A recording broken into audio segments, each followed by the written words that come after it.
Please call the roll. Councilmember Berman. Councilmember Burt.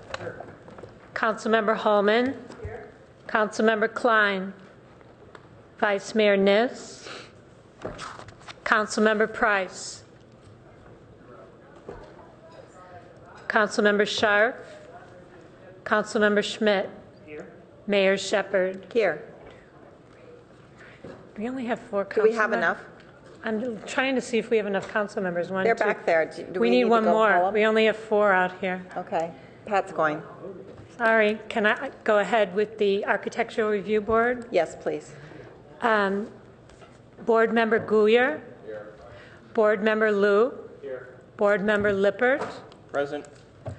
Board Member Malone Pritchard. Present. And Board Member Pop. Present. Thank you. The first order of the agenda tonight is a study session with our Architectural Review Board, and they have a presentation for us tonight. So do I turn to, you are the chair, Lee Lippert, so do I turn to you? Yep. Okay, so take it away. Thank you very much. Mayor Shepherd and distinguished City Council members, you've probably heard at one time or another that the architectural review process is broken. Some people say the Architectural Review Board isn't strong enough to stand up to applicants and their architects and simply rubber stamp approvals. Others say the Architectural Review Board is too stringent, stifling true creativity, and should encourage architects and property owners to expand and explore boundaries of design. There appears to be a bit of a misconception and disconnect in the community regarding the role of the Architectural Review Board and the review process. Unlike the PTC, which has the responsibility of reviewing development projects regarding use and zoning, the ARB is charged with reviewing projects for quality and character. As long as a project meets the underlying use and zoning criteria, the ARB is often the only discretionary review process a commercial or multifamily project will go through. We do not design these development projects, dictate a particular architectural style, or building materials. We simply review what the applicant and their architect proposes to build and how the project fits within the city's review criteria, zoning development regulations, and the existing neighborhood context. This evening we've prepared a presentation which will hopefully help clarify the role of the ARB and the review process, provide statistics regarding the projects we've reviewed over the last 2 years, give examples of commercial and multifamily projects that have undergone multiple reviews, and we'll close with several recommendations how the architectural review process might be improved.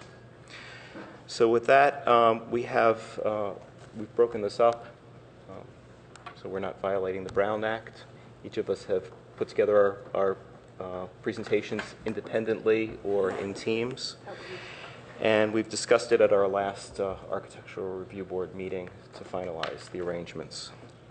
So with that, the purpose and role of the Architectural Review Board will be done by Robert Guyer. He's our newest member. Summary of statistics will be done by Claire Malone Pritchard.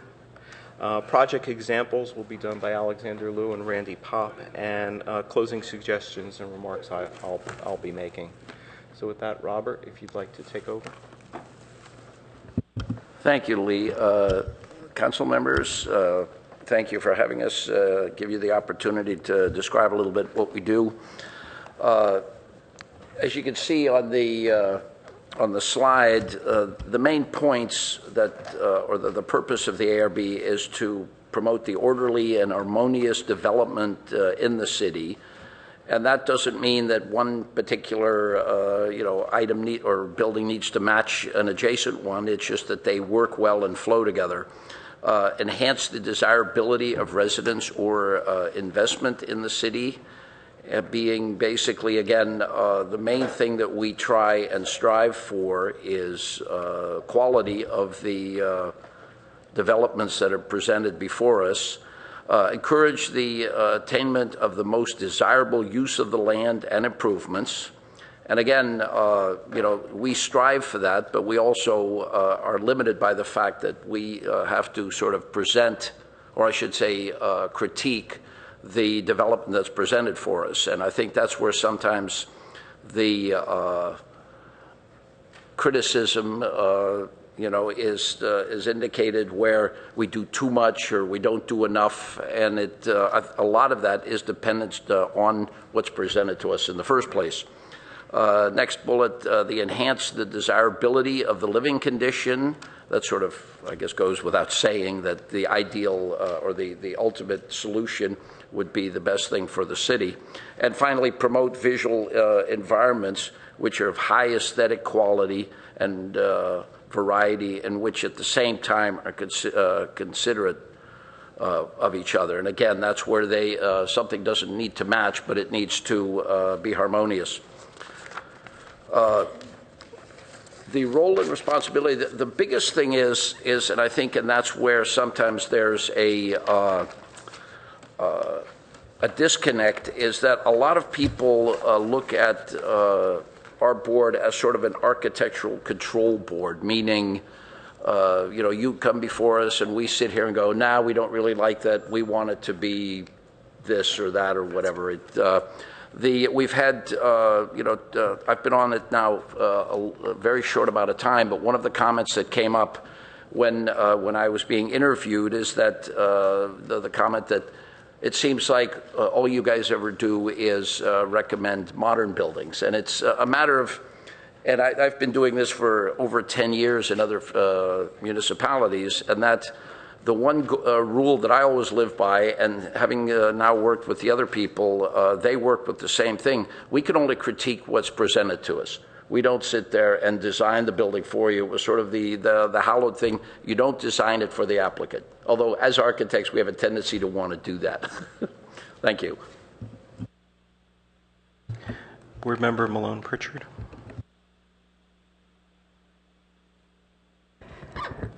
So we took this opportunity to step back a little bit and look at the last 2 years' worth of projects that we have reviewed. And Amy was very helpful in putting together this summary document of how projects have been reviewed, which ones went to preliminary review, which ones had multiple formal reviews, subcommittee, consent calendar, all the different venues we have for reviewing projects. And so the summary document really illustrates the critical and thoughtful review that every project receives. Tagging on to what Robert Guyer said, the quality of the initial application has a lot to do with how many times we review a project and how many changes happen between the beginning and the end of the project. Some projects are almost good to go when we get them, and they'll be reviewed in one time and passed on. Others, we keep on working and massaging it to try to make it a better project. The ARB members spend a great deal of time before every hearing reviewing the packet, going through the drawings, understanding the staff report, the findings, the conditions of approval, so that we have a really good grasp of the project by the time we're sitting here in the public hearing. And again, echoing what Robert said, we do not dictate design. Many revisions and enhancements happen during the course of our review. And we hope that every project is better by the time we're done with it. But we certainly don't make every project perfect, and they don't necessarily end up the way any one of the board members would have designed it initially. But our goal is to meet the findings and improve the built environment. Thank you. Board Member Liu and Board Member Pop are going to team tag and actually show you some examples of projects before and how they've improved for their final design.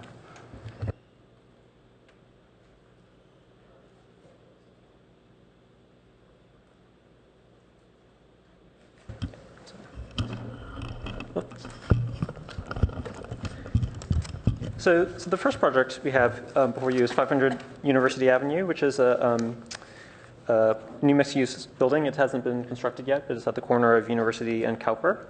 And the applicant had proposed a arts and crafts style building. The board is really challenged by the particular style, mostly because it's the various design elements were not connected together. So there's a tower, there are 3 different arcades, and they were all broken apart from each other. And say, for example, like the tower, you would think might be the entrance to the upper office floors, but it wasn't, and it divided the 2 arcades on University and Cowper. And generally, the board was looking for like a more integrated solution. And so if you look at the slide down at the bottom of the page, it's much more pedestrian friendly. The storefronts are actually visible to the street, whereas before the arcades kind of screened the retail space. And then all of the arcades connect like all the way around the building, and it's actually much more open. The slide doesn't totally show it, but generally all of the pedestrian areas are connected all the way around the building.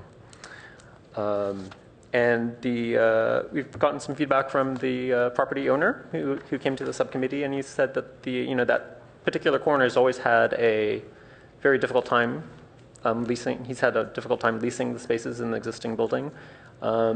But when the retail tenants have been looking at the plans for this building, they're actually all very excited, and there's a huge interest in the building now. So I think we look at that as a fairly positive outcome on the design. Great. You know, what was interesting, I think, as we went back and took a look at this is the memory dulls a little bit, right? You don't quite recall exactly what you started with, and certainly most of the public only sees what we end up with. And the sense of what was the first proposal is lost, essentially. And when we take a look at the Stanford Shopping Center and this initial proposal that we received for Bloomingdale's, it's maybe a good exaggeration of where things can start and where things can end. The appearance of height and mass on this particular project were really dominated by this mechanical screen that was overly large and extended out on all 4 corners of the building. The corporate design standards described a internally lit glowing box, LED illuminated exterior panels, but not because there are windows into the building, just because they want the building to glow. And we were able to work with the applicant to help them to understand that the height really needed to be minimized in order to make it more compatible with the context and with a building in our city. And a discussion about where the mechanical units really needed to be and how large they needed to be on the building definitely created a significant improvement. And then further working with the architect, we were able to encourage them to interpret some new standards for their buildings, which maintained a transparency and a visibility without the need for the same level of illumination overall.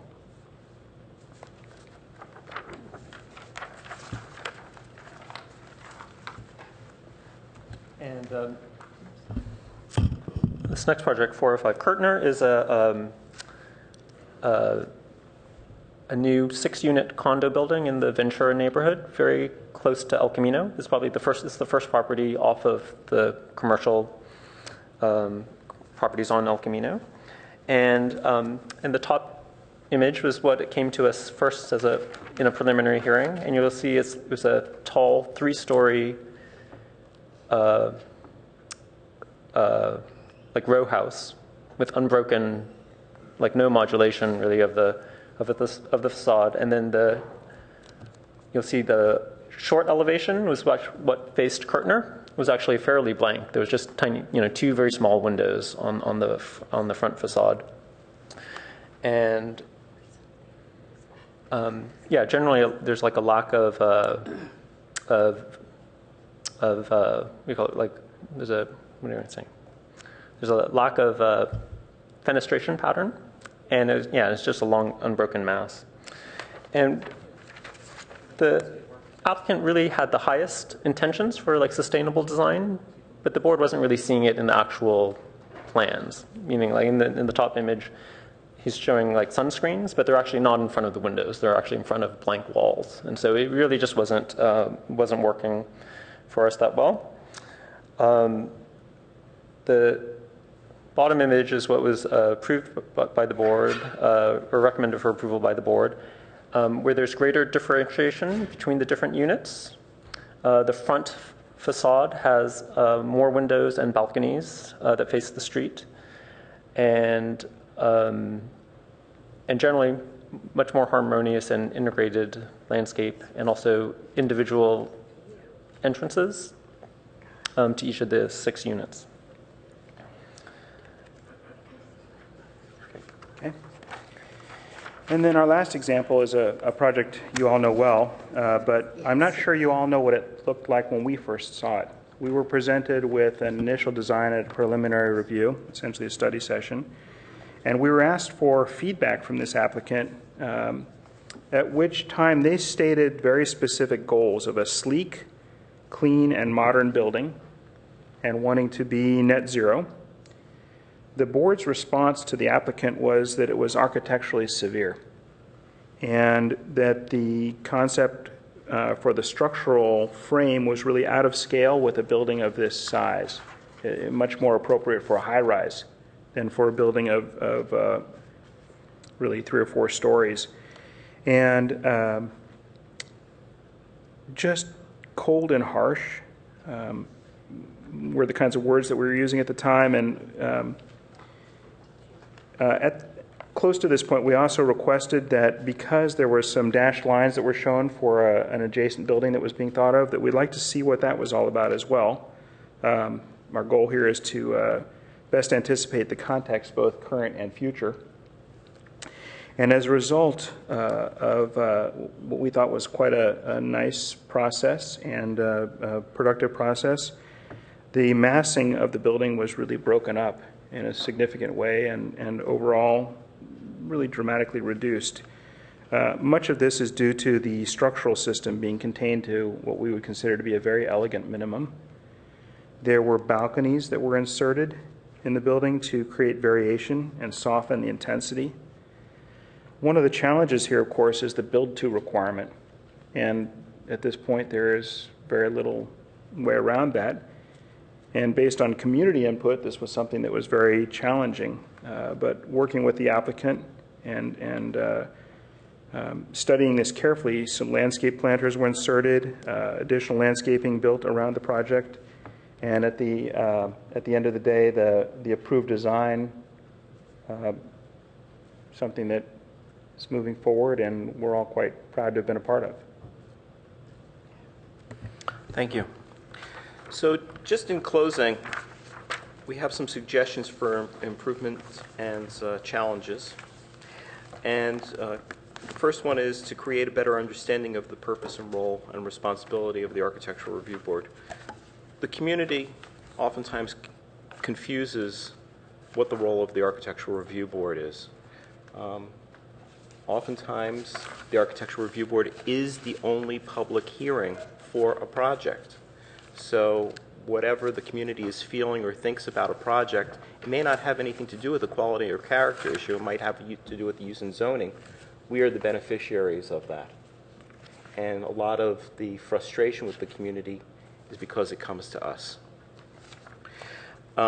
So if we can better clarify what the role of the Architectural Review Board is versus the Planning and Transportation Commission, it might very well be worthwhile. The community can come out, they can speak on the project, they can appeal it, but have an understanding that we have our criteria that we're following.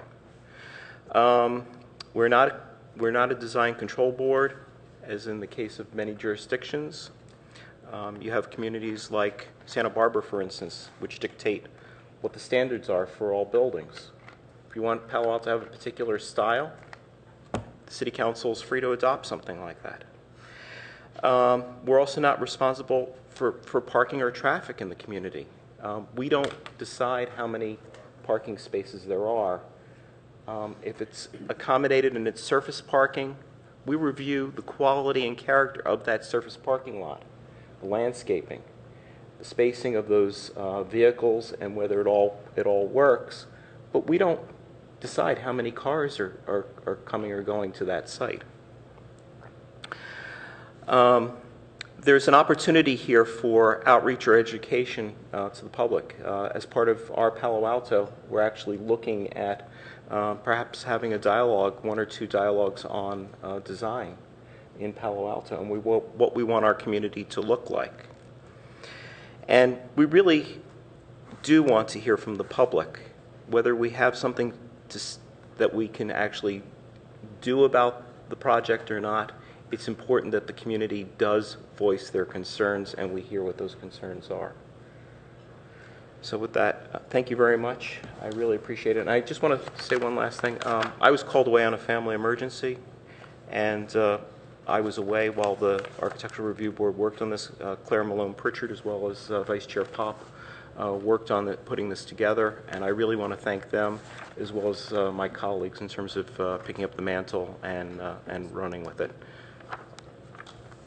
Oh, And thanks, Tom. sorry. And I'd like to thank Amy French and your staff. I think you've done a wonderful job of keeping me apprised of what was going on while I was gone. Thank you. Well, thank you, and I'm glad you're back. And I think we're going to open this up for council questions. And I think you can use your lights. Vice Mayor, would you like to go first? So I'm delighted that you gave us a visual tonight, which after you spent that much time looking at something, I think you sort of forget what happens in the end. So as I look at each of these, and I don't know which of you wants to respond, but if I were to take a look at, I don't know, let's just for the heck of it, look at 636, which was certainly controversial. And you mentioned 2 things that I think are of interest. What was going to happen in the future, and you can see that on the approved design. But secondly, because, and I'll go back to Kurtner on the next one, I don't know who the architect was, nor does it matter at this point. But this, if I were looking at these 2 different designs, it looks to me like this one is so dramatically different. Which one? I'm sorry, the approved is so dramatically different from the initial that were I the architect, I might say at the end or at some point during that, you know what, this was what I designed. I'm not interested in having you redesign it. So tell me how you deal with many iterations. I've heard some architects say they went through it 10 or 12 times with you. I don't know if that's really the case. But so there's got to be a delicate mechanism for going through and improving it to, or at least I'm now doing a design judgment. But as I look at this design on the top of 405 Kurtner and then the approved design, it looks far more appealing. But as I said, how do you work with the architect and with those involved in such a way to bring them along with you? I'm going to ask Vice Chair Pop to talk about this. Thank you, Vice Mayor Niss. This is a great question. Softball, right? No, it's just great. You know, I think the first thing I would say is that what makes these hearings work is an applicant who is open to the process.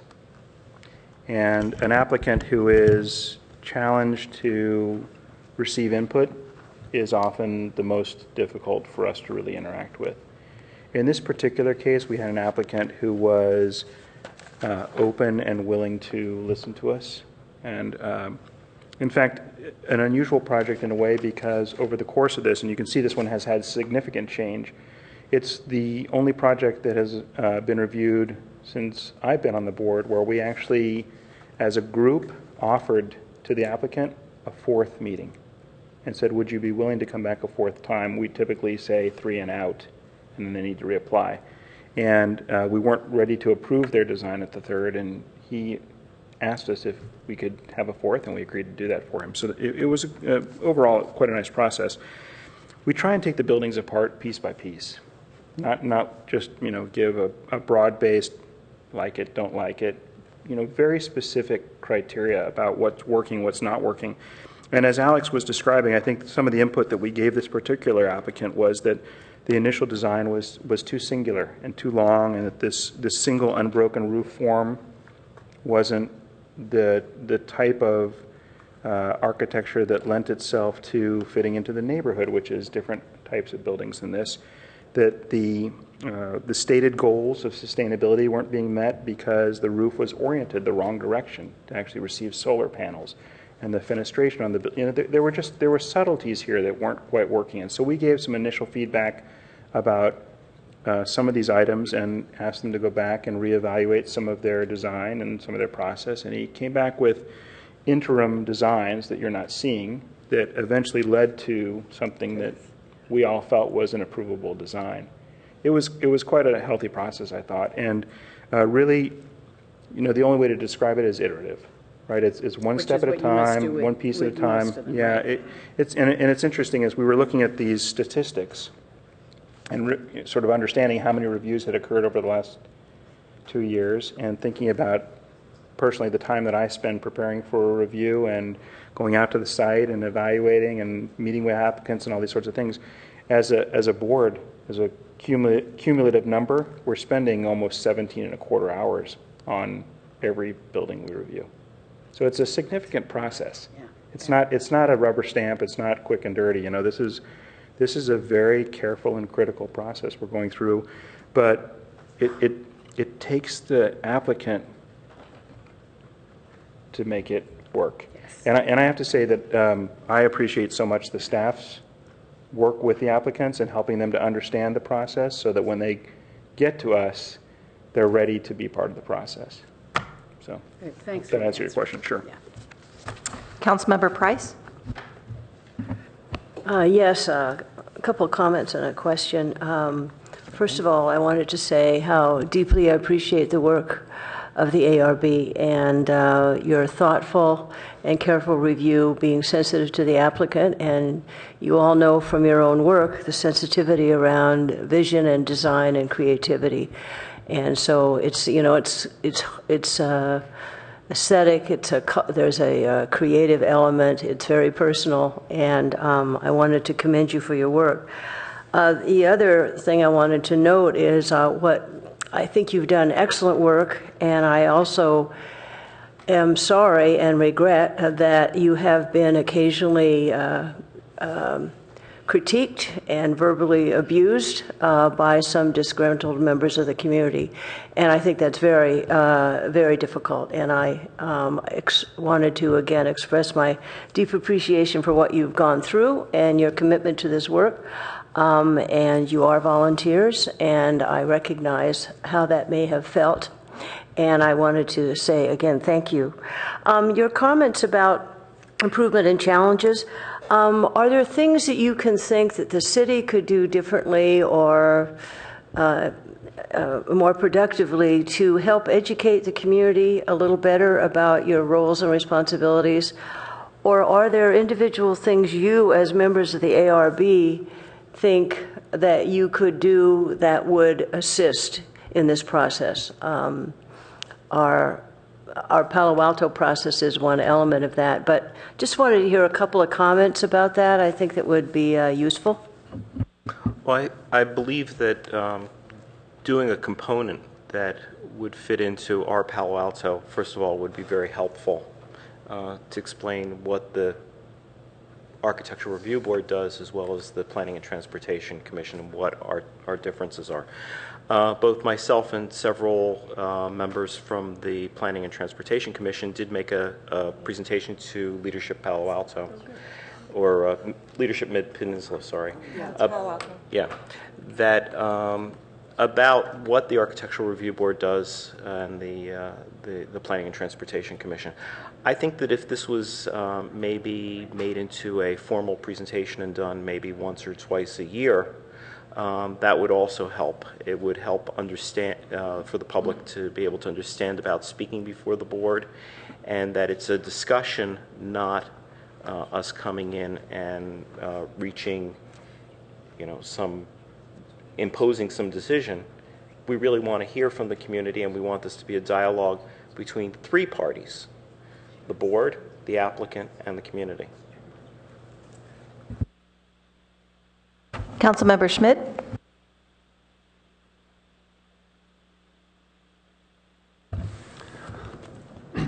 Yeah, I am just a babe in the woods when it comes to architecture and design. Very impressed with your presentations and pictures and the questions you asked. But as a member of council, I have run into the last 4 or 5 years projects that have been controversial. 195 Page Mill, 801 Alma Plaza, JCC, Arbor Real, Palo Alto Bowl, the Waverly Building. You know, we get the end of it and hear from a variety of people.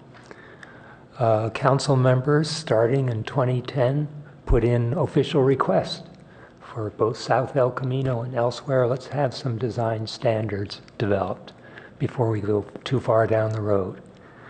And what came out of that was the sidewalk discussion. I think the formal request was sidewalks and how building addressed the streets, but it ended up being sidewalks and the build to line.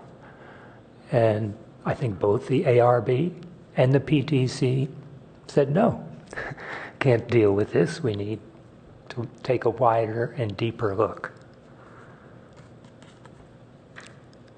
But one of the things I heard from the ARB, I think at least 4 separate times over those series of meetings you had by yourselves and with the PTC, give us some discretion over each thing. They're all unique, but we need guidelines or standards. Now that made a lot of sense. Seems to me one of the most valuable things you could do is go off on your own, have a meeting, separate meeting, and say, what are those standards? When we look at an individual building, we ask questions built upon standards of facades and design and setbacks and landscaping and so on. Give us a list of what you think should be involved in those guidelines and present it to the council. And let the council then respond to your request, give you discretion, but also give us some guidelines. Board Member Guyer, would you just briefly go through our standards or our findings of review?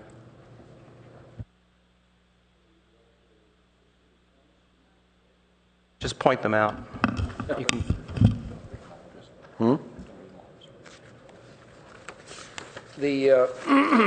As I said, we basically have a set of criteria. Oh, there we are.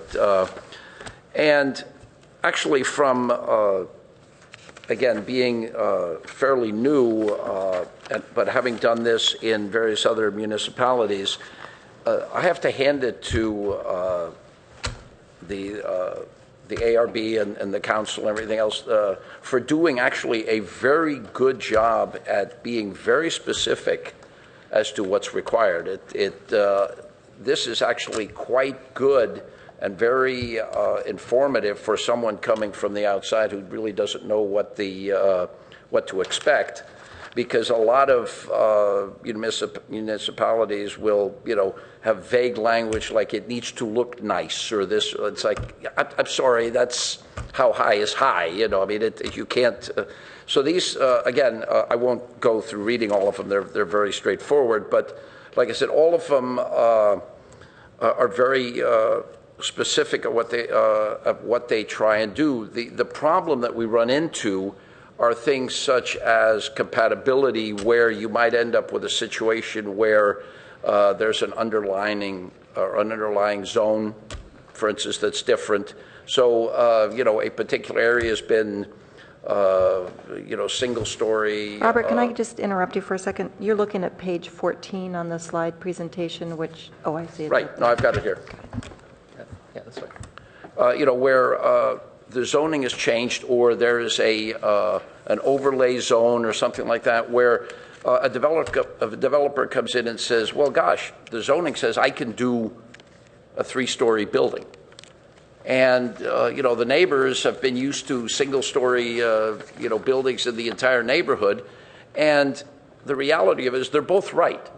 yes, it is a situation. So a lot of it, and I think that's one of the things that we deal with, is that what I've told developers before is if you're the first one in the neighborhood to sort of, push the envelope, you can't automatically do it to the max. You have to understand that, yes, maybe sometime in the future there will be 3-story buildings here, but maybe this first go around you have to go with a 2-story or a 2.5-story. That will allow the next person, so you get a slow transition rather than a brutal from a single-story building to all of a sudden a 3-story, again, modern or whatever the criteria is for design. Councilmember Klein?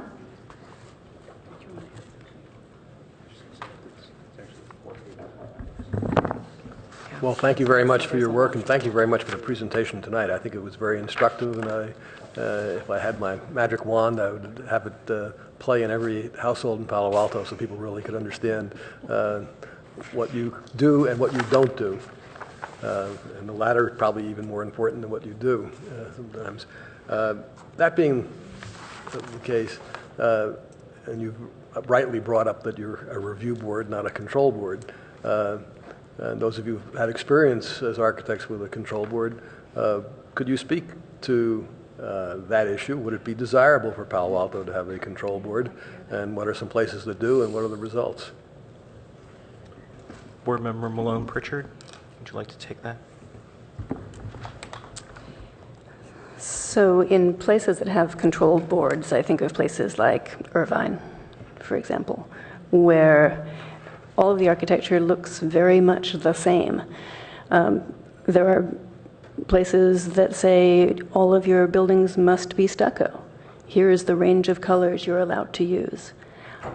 I don't feel that's something that Palo Alto wants. And it's not something that I would want for Palo Alto, and I think the other ARB members would agree that this is a very eclectic place. It's grown up over time. There are modern buildings, there are traditional buildings, there's a whole range of materials and styles being used, and we embrace that. And so when we look at compatibility, we look at size, scale, setback, that sort of thing, rather than saying your building needs to be the same material as the one next door. So I don't think that a control is something that is desirable in this city.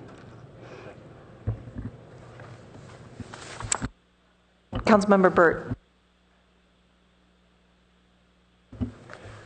Well, thanks for this presentation tonight, and I think it helps us have some discussions. I think that some of these projects are among ones that I would probably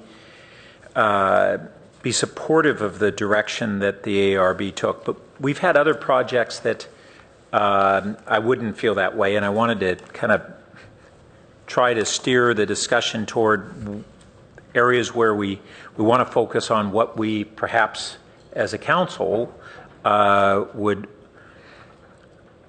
look at different guidance. So one is that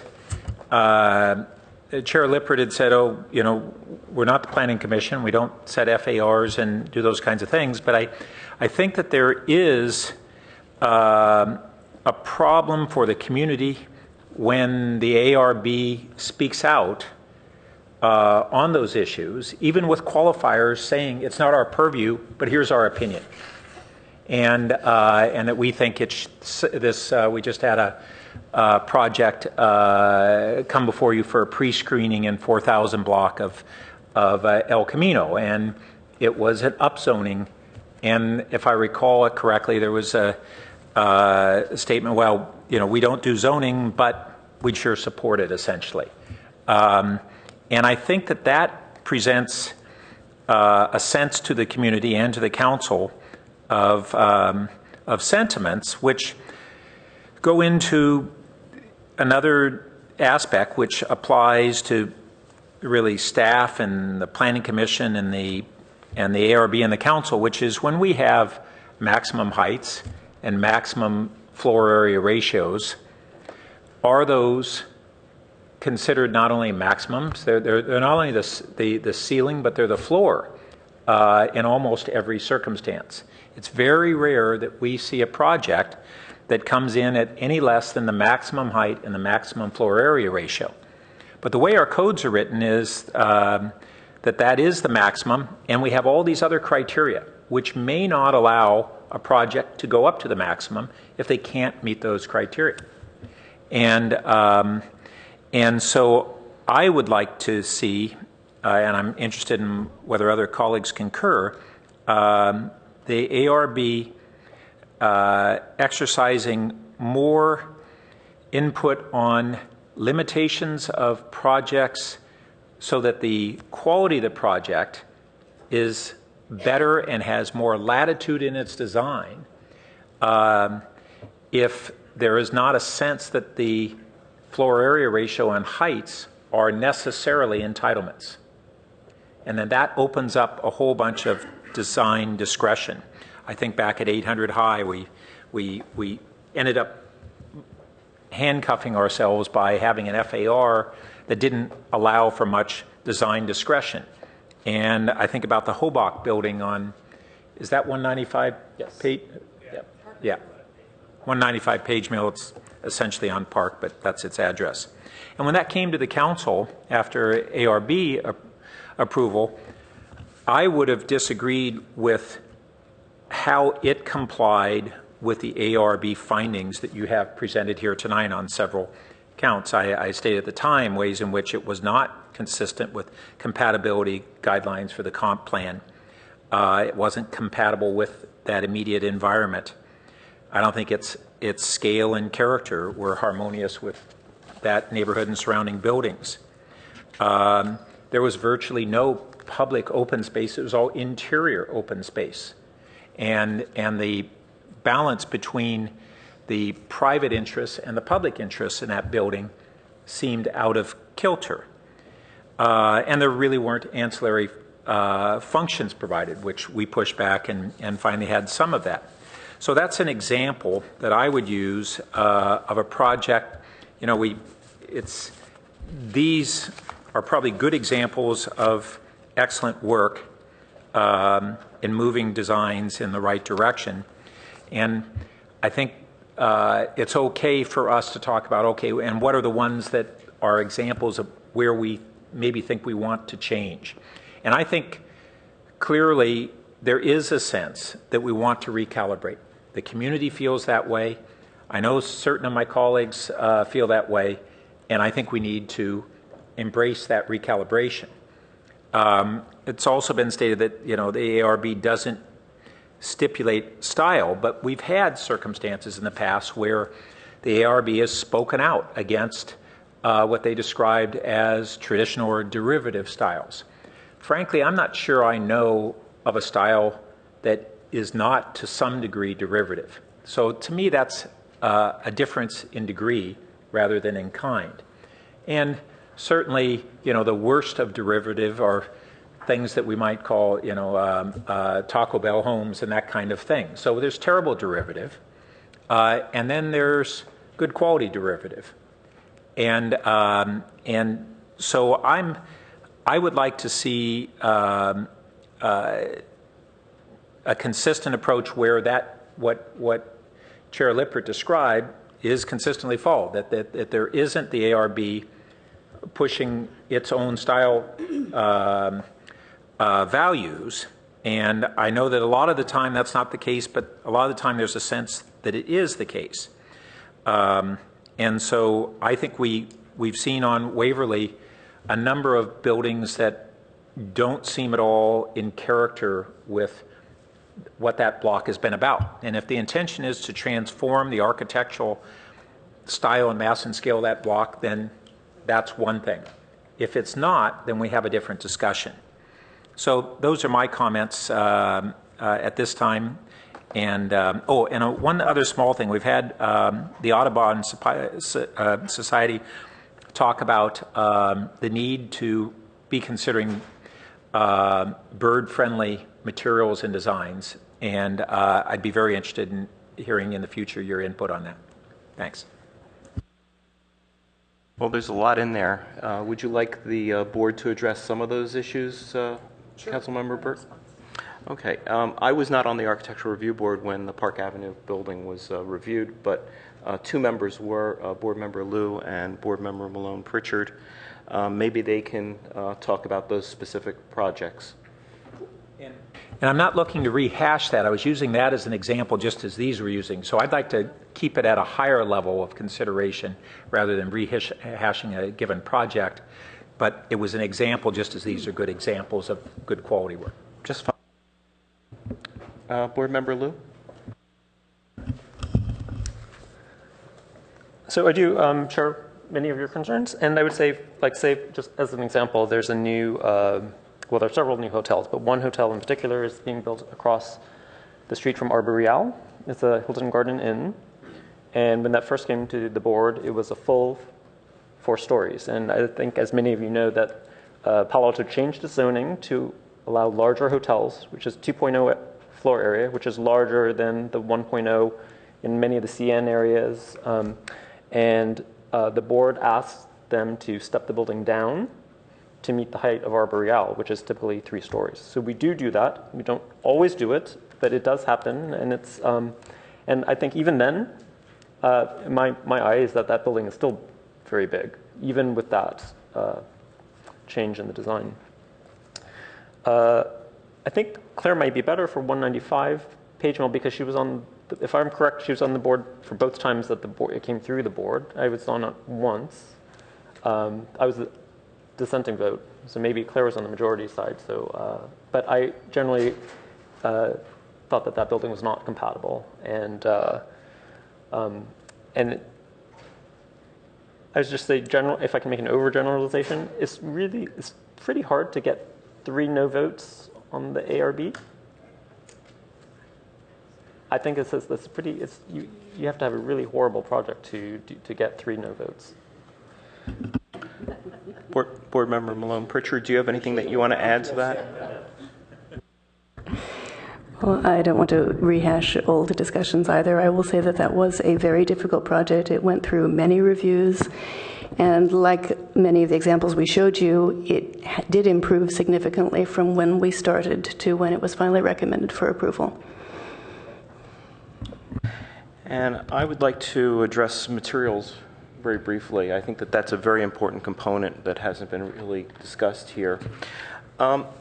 Building styles come out of materials. As early as the Greeks had their columns and they had their stone lintels, and the Romans came along and they had arches, and that was a major innovation in technology. Eventually, when we started building America, stone was a very labor-intensive material to work with. And so bricks were invented. And bricks were not meant to be exposed. They were actually supposed to be either clad or they were supposed to be stuccoed to replicate stone buildings. It's only after a while when masons became craftspeople and they saw exposed bricks actually had a beauty to them and a pattern to them that brick buildings came into vogue. Now, the reason why I say this, and I'm going to jump forward to the 20th century, if we begin to dictate style and we say it has to be rooted in a certain period or a certain style, what we will wind up with is a dumbed down state of architecture in this city. This city, which is the center of technology, which is on the cutting edge, is equivalent to the Italian Renaissance and what Florence was. But you go to Florence today, and it is a tourist destination. Palo Alto is at the forefront, the cutting edge of technology, yet we do not have an icon, a symbol of this city, a piece of architecture that stands out, that defines our community. And part of that is the review process that we go through, is that we do not encourage our buildings to advance in building technology the way our high-tech, our electronics business and our medical technology business is leading the country. Councilmember Berman? Berman. I was hoping I wasn't going to have to follow that up. So I want to say, first let me say thank you to you guys for two reasons. One is the amount of work you do.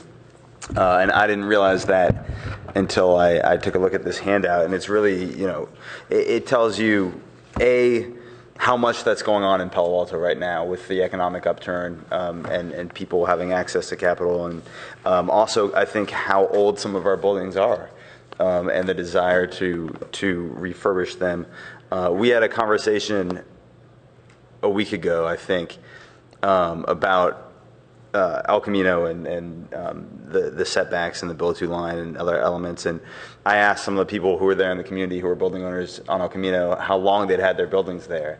And some of them went back 60 years or longer. And so to me, that tells me that buildings that are built today really need to be forward-looking. They're buildings that are going to be there for 40 years, 50 years, 60 years.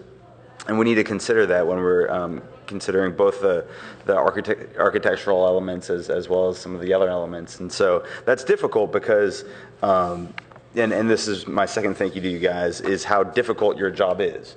To me, architecture and art are very personal. I remember having a conversation with a resident a year ago about an appeal. And I said, architecture is a very subjective thing. And he totally disagreed. And he said, no, I think it's scientific. I think there are certain elements that lead to what looks good and what doesn't. And, I have my friends, people closer to my age, who say, if I see another beige building go up in downtown Palo Alto, I'm going to kill someone. And I know that there are a lot of residents in our community who love that architectural style and, feel very comfortable with it. So you guys have a tough job. I'm glad you're doing it, and I'm not. I don't think I have any questions. I think a lot of good questions have been asked. Clearly, I'm glad that you guys are going out into the community, taking advantage of our Palo Alto process to educate the community about your role. If there's a movement on council to change that role, then that's something that we can take up and have a conversation about. But I think that given the constraints or lack of constraints that we've put on your committee so far, you guys are doing a very good job and a difficult one. So thank you. Councilmember Holman? Yes, thank you. I also would like to thank you for the amount of time you put in. It's clear you put in an enormous amount of time. And I appreciate your recognizing that there are concerns and issues in the community. Those comments come to us through a variety of means, whether it's emails, letters, whatever, we get those concerns. First let me say this. On this occasion and on this topic, I agree with the comments made by Councilmember Burt. I can't think that there's anything that he said that I would call out as being other than my thinking. I guess there are several things here, though. If a project takes too many reviews to try to get it right, it's not going to be a good project. You can only rehash and rework and work around the edges of things so many times. You need to just say no. From my perspective, just say no and have the applicant go away and come back with a new proposal. Even 260 Hamilton, and I mentioned this, I believe, when Board Member Pop was here about something just a couple of weeks ago. We were talking about things that are applied, elements that are applied versus things that are integrated. 260 Hamilton, I asked staff if some element on the side of that building had been part of the original design. And the response was, no, it wasn't, it was added. How I instinctually knew it had been added, and the staff confirmed that with their response, is because it looked tacked on. It was not integrated into the design. And that's what happens when a design when we try too hard to do the right thing, but don't go back to a more basic part of the process. We don't get an integrated good design. We get a project where things are worked and tweaked and applied, and it doesn't work. And I think whether one can intellectually describe that or not, people sense that, and I think that's part of the public's upset. About minimum versus maximum development standards. I agree that it seems like the maximum is the minimum and has been for some time. And so there's a great reliance on design enhancement exceptions. It seems that we do the same thing for signs. When I look in the paper, I get notifications at my home address. There's a DE for this project. There's a height exception for this. There's a sign exception for that. That's not good. That's not good process. If there are changes that need to be made to our code, then I want you or the PTC or whoever the body is, if we need to make changes, build the case and bring those recommendations to us. Let us not please rely on the exception process. It's upsetting to the public. It is not transparent. It erodes the sense of reasonable and rational expectation of what projects are going to be. So please, I invite you to bring forward recommendations, but let's please not rely on the exception process as how we get projects to look better. And it also relates to the maximum being the minimum. We have, the statement was made that we don't have a signature architectural building here. I would disagree with that. I think we have several buildings that are architecturally significant. We have a whole block on downtown that's listed on the National Register. We've had architects in this community such as Burge Clark, Edward Durrell Stone, Bernard Maybeck, Julia Morgan, George Washington Smith, A. Quincy Jones. The list goes on and on and on. People about whom books have been written. Books have been written about many of these architects. I think one of the filters that I want to see this ARB and this community have is when we see a new project built, is it worthy of being in a book? Is the work that we're producing here as a community, is it worthy of being published? I have, and I've said this, it's be no surprise to anyone, I have had for a long time concerns about compatibility. 636 Waverly I voted against because I think the elements of that building are not compatible.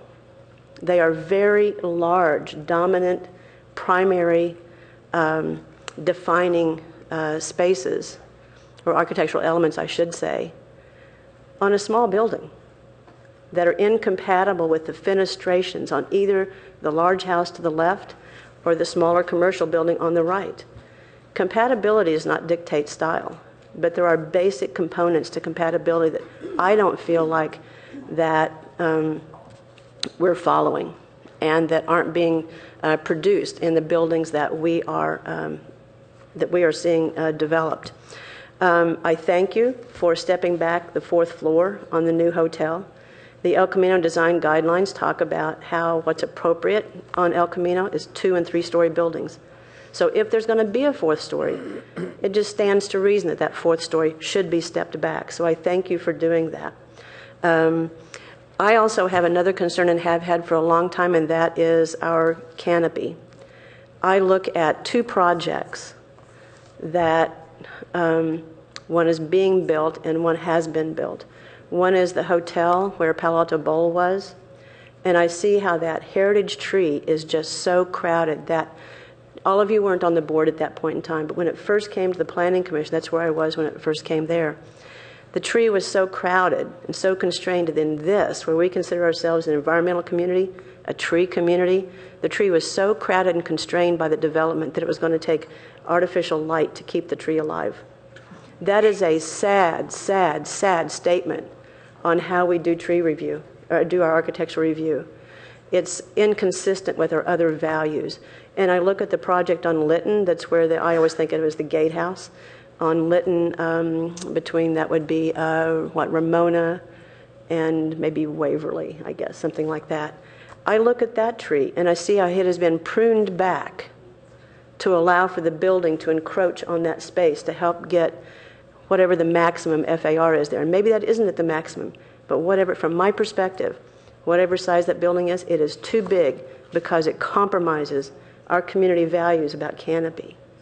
So I invite you, thank you for bringing forth these comments. I think it is maybe a combination of educating the public, but I think it's also a good half of this at least is this board and this council listening to the public. It's not just about educating the public about what we're doing right. It's taking that input from the public and listening to their upset, listening to their concerns, and how do we address those in productive ways. So I thank you very much for your service. And I just have to say this because Board Member Liu, I look forward to your comments always in the minutes. I appreciate very much your concern about compatibility and findings. And one other thing I do appreciate is that the staff and the board have been much better of late in addressing the findings specifically and directly, as opposed to just adopting the findings as a part of a motion to approve a project. So thank you for that. That helps. So thank you very much. Vice Chair Pop, do you want to talk a little bit about DEEs and building mass? I'd be glad to. Thank you. Thank you for your comments. Appreciate that. I think this came up a little bit in my my application interview. You and I talked about this just briefly as well, and I think that I'll recall back to some of what I said then. And our code is written, I think, quite well. Our zoning is written quite well, and it is one of the most thoughtful and most capable that I've come across in my career. I've worked in many, many jurisdictions. I continue to work in cities all around the Bay Area. And one of the things that I appreciate about Palo Alto is that, from my perspective, it's a highly predictable environment. The rules are easy to understand. The process is easy to understand. And if you are willing to accept those, you can move through in a efficient and productive manner. The challenge is that there is no one project that is the same as another. And one of the very capable and thoughtful components of our regulation is an aspect that allows for exceptions within context. And I've only been on the board a certain amount of time. Projects that have occurred under meetings that I've been part of are something that I can speak to clearly. Others I would stay away from. But I think that the findings for approval that we use as context for evaluating whether design exception is an actual enhancement or whether a project at its maximum is compatible with others in the area. It's a challenging and subjective process. And my opinion is almost certainly going to be different from yours. But I think that the advantage of the Architectural Review Board at this time is that we've got 5 different individuals who all have a very wide range of experience, very different educational backgrounds, very different professional backgrounds, and we all bring that to the table in a way that I think helps to create a dialogue and an interest that moves projects forward in what I would consider to be an efficient and pretty effective manner. The comment you had about projects not being right and we should throw it away and we should start over, there are elements of that I agree with. I think sometimes you just get started in the wrong direction and you have to just stop. I can tell you very clearly we've had preliminary applications that have come forward. I would use 500 University as an example of that. We received the first design for that project, and we all said, that is not what we're looking for. We really need this to be a pedestrian-friendly building. We need it to be something that is going to work within the context of our city in a different way. We don't tell the applicants, as we've talked about, what it should look like. We don't say to them, it should be more like this building or more like that building. We say it needs to be more pedestrian friendly. You need to be more careful about the massing at the corner.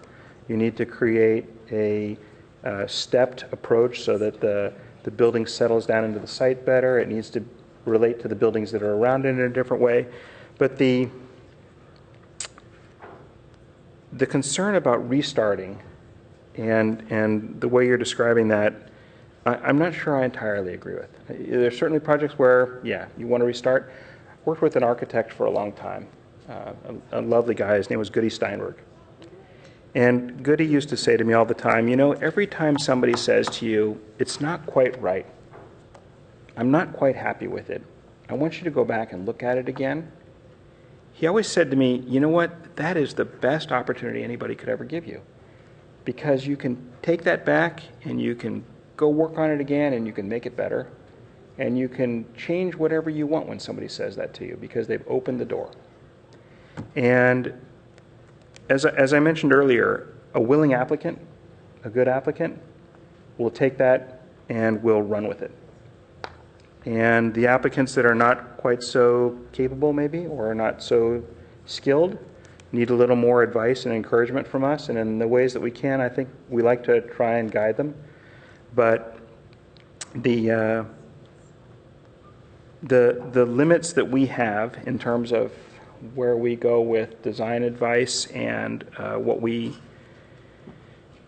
feel is appropriate is a context that we struggle with, I think, as a board at times. This would be one of the things that I would describe to the council as an area that might see a little bit of improvement, a little more definition, a little more clarity about particular findings that you might need. I'm very hopeful that through our Palo Alto process, the clarity about what the public really is interested in seeing, what the types of architecture the public wants to see, what they want for the next 40 years or 60 years will come clear for all of us. And just Thank you. one quick response to what you... I'm sorry, Karen, we've got to move on, and I have not had a chance yet, so if you don't mind. Thank you very much for coming this evening. I'd like to make just a couple comments, and this is something I've been thinking about for quite some time. First off, I'm not sure if this qualifies as a follow-up on Councilmember Burt's interest in seeing some way of going outside the box when we do have constraints, whether it be a tree, whether somebody has bought up so many TDRs that they can just only build a box at the end of that day, and yet it's a legal box. And I know that many times my favorite building, one of my favorite buildings is the University Arts Building. Even though they've moved, I'm sure we're going to be calling it the University Arts Building forever. And I look at that and it's way over the height limit. And yet the interest and the intrigue on that building stands out for decades based on how it went forward on the architectural period, during the architectural period that it was. And I do wonder, and I've wondered this out loud, whether or not we should have a no net new square footage, but possibly other opportunities to figure out how to get those design intrigues back into play for Palo Alto.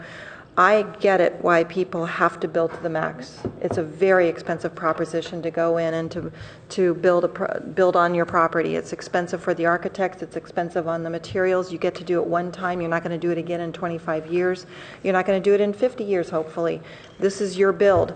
Homeowners are doing it right now. In my little neighborhood, people are building basements in addition to the second and third floor if they can get it. And my one neighbor that didn't have the money to go out for a basement now regrets that. Would have loved to have just gotten the basement in and then, nothing else, but just get the basement in because of the value that it takes and the expense that it takes. And at some point, I think we do need to have a conversation about what that means when the maximum is the minimum. Because if you want people to be minimal in their projects, then we're probably going to have to take away floor area ratio and all those other different gimmicks in order to get the designs that we want. But I think you can take all of those ideas into the Palo Alto process, and I think that is an ideal spot to own it if not this year, then next year, and go in, humbly asking for the variety of responses that you might get, and then also trying to explain and impart to the community, what your role is and how to maybe tweak the policy in your role in order to help get the type of experience that we're having instead of, and I get it a lot, glaring overbuilt projects that are unattractive and not compatible. Compatible, again, I know it's not subjective, but there are rules about compatibility, and it is a term that is used in your work, unlike anybody else's work.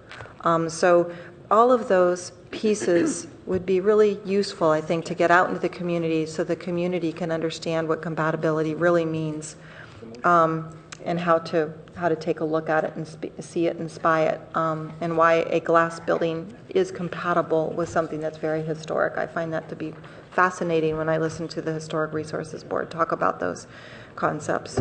So I don't know if you need to make a response to me at all, but just that those are my comments for the ARB. I think that your presentation really, you got it right out there, Lee. You just hit it right out there as to, you're right, we've had a lot of complaints, and then joining with us and trying to go ahead and commune with the community to figure out how to take it from here.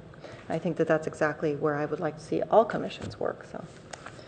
Oh, thank you very much for having us today. We really appreciate being able to engage in this dialogue. And just so you know, everybody out there, I have a giant target tattooed on my back that the community has placed there. And I wear it proudly. But just to respond to your comment, just very quickly, I think the debate that we're having here is a very good one. Inherent in this discussion are property rights. I think the city attorney could probably speak to this a lot better than I could. And within every piece of property here, the patchwork of properties that we have in Palo Alto, every property owner has the right to build on their site, and there are development regulations and square footages and FARs and setbacks that are embodied in those property rights. Our board doesn't get involved in saying, hey, you can't build this building here because it's too big. We have to look at the context of what those rules are because they're coming forward with those property rights that they have, and we don't really have this jurisdiction. But what we do have the ability to do is to look at that and say, gee, you really need to take that top floor and step it back. You're entitled to that square footage, you're entitled to that height. And if you do it right, we as a board have the ability to grant or to review a design enhancement exception. And those are basically incidental. They do not add square footage to buildings.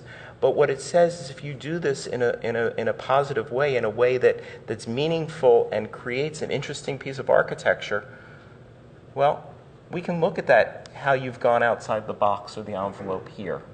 And we've done that just recently on a block that's the 500 block of Hamilton. There's a building which is going to have a tensile structure on it.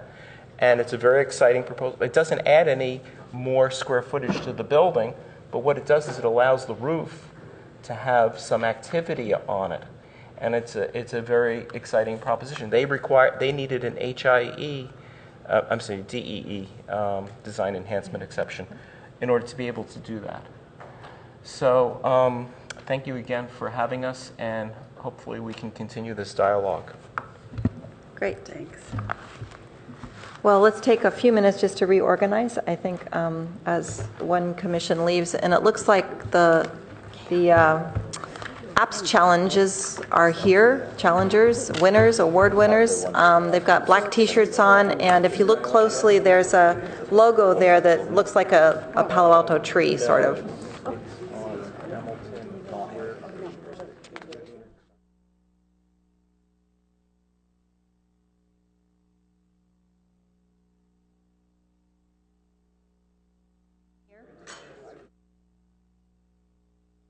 I see him. They've got the document. I think we need to have a... Okay. Make good comments, and we'll do this. Yeah, and then I've got another set of slides.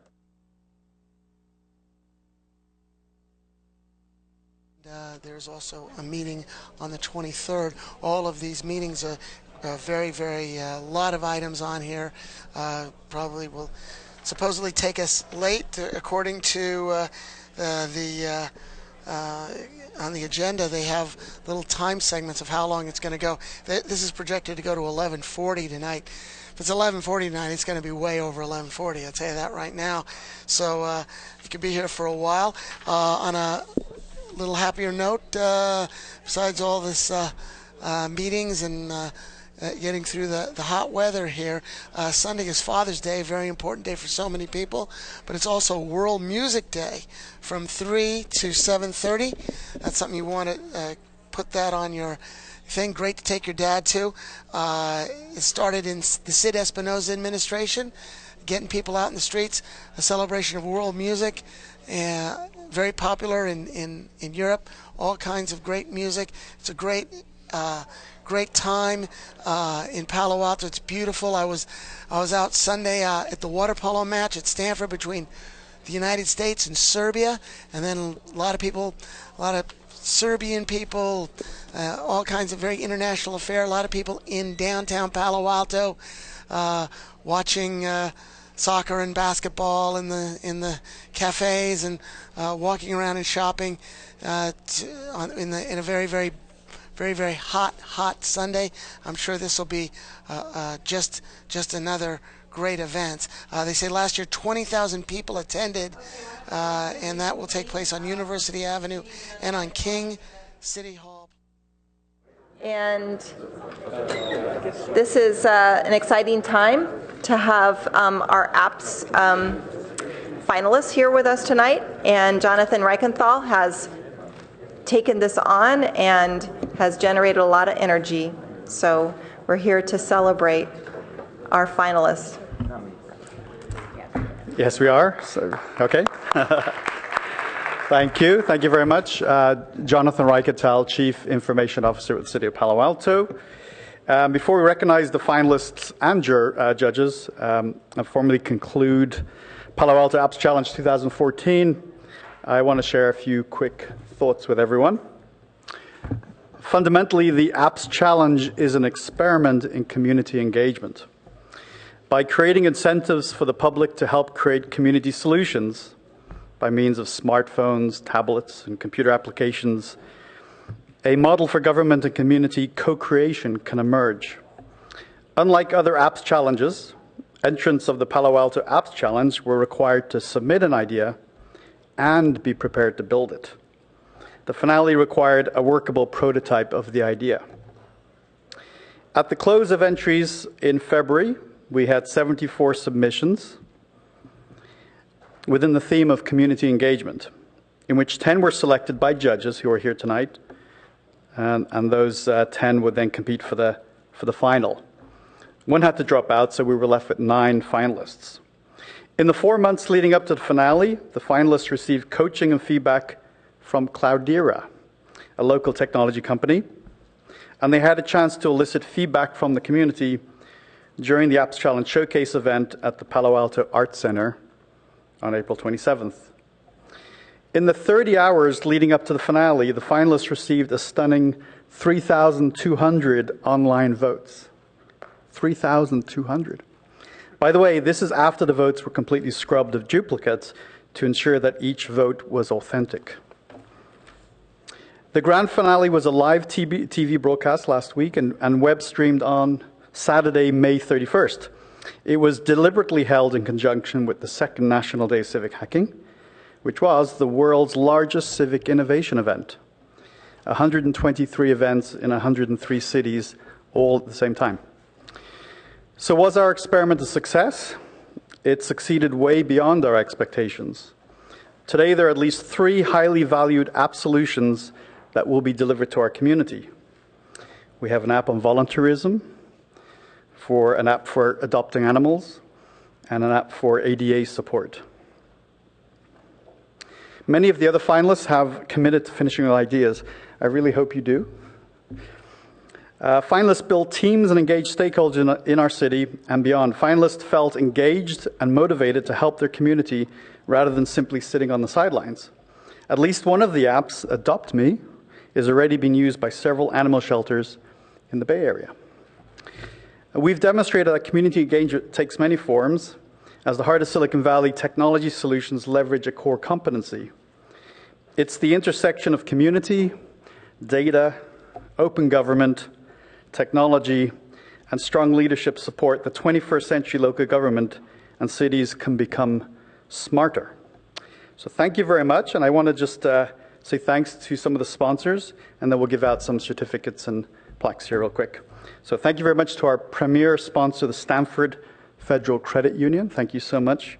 Wilmer Hale, the Palo Alto Daily Post, the Palo Alto Recreation Foundation, the City of Palo Alto, of course, and the person who behind the scenes makes a lot of things happen, my cohort, Allison Williams. Thank you so much. And I wonder if Mayor Shepard, you would like to present these down here to the individuals? Thank you.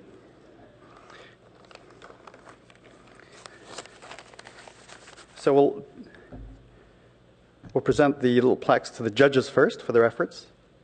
Perhaps if you go this side. All right.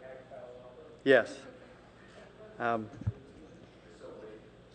And I'll hand this to you, and then we'll have the folks come up. Where do you want me to go? That's perfect right there. Mendel Schuing. Where's Mendel? Some of the folks might not be here. If he's not here, that's okay. Sejan Yin Stevenson. He's here for sure. Thank you.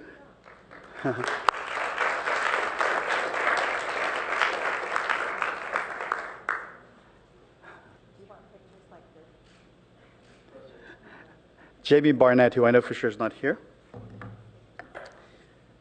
Brian Hamachek, I see you over there, so he's there. Thank you. We'll get Marcus Fromhurst, so you queued up.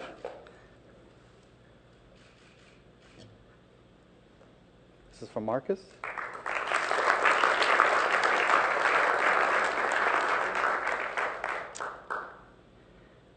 Nancy was also a judge, by the way, so congratulations. Thank you.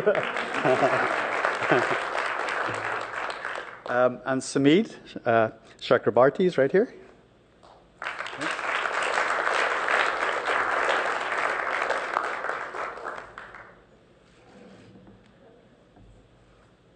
We have some chocolates for you. I forgot to give you those. Are you done with me?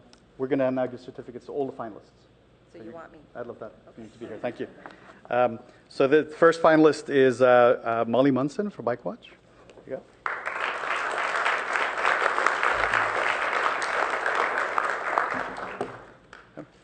go. The Click PA mobile team.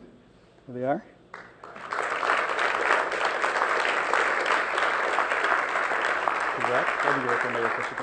Congratulations. And anyone in particular here? Who wants to take it? Ruth Ellen Dickinson, the Dogs in the Neighborhood team.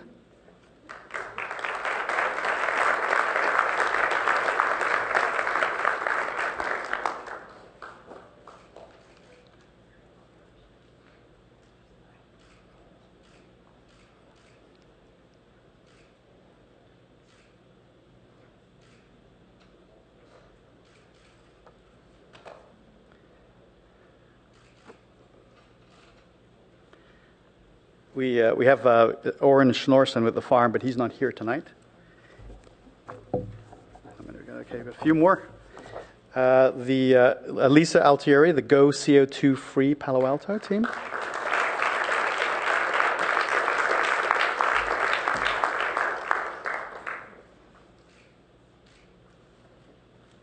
Wonderful. The Tall Tree Teens, is Sharon Chen team here? Yep.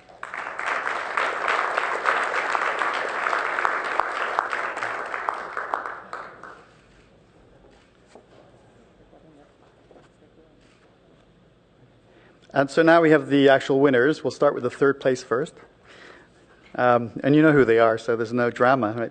Right? Michael Simkovich, on Able City, third prize.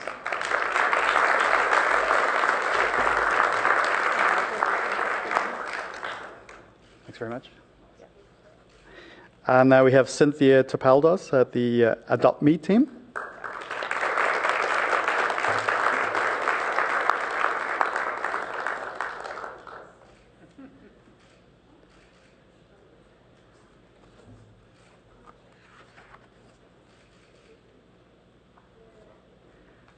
Great. And the grand finale finalists, the #1 winners is Play Palo Alto, led by Francesco Ferreri and his team. Francesco, sorry.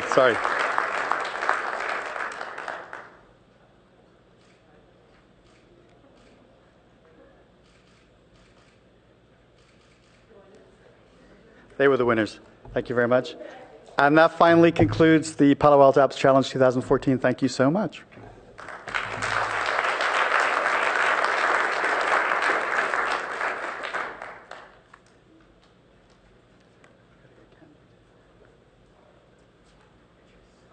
If you don't mind, I'd like to just say a couple of things about this. I'm not sure that if you were aware, how aware you were of what was going on, but there was about 70 applications that the judges filtered through, and watching or reading through the different topics was really the same breadth of interest that Palo Altans have. It was kind of fun to watch, and then I think it was reflected by the 10 that were selected at the end. And also, I thought for a while there that I would have absolutely no participation in judging it. I thought, well, sure, I'll come, but I don't know anything about apps because everybody else was very technical. The judges, this is their industry. They live in it. But it was fun for me to be able to illustrate how we've been wrestling with things on City Council, and that this app actually kind of was topical about things that were happening on the farm, with parking, with bicycles. And so this was really a good experience for me to help bridge that kind of connectivity gap with what's on the minds of City Council in addition to what's on the minds of the community. So, and it was a blind read. We didn't know who they were, so this is a lot of fun to see the faces connected to the award recipients. Okay, with that, we are going to go into our agenda. And the first item that we're taking up, that I want to take up is agenda changes, additions, and deletions. And the reason why I wanted to take that up is that we have, once again, the green sheet here is our agenda for the next 2 June council meetings before our July break. If you look at June 16th, we have 3 challenging items in addition to the second hearing of the budget. It is necessary to hear the budget again that evening because the clerk has noticed it as the second of a 2-part public hearing. A few years ago, the city began holding budget hearings for over 2 meetings, but this is not a legal requirement. So perhaps next year the Finance Committee can advise staff to change this habit. In the meantime, I would like council members to consider getting all their questions out tonight and comments about this evening, in this evening's meeting, so that next week's agenda we can move along quickly. I hope to be able to ask council to adopt a tentative budget tonight, tentative meeting for, excuse me, let me look at my script here. I hope I will be able to ask council to adopt a tentative budget tonight with final confirmation next week. If we cannot get all of our work done tonight, and it looks like we will have a substantive discussion next week, I will ask the council to hold as pending a special Wednesday, June 18th council meeting in case we cannot get the work done before the break.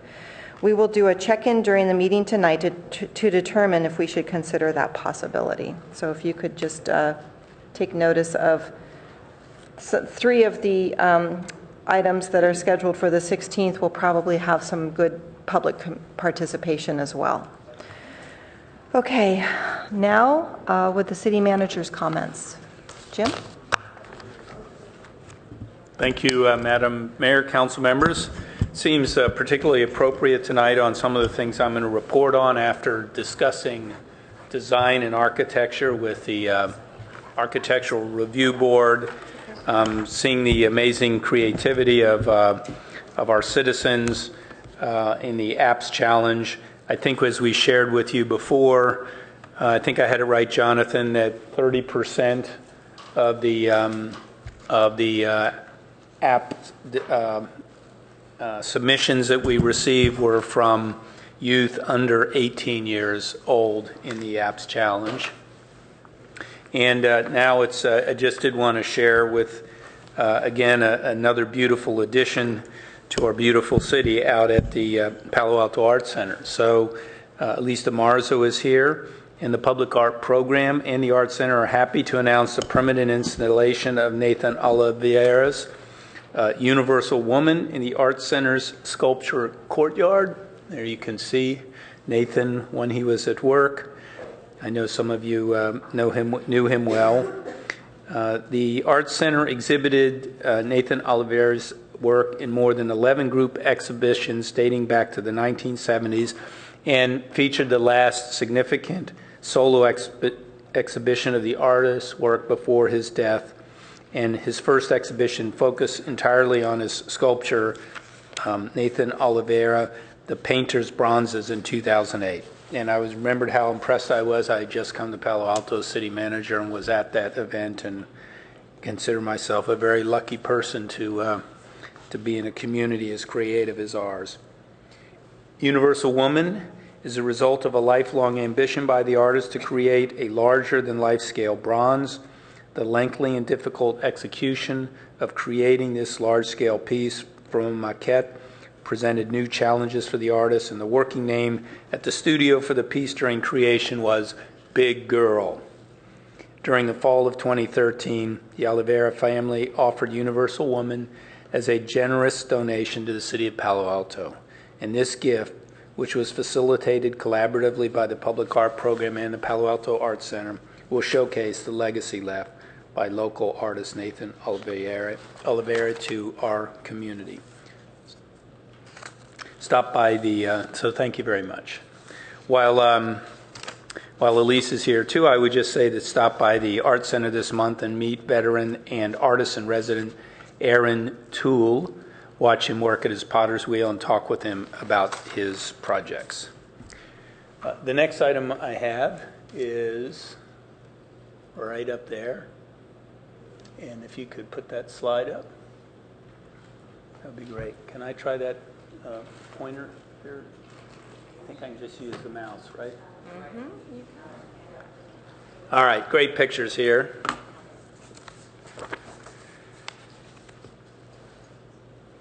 Charlie Hughes has been a lifetime San Francisco Giants fan. And last year, after giving an inspirational speech at a benefit for the nonprofit Hope Services, he was approached by former Giant star Will Clark. He asked Charlie if there was anything he could do for him, and Charlie was ready with his answer: throw out the first pitch at a San Francisco Giants game. You can see Charlie there with his mom, Kathleen, and other developmentally disabled young people who work at Ada's Cafe. A lifelong Giants fan, Charlie's from Palo Alto, and he and his mom have been working for many years to make the lives of developmentally challenged individuals better. Charlie threw out the first pitch at AT&T Park on May 27th before a game against the Chicago Cubs. After throwing the pitch, Charlie ran to the mound to retrieve the ball from Giants relief pitcher Sergio Romo. Instead of the usual handshake, Charlie gave Romo a big bear hug. The picture has gone viral with thousands sharing in the moment. There you go. Charlie's mom will run, as I mentioned, the on-site Ada's Cafe at the new Mitchell Park Library Complex when it opens, along with Charlie and his twin brother. So finally, this will open this fall as we complete the work. And to let everybody know that, I went out and did a little tour last week of the Arts Center, of the Mitchell Park Library Museum, and the library and the community center. I can tell you that the center of community life in many ways. It moves to South Palo Alto at Mitchell Park when this opens this fall. There's the courtyard with the beautiful live oak tree, and on the right is the large community room. It can seat 500 people, and there are numerous conference rooms throughout the complex. One of the things we liked best was going into the place and seeing Big D, the firm that we had brought in to finish the work, busy at work. You get a sense of the artwork and the scale and what the library is going to be like as it opens. Mike, our Public Works Director, near the entranceway into the main part of the library on the ground floor, upstairs. And then looking down out of the library across over there to the right is where Ada's Cafe will be located, where everyone can go for great coffee and baked goods, certainly by November, December of this year. That's all I have to report. Thank you. Thank you. We now have oral communications. I don't have any cards. Yeah. So you just have some for the consent calendar, but none for oral communication? I think that's the first time this year. Okay. Okay. Let's move along to minutes approval. Is there an approval for the minutes for April 21st? So moved. Second. All right, let's go ahead and vote. And the minutes are approved with Councilmember Scharf absent and Councilmember Klein not voting. Do you have to, you okay? I think he's checking the Stanford portion. Okay, thank you. So it's approved unanimously with Councilmember Scharf absent. This gets us to the consent calendar. And before we take up the consent calendar, we do have a couple speakers here for item number 9. I wanted to go over just the appeal concept and process for the Mayfield. This is for the Mayfield Development Project on California Avenue. First, I'd like everyone to notice that if this is pulled from consent, staff needs to reschedule this as a public hearing, which means that we cannot take this up tonight because it has to go to the legal noticing process. And since, if you'll notice on your tentative agenda, there's a placeholder for this appeal on June 23rd. The same night we take up the tentative map request for the site. The clerk has already noticed the appeal as a public hearing if council removes the appeal tonight from consent for rescheduling. So at this point, I'd like to take a straw poll of those council members interested in joining me in pulling this item. I'll join you. All right. It looks like this item will be pulled, but we're going to listen to the public comment before because I'm not allowed to do any action without going to the public first. So speakers, since this will be pulled by at least 3 council members, you may still speak to the item, but only to the topic of removing the item from consent to schedule as a public hearing and not the appeal itself. The appeal will be heard in substance on June 23rd when it is considered in the form outlined in our policies and procedures. I urge you to return here on June 23rd to speak on the item for reasons for the appeal when that topic has been properly noticed. So with that, I do have a light on. Would you, Councilmember Klein, I see your light is on. Is that, you're fine now? Okay, in that case, there are 4 speakers and they are all interested in speaking on item number 9, which is whether to pull this for and hear this by the City Council. And you will have 3 minutes to speak. And the first speaker is Ree Dufresne, to be followed by Robert Moss. Dufresne. Thank you. Sorry. Do you want to? Members of the council, my name is Ree Dufresne, 522 Thane Way, Palo Alto. I'm just here to ask you to move this over so that you have an opportunity to ask questions and the public has an opportunity to speak. So since this is being moved over to the 23rd, I only am here to make sure that you get a chance to ask questions yourselves. Thanks. Thank you. Robert Moss to be followed by Margit Aramburu. Thank you, Mayor Shepherd and council members. Since this is apparently going to be pulled, I want to bring to your attention an issue that is not really adequately discussed in the staff report and definitely should be discussed when you bring it forward on the 23rd, and that's the presence of hazardous materials near this site. In the original development agreement, there was a hazardous materials and safety plan which talked about doing investigations. That was dropped after the 2005 adoption of the basic plan.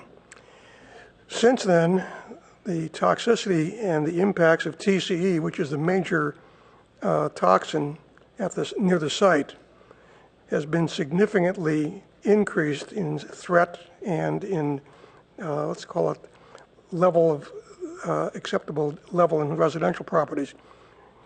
So, and also there are no tests of the soil gas or aquifer composition for TCE at these sites. So I think it's important that you address the potential hazardous materials on the site, because otherwise, if a property like this is developed, especially with an underground basement, the staff report mentions that the basement may in fact penetrate, and it will penetrate the aquifer. It's only 16 feet deep at this area.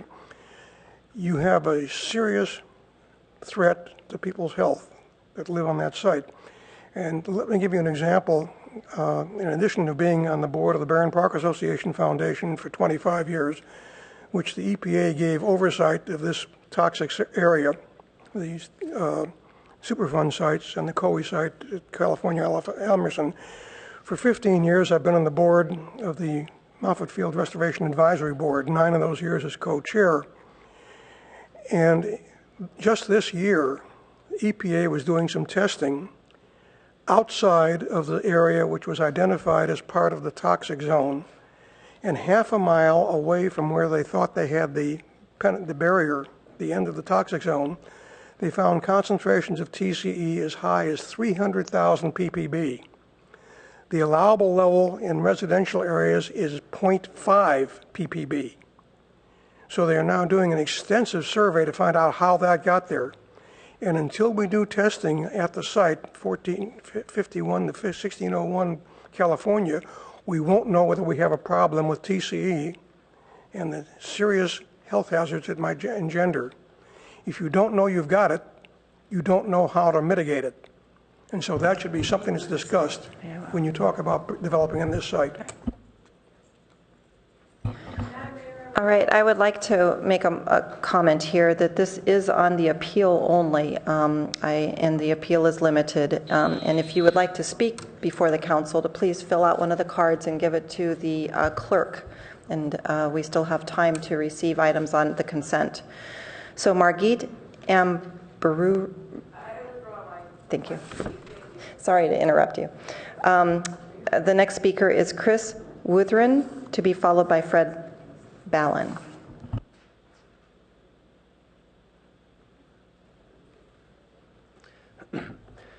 Good evening, council members. My name is Chris Wuthman, and I'm with Stanford University Real Estate Office and am manager of the Mayfield Development Agreement housing projects. We would like to take this brief opportunity tonight to speak about the process for developing these project plans over the past 3 years. As you know, the Mayfield Development Agreement required that Stanford submit its application for 180 housing units to the city by the end of 2013. Well in advance of this deadline, in 2011, we began a series of meetings with both the College Terrace and Peter Coots communities, as well as with City of Palo Alto staff. First, let me speak about our meetings with city staff. Over the course of developing the plans, we met with Palo Alto Fire on multiple occasions to seek its design requirements, review, and comments. And there is not a single comment that we have received from them that we have not incorporated in our site plan. We've also had one-on-one meetings with planning, public works, transportation, and utilities. as well as 3 development review committee hearings over the course of our application, where we received and have responded to extensive comments and requirements. In sum, this project has been very thoroughly vetted by city staff. It is responsive to all requirements established by the city, and it complies with all applicable codes and ordinances. And the project has received unanimous recommendation from both the Architectural Review Board and the Planning and Transportation Commission. With respect to our efforts to outreach and establish an ongoing productive dialogue with the College Terrace neighborhood, over the past nearly 3 years, we have met with the College Terrace Residents Association Board on multiple occasions, held a community-wide open house, and met with College Terrace representatives numerous times. Our plans have been modified and improved as a result of these discussions. From the beginning, we have conveyed to College Terrace our 3 guiding principles in project design. Trying to put these very succinctly. First, to stitch this corner of the research park with the College Terrace neighborhood in more positive ways than the commercial properties currently do, including significantly lowering traffic as compared to the traffic from commercial buildings. This particular principle reflects the original vision of the Mayfield Development Agreement. Second, to include design elements that increase the safety of pedestrians and optimize the vehicular routes in circulation. And finally, third, to be conscious of sustainability in site layout and design so that open space is optimized and circulation hardscape is minimized to limit stormwater runoff. Thank you. Fred Ballin, to be followed by Ann Hay. Sorry, Ann, your last name is a little hard to read.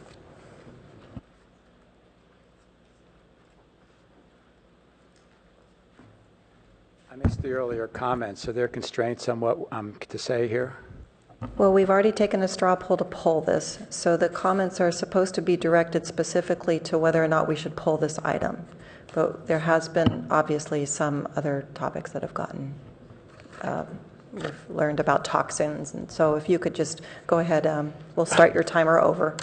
Well, cut me off if I'm in the wrong direction, but this is what I prepared for tonight. Good evening. This appeal is with regard to matters of safety in and outside the project. Dense with fire roads cut, underground garage access via mirrors, an internal street narrowed to deal with congestion caused by poor design, while still improperly specified as the safe route to school, and a third of the single-family homes without a sidewalk. The appeal is informed by a report from a highly experienced and respected traffic and civil engineer of a development agreement requirement that the applicant obtain the site-specific analysis for review by the city. The engineer and I have reviewed the city's responses to the appeal within the staff report. He stands by the review and I stand by the appeal. In November, you adopted 9-0, the state fire code, including Appendix D, which clearly provides options to meet the turnaround provision on dead-end streets. As Art Liberman correctly points out, another section of the fire code you adopted clearly states the requirement for the turnaround. The wording in both sections is clear, and when you adopt the words, you adopt the meaning. You don't get to say what it means. However, the city argues illogically that the clearly stated turnaround requirements can be replaced by a you can reach it with a hose requirement, so none of the specified turnaround options is required. To further support this line of reasoning, the city states this is a generally accepted interpretation of the provision. A floating body of knowledge somehow appending the fire code should not be acceptable to the council. With regard to minimum street width when hydrants are present, another generally accepted interpretation is employed, the use of rolled curbs. Rolled curbs are part of the shoulder and do not change the actual street width. And why is this happening? When requiring the applicant to follow the fire code is easy to do and costs you nothing. In addition to rolled curbs, the city has come forward with plans to remove parking on dead-end streets. None of these specifications is reflected in the plans presented to the ARP and as part of your packet. That's because they've come forward only after I submitted the consultant's report. This demonstrates that the plans of the ARB and reviewed in the director's decision were substantially under the city's requirements. Why? There are jurisdictions where the department seeks higher standards than what the city has adopted. in San Francisco, where the city has not adopted Appendix D and plans are moving forward for a large development in the Hunters Point and Candlestick Point area, the fire chief is pressing the city to increase the minimum street width for adequate fire access. Why in Palo Alto, where you have adopted Appendix D, are we creating justifications for waivers from the adopted fire code? Thank you. Thank you. Anne Hay, to be followed by Stephanie Munoz.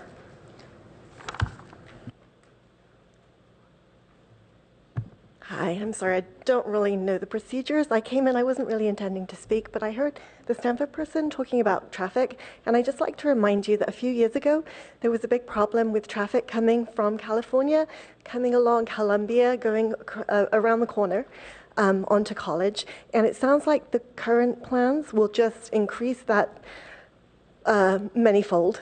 And I would just like to remind you that you put a roundabout in there because of the problem with traffic, which subsequently was taken out, and the traffic was just put to where it was before when there was a problem. There should be a four-way stop there minimum. I understand there's also recently been a couple of children knocked off bicycles, and so I'd like you to really think carefully about not having access in both directions from the new housing. And I apologize if this is not the item, but I really think that there needs to be a lot more research. I also heard that there was not very many comments given, and I think that we need to open up the opportunity for comments. It seems like this has all gone through very quickly without a lot of notice. I have seen notices, but it's usually the day of. Suddenly there's a meeting, and for people with work schedules, it's hard to accommodate that. So I'll just clear it up. We will be taking up both this appeal and the maps, which will allow the project to move forward on the 23rd, the same night. So please come with these types of comments on that night. Okay. Tonight, we're just looking at whether to pull the appeal from consent and hear it in a public hearing forum. Oh, okay. So I hope you do. Thank you very much. Okay, thank you. Good finish. Stephanie Munoz, and then followed by Eric Schmidt. Good evening, council members. The idea of Stanford changing offices into houses is exactly what people have been talking about and hoping for and wishing for some years now. It's really important to change the balance from an overproduction of offices and their traffic from out of town into housing for the workers who work up in the industrial park and at Stanford. It's a wonderful, wonderful idea. The people I have listened to... Stephanie, I'm sorry. And you should have the public hearing because... On the 23rd, we will be having all of this discussion. Yes. So tonight, it's just on the only agenda item here is whether to hear this in the public forum or not. Yes. And you should hear it in the public forum with the end of the city of Palo Alto cooperating with Stanford to effect these useful changes.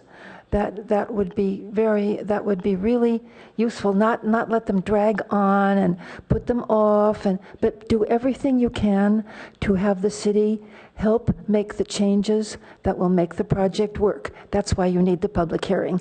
Thank you. Thank you. And Ed Schmidt, you'll have 3 minutes.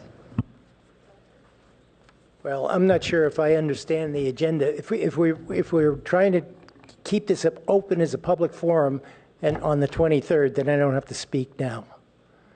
Okay? So I support the idea of having a public forum. Thank you very much. And that concludes the speaker cards that I have on this. Now, I just want to check if there's any conflicts. We have a lot of consent items on here. Does anybody have a conflict with any of the consent items? Yeah, Larry or Councilmember Klein. Same person. Since the item is going to be pulled, I would I'll just say that I cannot participate in item number 9 since my wife is a member of the Stanford faculty. Thank you. Okay, thank you. I just thought that we should cover that tonight. Councilmember Holman?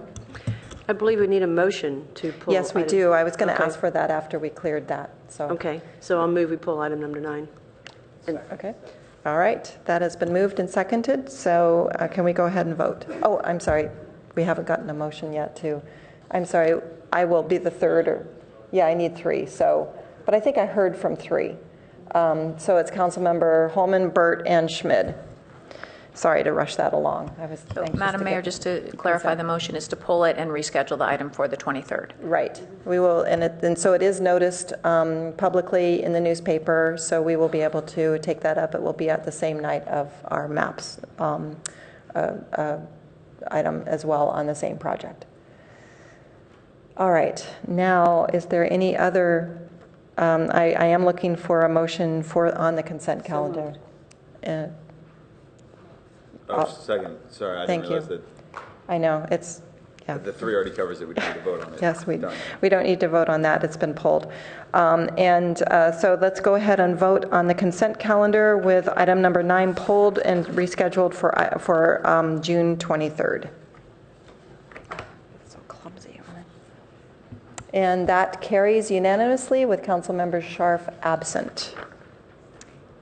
All right. Now we are here with our action items. And the first action item is a levy for the California Avenue Parking District. This is the time and place for the public hearing on the parking assessment rules for the following project. California Avenue Parking Assessment District number 92-13, Resolution of Intent number 7230, adopted August 9th, 1993. The city engineer has caused to be prepared and filed with the city clerk a report providing for the levy of special assessments within the California Avenue Parking Assessment District number 92-13, created and established under resolution number 7230. The report sets forth the amount of assessments proposed to be levied for the fiscal year 2014-2015. The assessments will be used to pay principal and interest on the bonds issued for the assessment district. The report is and has been open for public inspection. The purpose of this hearing is to allow this council to hear all persons having an interest in any real property within the parking assessment district, to hear all objections, protests, or other written communications from any such interested persons, to take and receive oral and documentary evidence pertaining to matters contained in the filed report, to remedy and correct any error or informality in the report, and to amend, alter, modify, and correct and confirm the report and each of the assessments therein. So has the clerk received any written communication from any such interested persons? No, I have not. Does the staff have any additional information? No, we do not. I declare the public hearing open. Do we have any cards on this topic? We have no cards.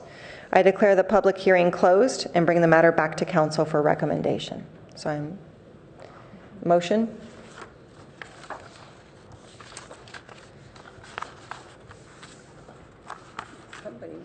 Okay, I'm going to go ahead and move the assessment district.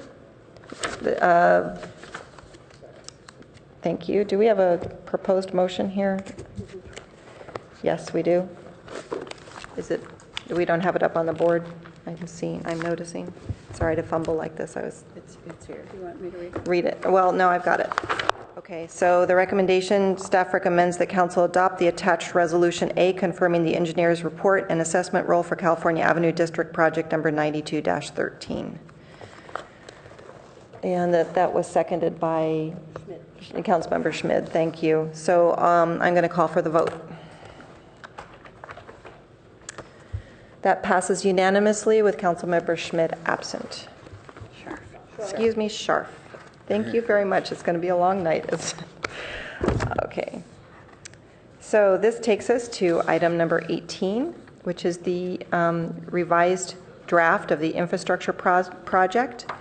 This item continues the council discussion on how to fund the infrastructure maintenance and backlog identified by the IBRIC Commission report. Because of the council action on March 3rd, which reduced the original proposal from 3% to 2% to support infrastructure needs by the placement of a transit occupancy tax or a hotel tax on the November ballot, this created a funding gap, which the council subcommittee has resolved. I will first turn the meeting over to staff for their report and then to the committee chair Klein to begin discussion of this item with a proposed motion. Staff? Thank you. Thank you, Madam Mayor. I hope that the report from the committee is clear and straightforward. It was just a couple months ago we were here before the whole council where I think all of the issues that we're talking about here were covered, and as you've already pointed out, we were required to return the infrastructure committee when the decision was made to reduce the revenue stream.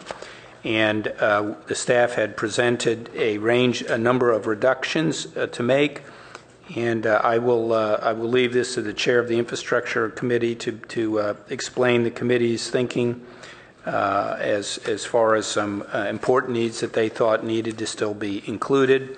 I would say that we will be back to the council on the 16th. Is that, Molly, at the next meeting? With language relating to the ballot measures for council action that's not included within the action that's being requested tonight, even though Chair Klein may cover the motions that the committee made.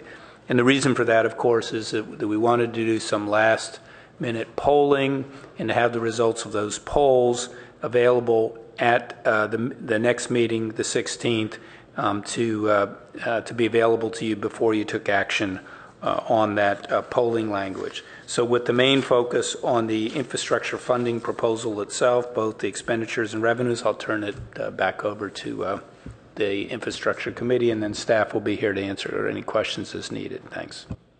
Okay, Councilmember Klein.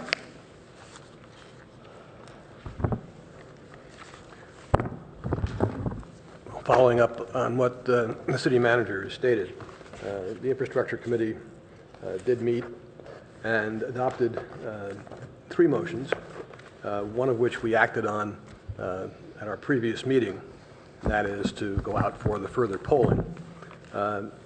The other 2 motions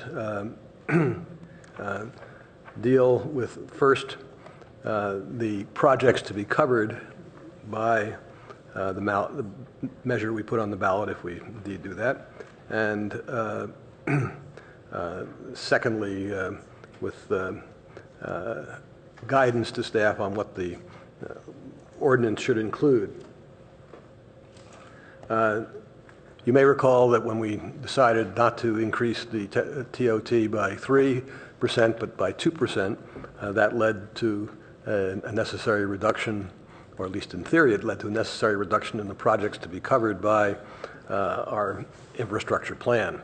So that is what we met and considered, and by one of those great government sleights of hand or thoughtful policies, take your choice, we have not reduced, or we're recommending to you that there not be any real reduction in the projects to be covered. Staff first found some additional monies. Second, we're recommending that 3 projects be moved over into our general CIP process. Those are $1 million of the bike pedestrian plan, $4.6 million in parks catch-up, and $800,000 of the Bixby Park funding. Those are not being eliminated by any means whatsoever. They're small enough that they can be covered in our regular CPI system. And indeed, one of the things that we had developed over the last year or so in the infrastructure committee was really a requirement from staff to staff that we integrate our regular CIP process with the infrastructure proposals that we're going to put on the 2014 ballot. The last item, staff had proposed to, in effect, balance things by eliminating fire station number 4 from the list of projects, and again, presumably trying to fund it out of our CIP process somewhere down the line. The committee, on a vote of 3-1, with Councilmember Scharf dissenting, went the other way and said we want that to be included in our CIP, in our infrastructure project list. And the reason for that is a recognition that by including it, we're saying this is important. The other 3 reductions were all partial ones. The main project remains in the infrastructure. Just the amounts have been tweaked. Here it's the entire project. And the committee majority felt that Fire Station number 4 is an important project. We need to keep it front and center.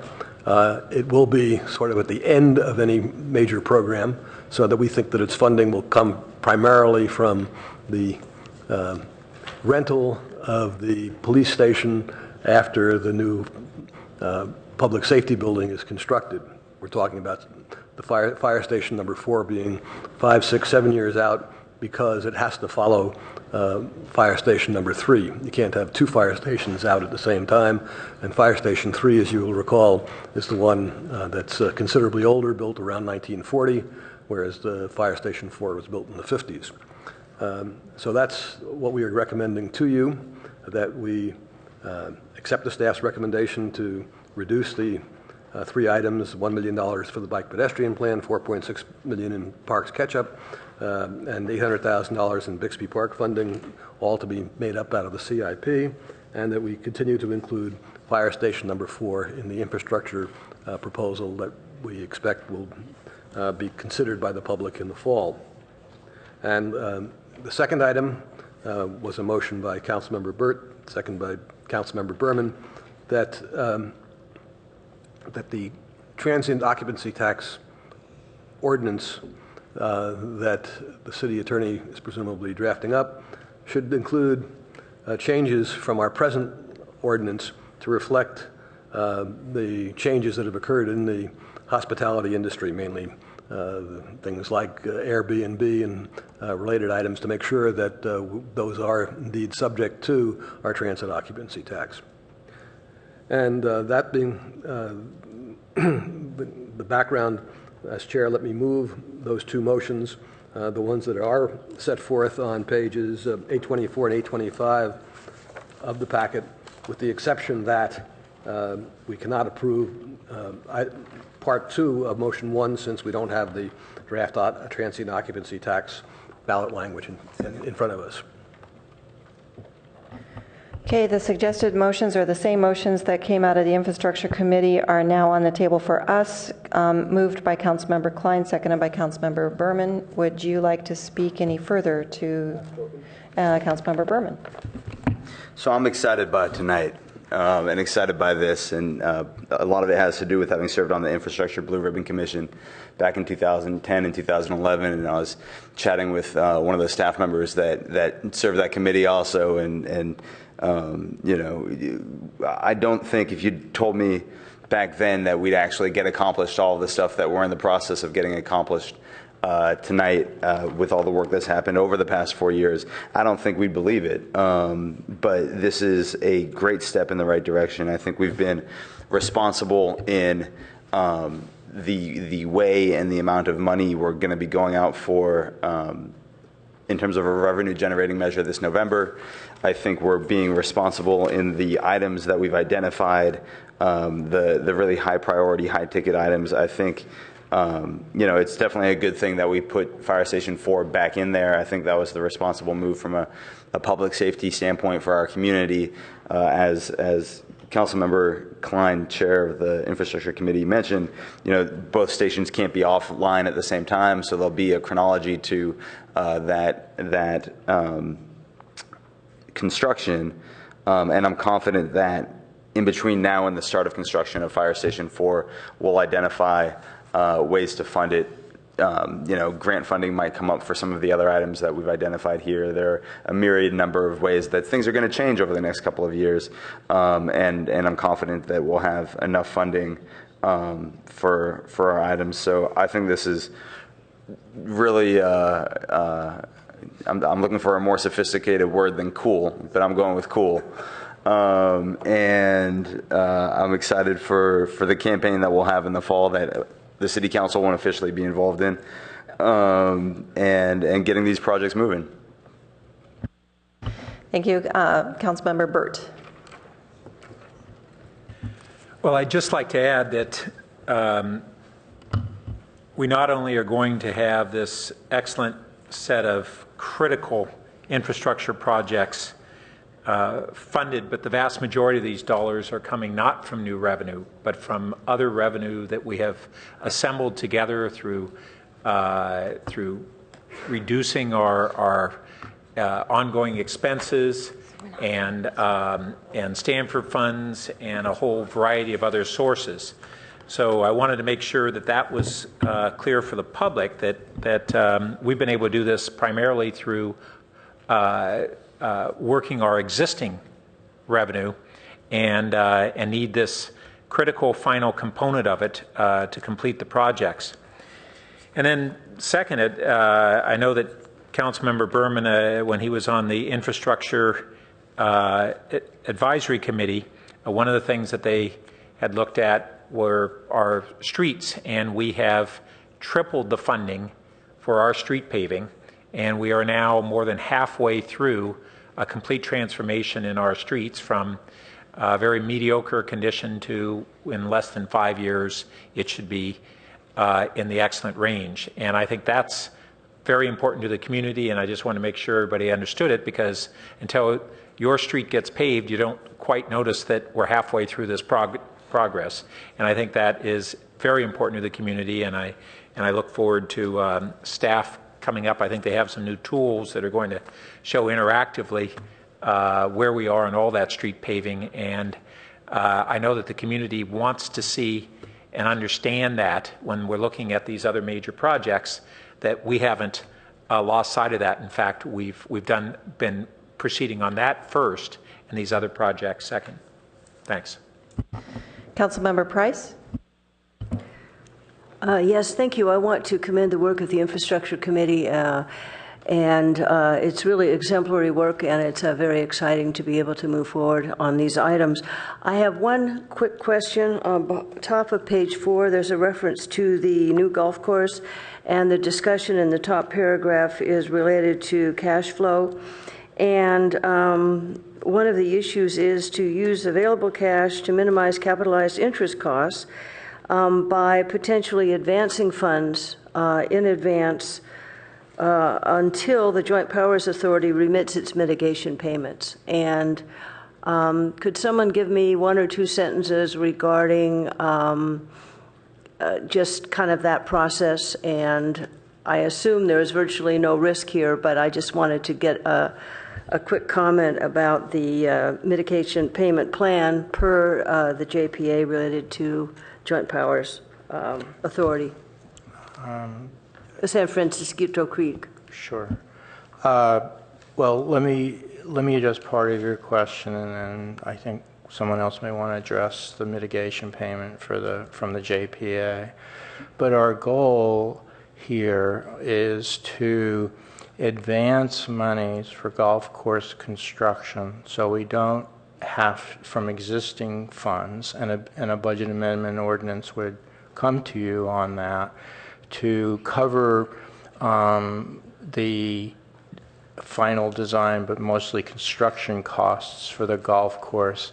As far as we can go into next fiscal year, without jeopardizing some of those reserves for other projects, so that we can minimize the borrowing that we would have to make for the construction, for the project itself.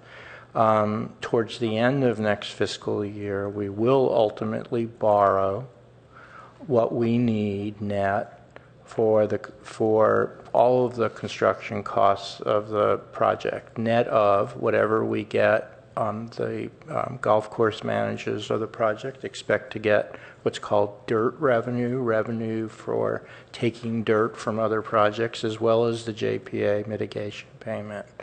So provided that we get that payment sometime next year, we can use that for cash flow to cover the construction costs.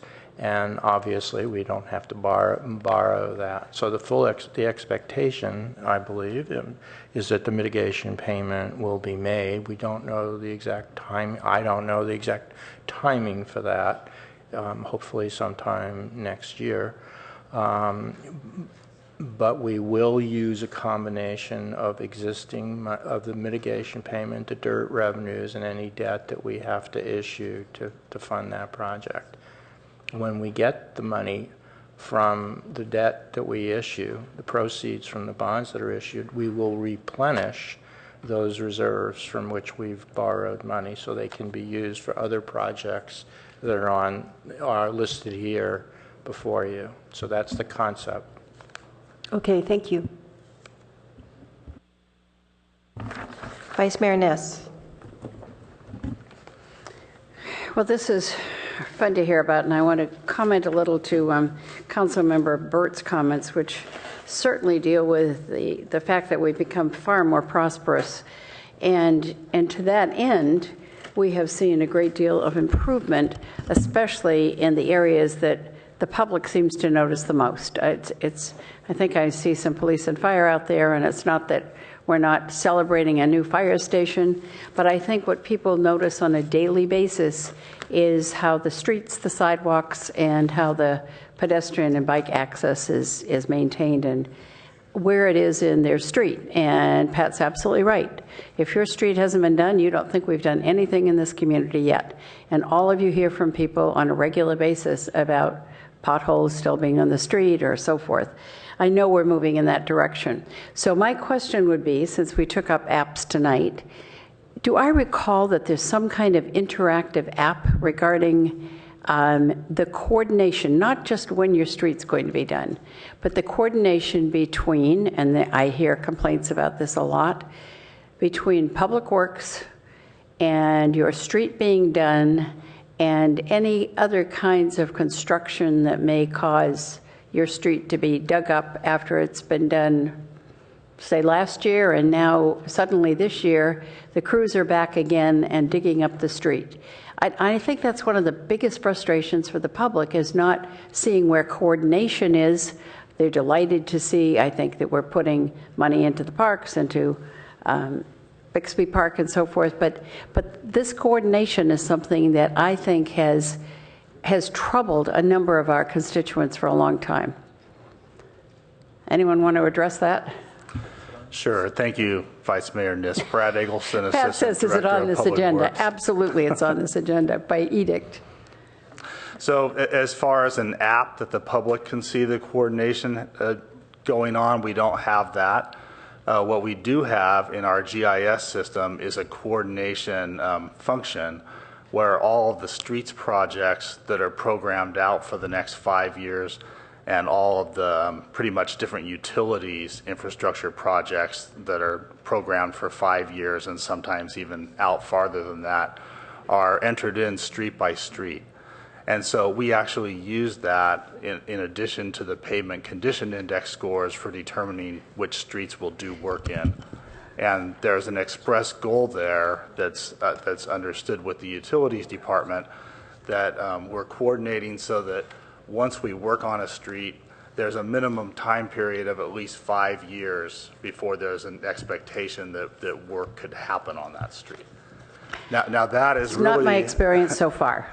But let me just go back. It's the app I'm really talking about, because I've now seen a street in my neighborhood after it's been paved. Now it's on the second being torn up time in 2 years. So we know what happens.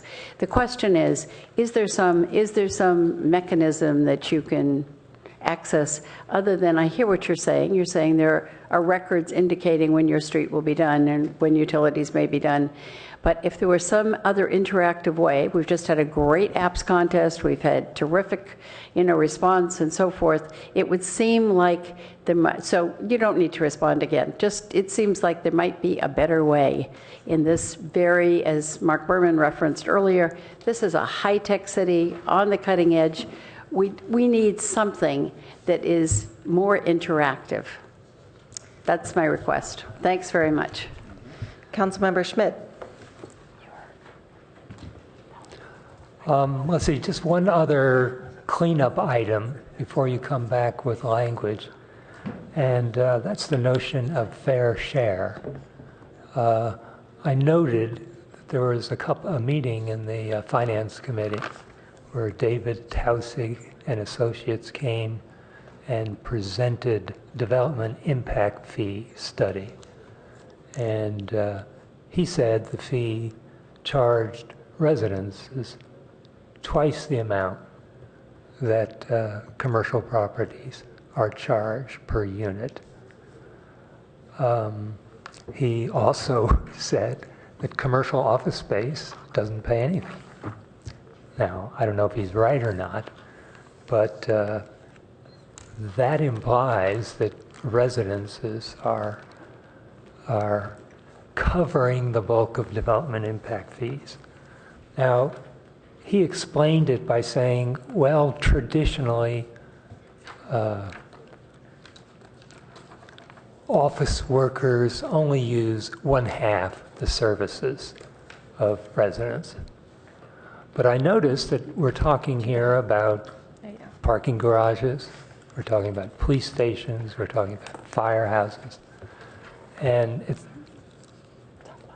the fire services utilization study came out and said 2/3 of the calls, both for fires and EMS, take place in the downtown and the California Avenue area.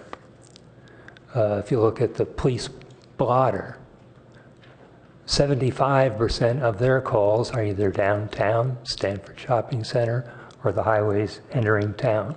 And of course, the public garages are somewhat the responsibility of commercial office space.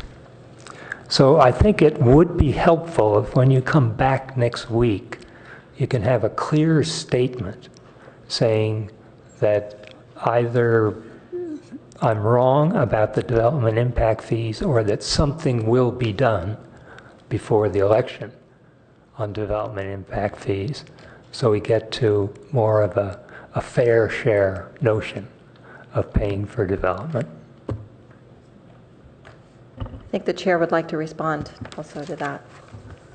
Yeah, I would not like to see the staff have that assignment. We've gone through probably about 10 different iterations of the plans that are set forth at page pages 826 and 827 in your materials. The chart on the 826 shows clearly where the money is coming from. Roughly speaking, we're talking about $125 billion. Half of it, roughly, is coming from Stanford funds plus existing surpluses. The other half is coming in the main from the new COPs based on new hotels and COPs based on an increase of 2% on the transit occupancy tax. There's smaller amounts that come from the parking in lieu fund, $4 million. That's the only, that $4 million is the only reference to impact fees. And there's good reason for that the impact fees, if we were waiting on the impact fees, we'd be waiting, they're A, uncertain, and B, we would be waiting such a long time that we'd have probably another increment of infrastructure projects equal to the ones we have right now. They'd never get done. So there has to come a time when we make some decisions and we have to stop saying that the staff should do this, that, or the other thing when they've already done an incredible amount of work. And this is a good opportunity to thank in particular Joe Saccio for his very interesting and good interactive programs that we've used to go back and forth between revenue sources and what projects we can get done. So I think we're really at the end of the road. I think we have a good plan. Impact fees are not going to be part of it, not because I have anything against impact fees. It's just not a feasible proposal. Are you finished with your comments? Yes, I am. Councilmember Schmidt. Oh, if I could just add, I think what is important is we live in a community where currently residences are paying 72% of the property tax.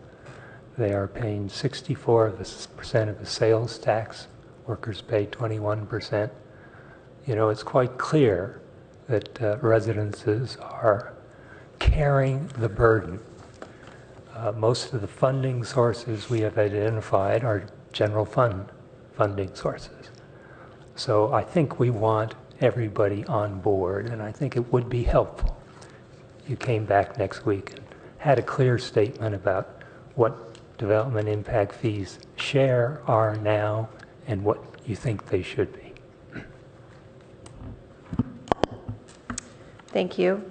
I see no more lights, so I'm going to go ahead and make a few comments and then call for the vote. Just before we do, yes. Madam Mayor, I did want to just insert again that we had a very long discussion recently on impact fees and the methodology and the issues and some of the challenges in making adjustments to those ratios in a way that we could definitively assert that we could withstand a challenge if we were to depart from the methodology we're using right now. I think that when we were having that discussion, there was a lot of interest in things like you're talking about and other concerns that were raised by the council. And I think as a staff, we've taken those to heart. I don't think that in the near term we'd be in any position, though, to be able to come back and give a report and make a recommendation that I think would be credible in the near term, just given the other research I think that we need to be doing on this. So while I can sympathize with the intention and certainly the fact that we want to ensure that we're maximizing our development impact fees and we're collecting them from the sources that we have, just as a lead staff person, I would be very uncomfortable trying to commit at this point that we could deliver on what you're requesting in this time frame. I see Lalo is standing up. I'm assuming you have a comment too.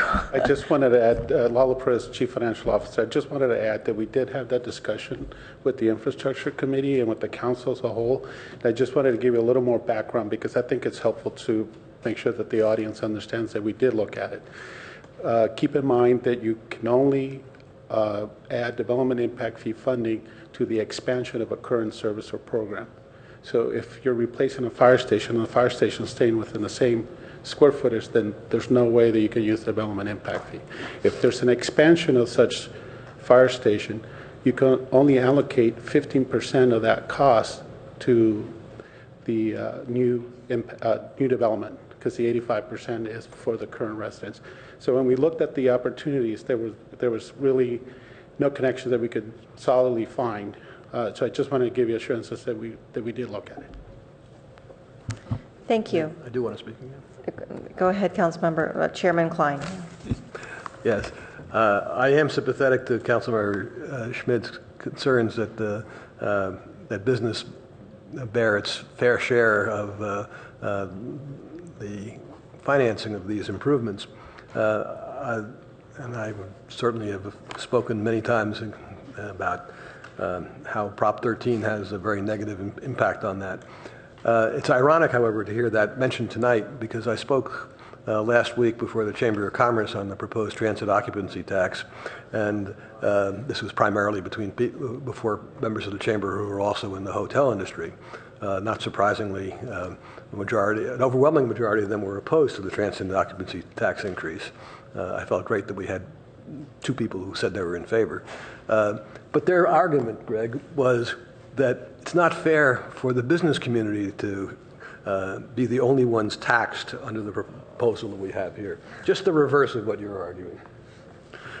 So I think I wanted to share that with you because, in effect, by roughly speaking, half of this coming from reserves, surpluses, I should say, and the Stanford money, and the other half coming from COPs based on the hotel industry in one way or another, there isn't any additional funds being asked from our residential taxpayers. So I think we were accomplishing what you suggest and more by the proposal before us tonight. Well, I want to thank the work of the Infrastructure Subcommittee. It has been, I'm sorry, I didn't see your light. Councilmember Holman, go ahead. Well, I was going to exercise restraint, but I think there is just one, both Councilmember Schmidt and Councilmember Klein bring up both accurate and relevant arguments. The distinction I would make is that the TOT is not a fee charged by the businesses. It's what's collected from visitors, and it's passed through to the city. So there's that distinction. And I just want to support Councilmember Schmidt in recognizing that we need to be aware and cognizant at all times that the different entities, the different aspects of the community are paying their fair share. Thank you. All right. Well, I want to thank the subcommittee. And so is the subcommittee now finished with its work?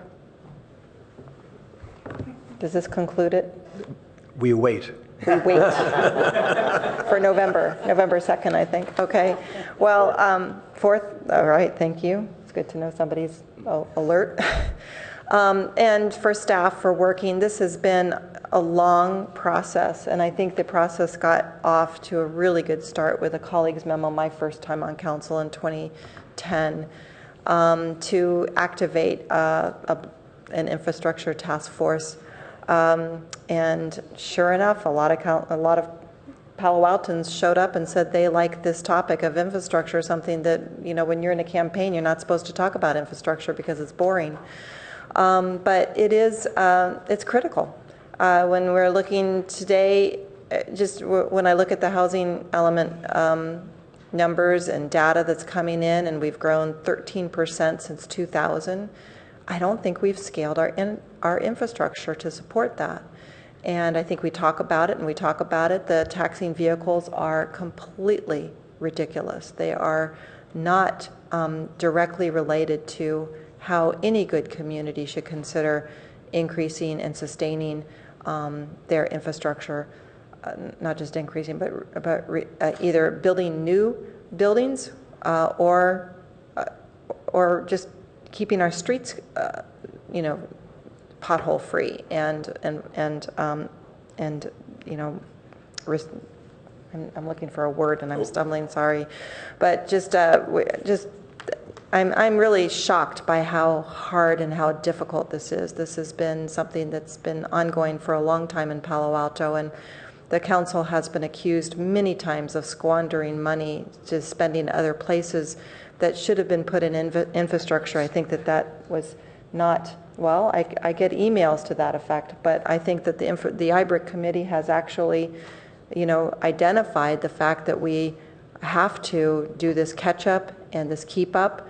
And then we have these capital improvement projects, very important capital improvement projects, in order to support the community that we live in at the high level of quality of life.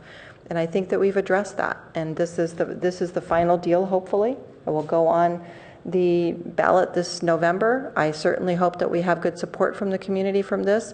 And I have to say that when I listened to Councilmember Klein debate this topic with the chamber, I agreed with all of their comments. This is unfair.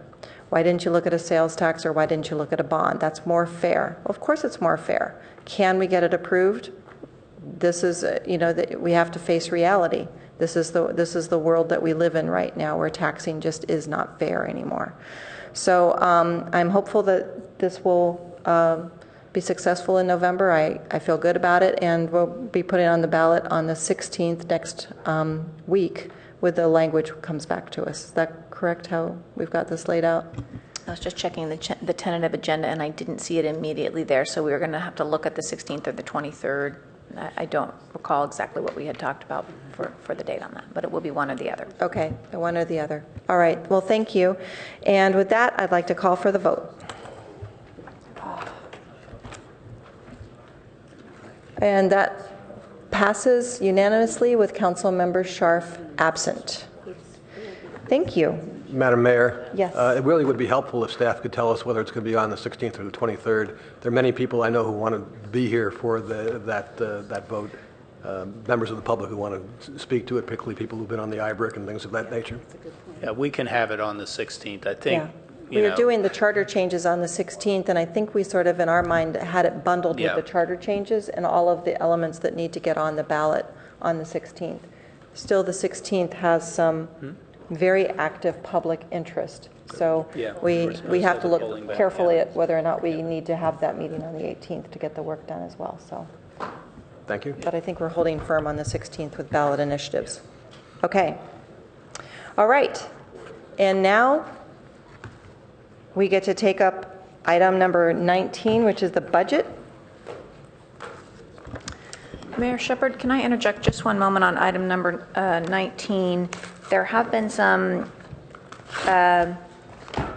questions just about the way that this item was titled, and I think that the title could be clearer, and we will make a clearer title for the second hearing. The first part of the title does refer to a budget amendment ordinance. What's before you tonight actually, of course, is the annual budget ordinance, which then over time throughout the year is amended in minor ways. So just to clarify, this is the city's entire budget. It's the base budget that you're being asked to review, and you will then have it a second night as well. Okay, thank you. Tonight we will begin the budget hearing process on the ordinance adopting the budget for fiscal year 2015.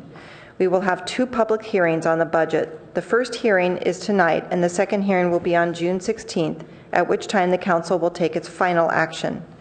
First, we will begin with a staff presentation, followed by the public hearing on the proposed budget. Finally, we will have questions, comments, and motions from the council.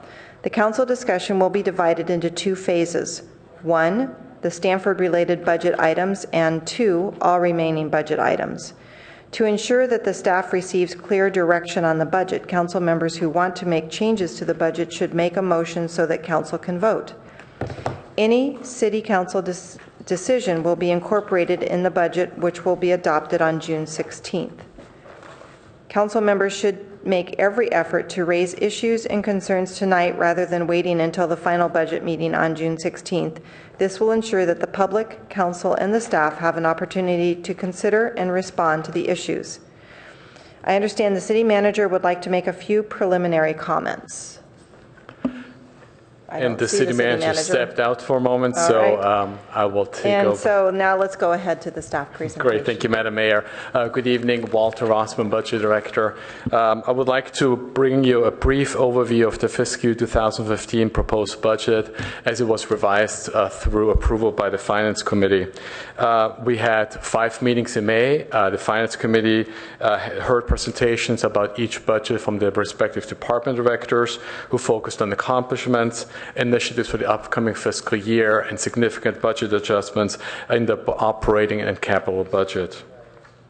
All documents presented to the Finance Committee were attached to your budget adoption CMR, which you received in packet and submitted to you. So looking over the overview for today, I will talk a little bit about the citywide expenditures for fiscal year 2015, make some highlights regarding the enterprise funds, touch a little bit on the capital improvement program, talk about salary benefits and position discussion, and then close with a discussion on the general fund. The pie chart here is the citywide expenditure budget of $470.3 million. The largest portion, about 32% or a third, is the salary and benefits budget, and the second largest utility purchase, followed by the capital improvement program in the city. It's important to note that this capital improvement program is the net number, does not include the expenditures from the internal service funds since they are netted out. Looking at the enterprise fund highlights, as you know, there are no rate changes proposed by staff for electric, gas, water, and sewer utilities. However, based on the ballot measures approved by the voters in mid-2000 for the storm drain fund, there's a 2.6% consumer price index increase, as well as for fiber optics per the contractual agreement with our customers. As a highlight, we have increased the solar funding rebate program in the electricity fund. We are adding about 4.5 positions across all enterprise funds, and that's a metering technician in the utility funds, a safety officer, and the principal management analyst to oversee the utility customer service system. Additionally, as we're scheduled to take over the Palo Alto Airport, we're asking to include or add a management analyst to support the airport fund. The 0.5 laboratory technician, the wastewater fund, is here in order to support regulatory requirements in order to do increased water testing or wastewater testing as required by the permitting agencies. The capital program, it continues the passage of the path of the last few years. We're focusing the $28.5 million expenditures primarily on rehabilitating and maintaining the existing infrastructure. Looking at a typical ratepayer bill, which our ratepayers in Palo Alto received, there's only the slight rate increase for storm drain, the 2.6% CPI increase, which I talked about.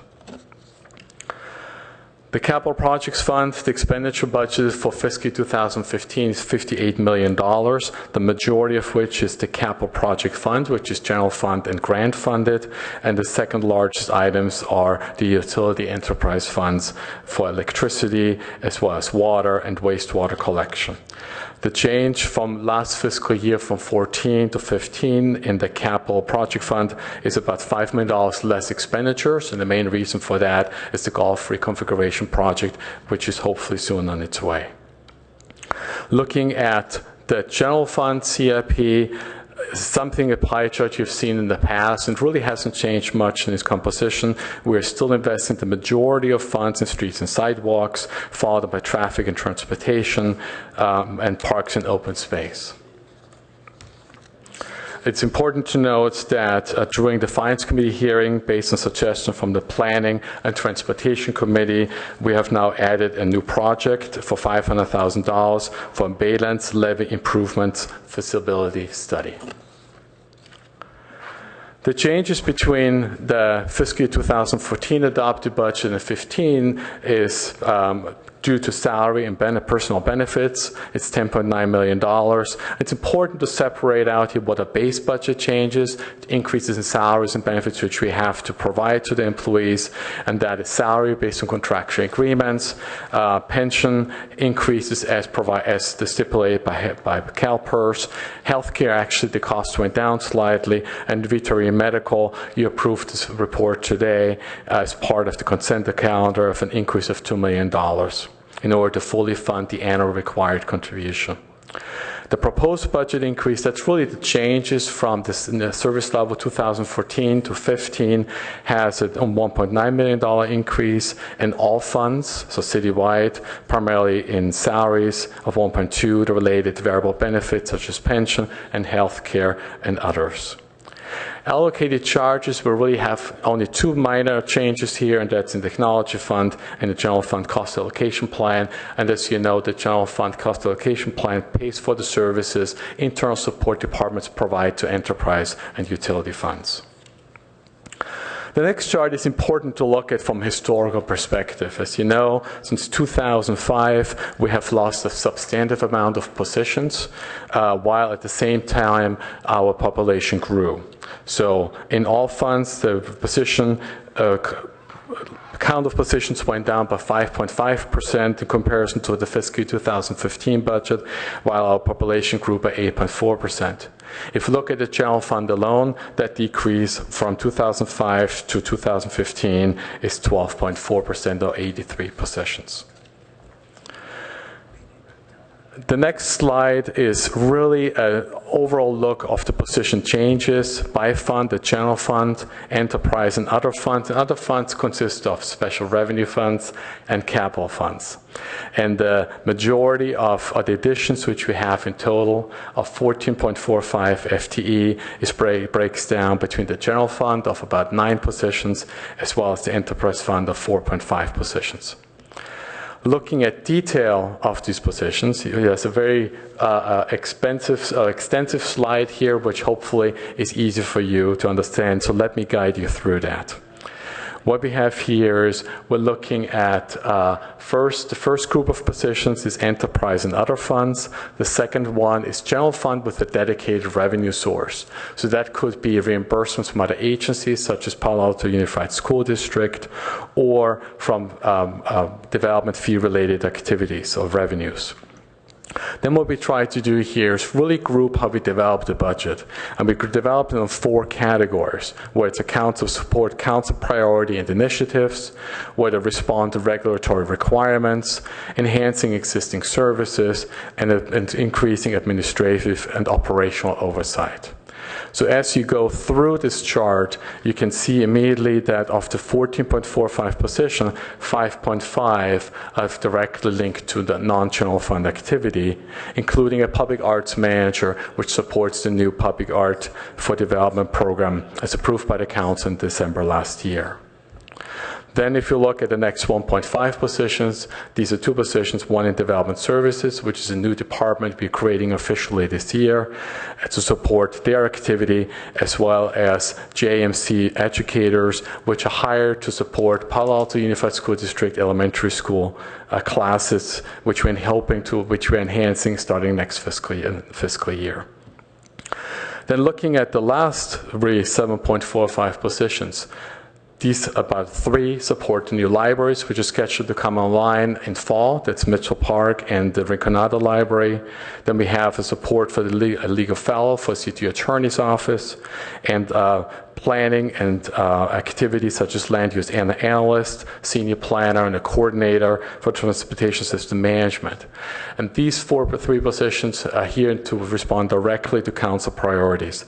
And lastly, in the community service department, a management analyst to support these departments with administrative workload. This department CSD has about $23 million in budget and about $5 million in revenue, generating a lot of revenue from very small little fees for classes, for sports, camps, or arts classes, and rental room revenue. Now looking at the general fund, its revenue it's about $169.4 million, the majority of which comes from major tax revenue, whether it's sales tax, property tax, transient occupancy tax. And the majority increase in revenue from fiscal year 2014 to 15 is primarily due to increase in taxes. And that increase is about 5.5% in total for all revenues. Looking at the general fund expense by category, it is no surprise, I'm sure to you, the majority of dollars go towards supporting city employees for salary and benefits.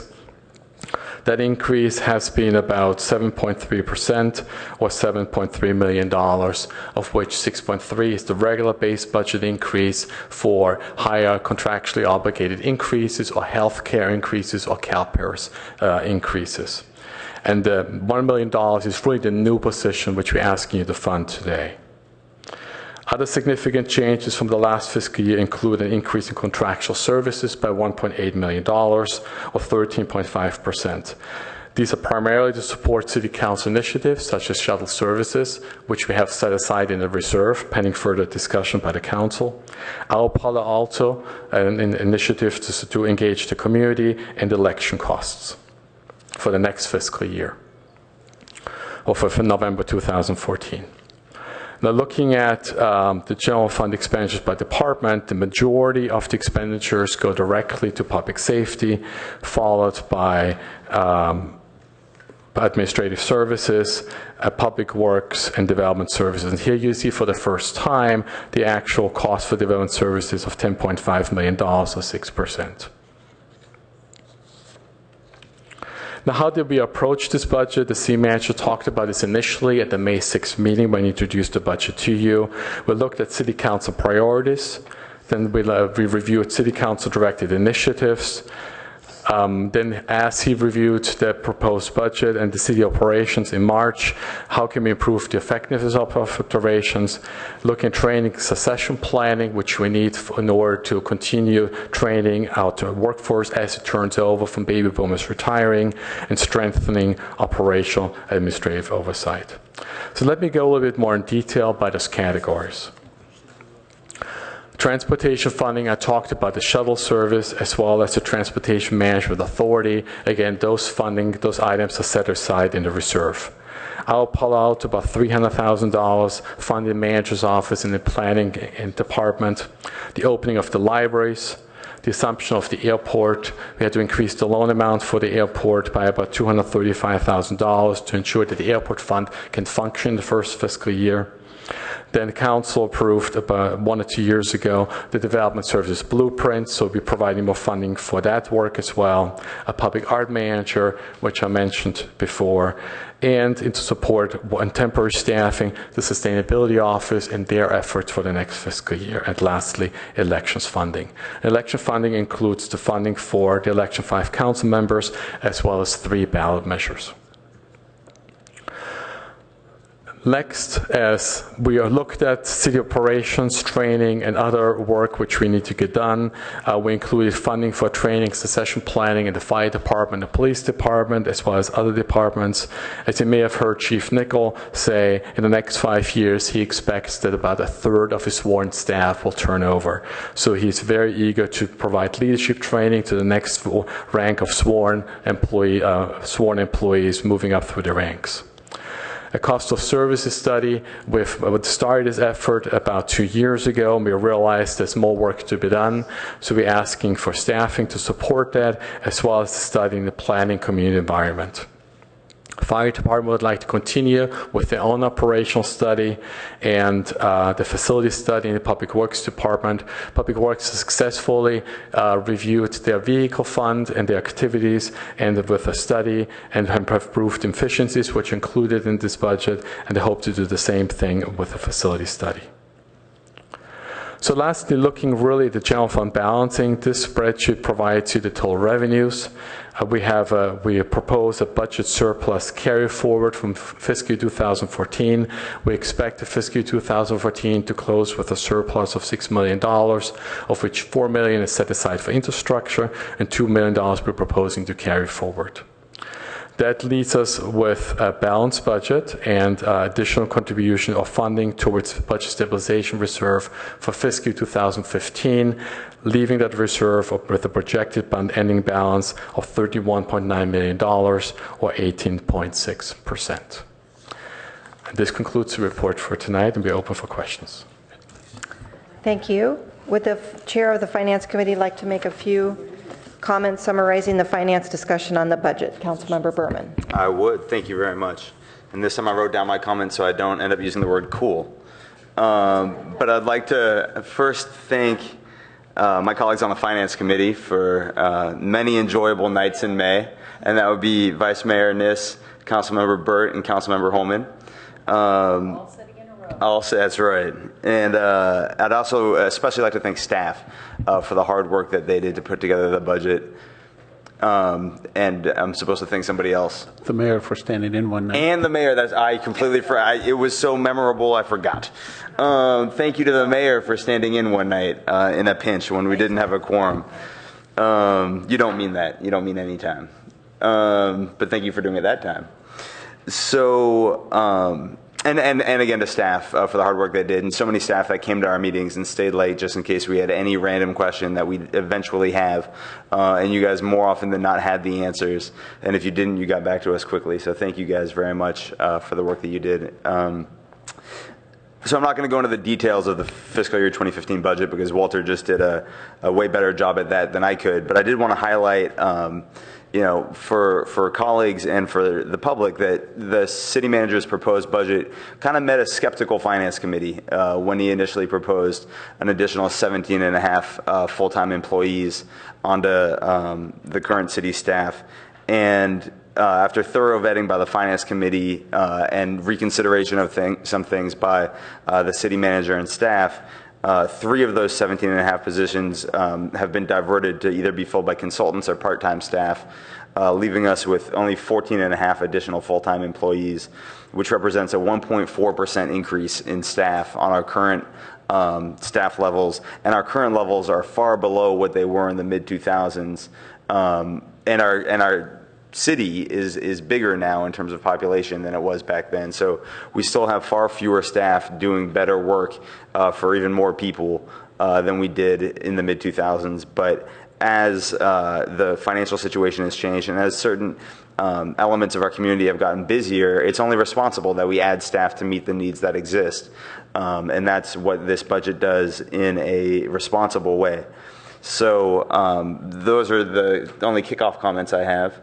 And I'll send it back to either staff or the mayor. Okay, thank you. I'm now going to open the public hearing on the budget for fiscal year 2015. Clerk, do I have any cards? At this point, if you would like to speak on behalf of the budget, this is the time to do it. And it looks like we've got a card. Or two. Can I? Oh, no, I won't. I was going to highlight just the one area of disagreement that everything got approved. Yeah, you probably should. Yeah.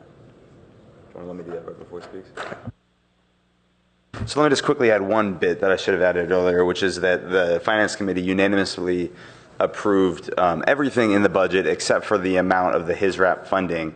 And so everything came out of Finance Committee with a unanimous approval. And I'm sure we'll have a good discussion tonight about what the level of HISRAP funding should be. It looks like we will. We've got a couple speakers identifying that as their topic. So Barbara Klausner is your first speaker, and you'll have 3 minutes to be followed by Leif Erikson.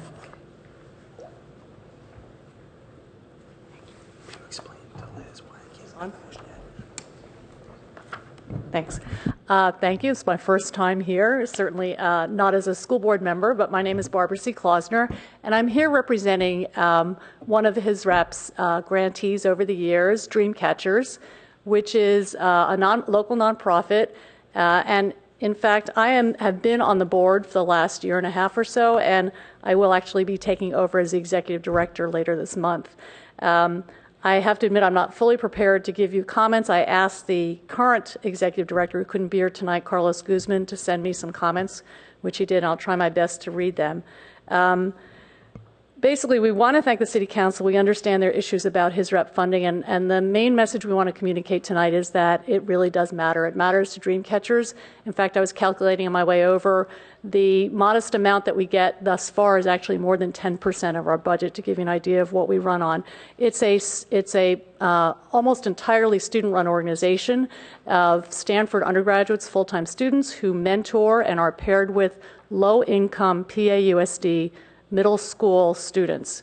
And these are all students within the Palo Alto School District. And one bit of information I just want to pass along about these students is that our criteria is that they be low income. This past year we've had about 50 students, but to also know that the overwhelming majority of these students are Hispanic, African American, come from households that make less than $45,000 a year, have at least one parent who did not attend college, and many who don't speak English at home. I'd also like to clarify, because people usually automatically think, well, these are students who perhaps are coming from East Palo Alto. In fact, the vast majority of the students in our Dreamcatchers program are Palo Alto residents. I believe the number is about 3 out of 4, 75%. So we are, in fact, serving Palo Alto residents to the extent that that's important to the decision here. This is an important program for the students. It is an academic tutoring program, but we also try to look at their social and emotional health. There are up to 235 total low-income middle school students in our district, again, the majority of whom do live in Palo Alto. I know that the funding issue is something that you will be discussing, and I know that process is an important thing when you're part of a democratic governing body, but I do hope that you do recognize that this HISRAP funding is very important to Dreamcatchers, and we are looking to ramp up our program. Part of what we want to do is to increase community involvement.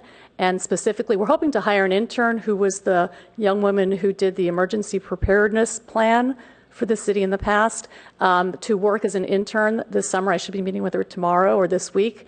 And one of the things I'd like to ask her to do is to do some more community outreach to the local businesses in Palo Alto to help support the Dreamcatchers program, bring in professionals to present on some of the STEM topics, and also healthy eating and foods. So thank you very much. Thank you. I think the Vice Mayor has a question for you, if you don't Barbara, mind. could I just ask a question? Your current budget is how much? Because I appreciate you filled me in on Dreamcatchers before. It's in the range of $65,000. It really is very much a volunteer student-run organization. Okay. Thanks so much. You're welcome. Thank you. Okay, our next speaker is Leif Erikson.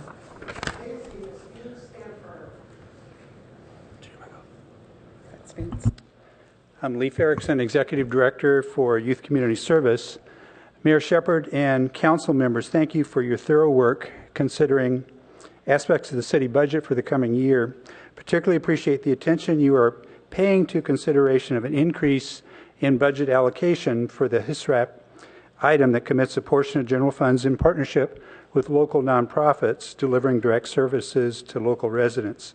I'd like to respectfully point out several misperceptions that I heard in the last council discussion on this item and share some information that may be new to several council members and hopefully lead to fresh consideration of a larger budget increase in this cycle.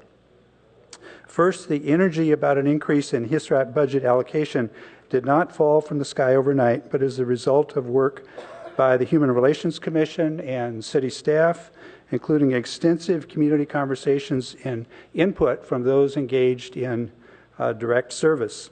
One result of that work was the insightful and well-documented report by Human Relations Commissioner Bacchetti in collaboration with HRC Chair Jill Onan. A clear outcome of that report revealed the often overlooked depth of need in our affluent community. Second, many HISRAP grantees struggle to access funding from the county or other private funders because of the misperception that North County and Palo Alto do not have needs like those seen in San Jose and South County. Foundations have told me at Youth Community Service that they cannot fund our request for support for programs serving Palo Alto youth, but are happy to fund programs that we offer serving East Palo Alto or Eastern Menlo Park youth. Several of us HISRAP grantees have actually had significant budget deficits for our Palo Alto programs in recent years because of this paradox of struggling to serve critical needs amidst a city committed to delivering high quality of life expected by our residents. What the HISRAP partnership means to many of us is a statement by the city, encouraged by the homework of city staff and the HRC, that the city joins local nonprofits in recognizing the critical nature of the work we do to meet those needs here in Palo Alto. We ask you to let us leverage a significant increase in resources committed to this public-private partnership that HISRAP represents so that we can go back to those foundations and other resources to demonstrate that the city indeed stands with us in recognizing the critical nature of those needs here in Palo Alto. Thank you. Thank you. We will now begin the council discussion of the budget. Before we begin, I understand the city attorney has a few comments about potential conflicts. Good evening, council members. It's that time of year when we recognize that the California Political Reform Act requires council members to identify and recuse themselves from any governmental decision that could foreseeably have a material impact on a source of income to them. We usually have, and this year, as typical, we have a Councilmember Klein, who through his wife's employment does have Stanford as a source of income. So I believe Councilmember Klein will be recusing himself from the Stanford items. We do, state law does permit us to bifurcate those items off and take them first. We have done that.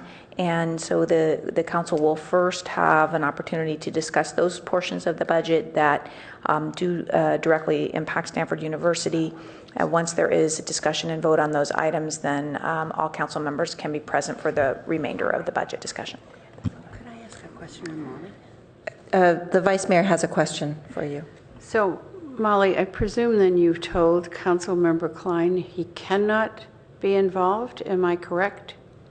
Or you have advised him, or since he steps out a lot on this issue, I'm just trying to figure out what the practice is. So the structure, the way that we do this work is that we train and advise all council members on the general requirements of the law, and then council members are required and obligated to, as are other city officials and employees, to watch for decisions coming before them that may impact those sources of income. And these are the items that council members and officials report on their statement of economic interests annually.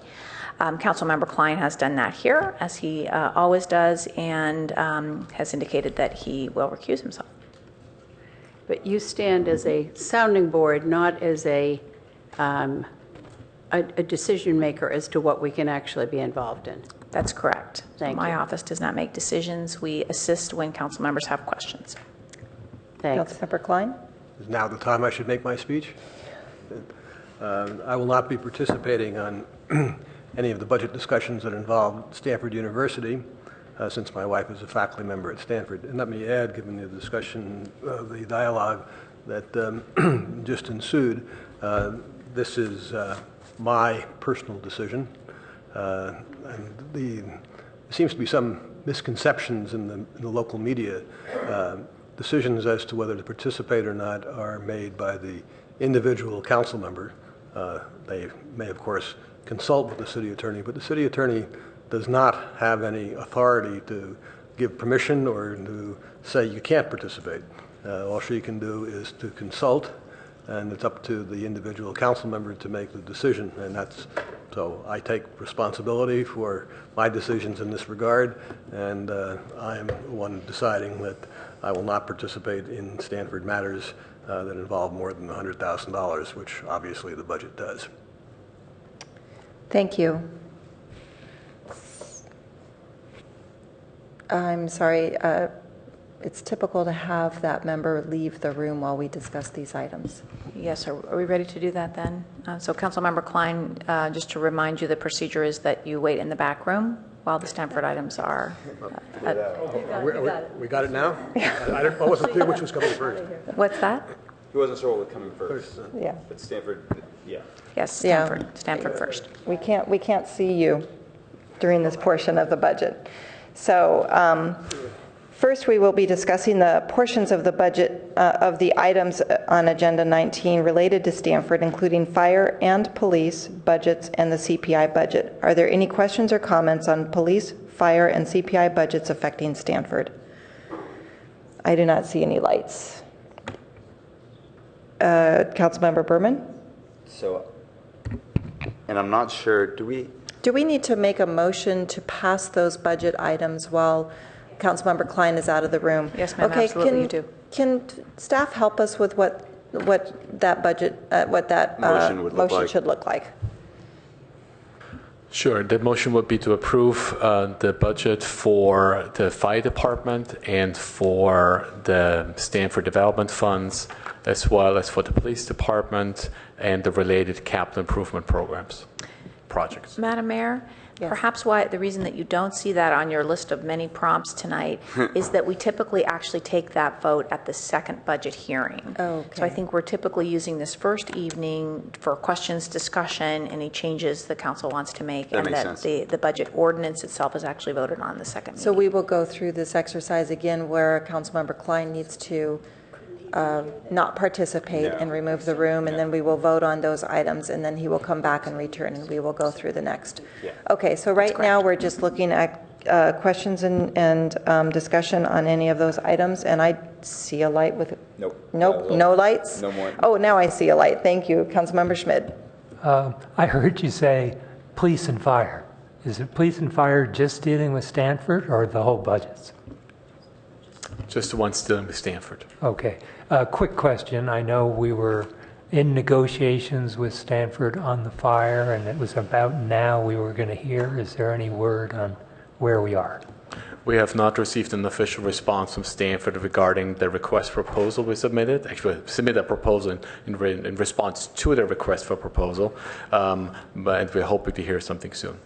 So there is no impact on the budget that we're voting. We're moving ahead as if we were continuing. That's correct. So the budget is set up assuming that Stanford will provide the fire services and police dispatch services to Stanford for the next fiscal year. Good. Thank you. All right, thank you. If there's no more comments or questions at this time on the fire, police, and CIP budgets that relate to Stanford University, I will now close tonight's council discussion on that portion of the item. Councilmember Klein has not participated in the discussion. Would Councilmember Klein please like to return? Would somebody like to go fetch our colleague, please? All right. Mark's up and ready.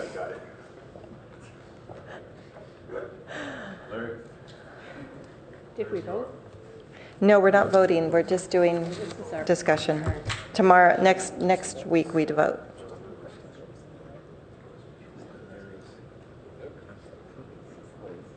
Madam Mayor, I don't know if you'd ever, well, never mind. I was going to say whether you'd ever get to a even sort of tentative concurrence with the Finance Committee's recommendations, even at the end of the night, knowing that you'd have to reaffirm that and actually formalize it next week. I'll leave that to you. I think we're reaching tentative agreement tonight is the way I understand it.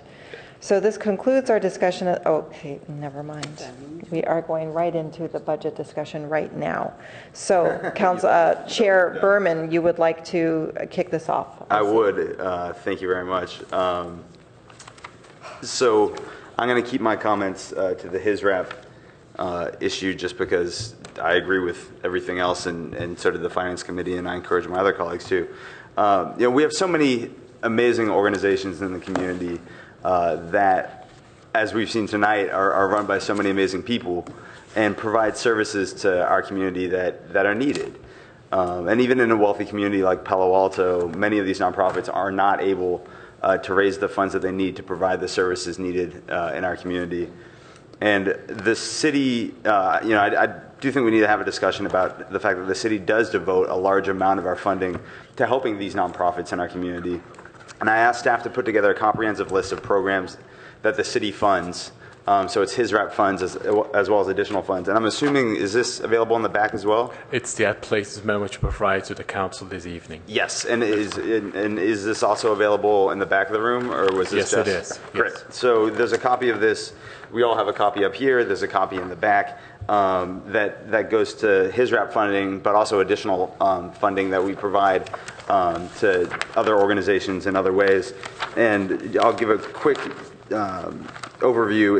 It comes to a total of $2.4275 million. 1.4, about 1.45 of that, $1.45 million comes from the general fund.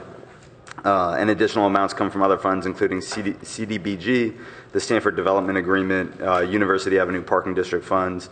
And I'd even add in addition to this, and it all depends on how you want to define things, but I'd say that the $1 million, I think approximately $1 million that the city pays the school district for classroom space for PAC should probably be considered. That comes out of the UUT, which is general fund money.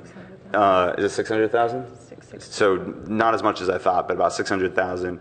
And I'd also argue that the subsidized rent that we provide to a lot of nonprofits at Cubberley should also be considered, money that the city provides to nonprofits in our community to provide the services that our community needs.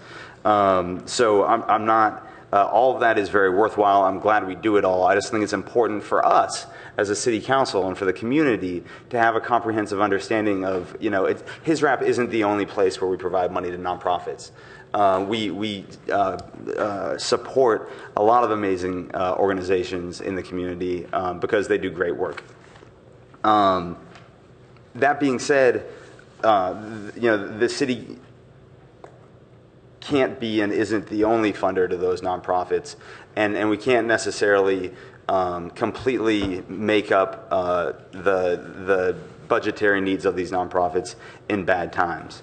But that doesn't mean that we can't increase our support from previous years. And so in the past, and I'm not going to get into the details of the previous conversations that we've had in Finance Committee and at full council, and I'd encourage my colleagues not to also, although they're obviously free to do whatever they want. But we've had different discussions about this at different times when we've had different knowledge about our budgetary situation. The proposal that I'm about to make has to do with the fact that we now know what this budget was or is proposed to be, and that things have changed over the past month. I'd also like to note, both for my colleagues and for the public, that we're also in the process of going through labor negotiations with different labor groups that are still very unsettled, and those anything that comes of those negotiations is not represented in the current budget. Is that correct? I say that that's generally true. I mean, obviously, given where we are in the negotiations right now, I would say that they're not covered in the budget. Okay, so it's not like this is all set in concrete and that the situation isn't going to change. The situation will likely change, and we'll likely have to spend additional money for at the end of our labor negotiations. I think I'm being as vague as I possibly can about that. Hopefully staff's not too mad at me. So I would move the Finance Committee's recommendation, which I won't get into in detail unless I need to. But in regards to his RAP, I would move that we increase his RAP to a total, including the earlier increase that we did of 2.6%. So I guess we'll get a little more detailed. Earlier, we increased his RAP by 2.6%, which was the CPI increase for last year. And that totaled about $31,600. I'm going to have to do quick math. That is correct, yes. Right here. Yeah. So I would move that 31,600. 31,620. Oh, goodness. I'm getting a calculator. No, it's okay. It's right there. It's right there. It's on the worksheet right here. Thanks. So I would move that we increase his RAP an additional $68,380. So that takes it to a total of $100,000. I would move that the first 2.6% of that for fiscal year 2015, the first 2.6% of that be an across-the-board 2.6% raise to every organization, including PAC and Avenidas. And then the additional $68,380 be left to the discretion of the Human Relations Commission to do their analysis of additional needs and programs that weren't funded previously. Those can be as few or as many organizations as they deem fit, to come back to us with a recommendation at the full council for how to spend that additional $68,380. In addition, I would move that we create a reserve fund for our human services organizations. This is an idea that Councilmember Burt brought up in finance. It was an idea that I wanted to make a motion on when we discussed this at full city council. I didn't know how to, and I called Lalo the next day and figured out exactly how the process would work. But a $50,000 reserve to be used, the worst thing, and I wasn't on council, and so I don't have to, I didn't go through this, but I imagine how difficult it must have been cutting his RAP funding at a time when the economy was tanking and people needed the services the most. And so it's good public policy to, I'll stop. So the motion is a total of 100,000 his RAP funding increase for fiscal year 2015 and a $50,000 his RAP or human services reserve to be set up. Point of order, Madam Mayor. Now you can keep talking. Yes. Nope. Councilmember Berman has Light. Councilmember Berman has phrased this as an amendment, but I don't think we have a main motion on the floor. No. I thought this was a motion. No, we don't have any motion on the floor for the budget, but this is for a motion to have it come back for next week on the 16th. So any motions we make tonight. I thought maybe I misunderstood. I thought you moved that you would move the Finance Committee recommendation with this amendment. Correct. Yes. Okay. Before I rambled for 10 minutes. Okay, so we do have this is a tentative motion for next week to when we take final action. Yes, it is. Okay, thank you. Second? And you had a second from Councilmember Burt. So, Councilmember Burt, would you like to speak to okay, I'm sorry. So I've spoken enough. I'll let Pat pick up where I was talking, what I was speaking to in regards to the good public policy of having a reserve for these services.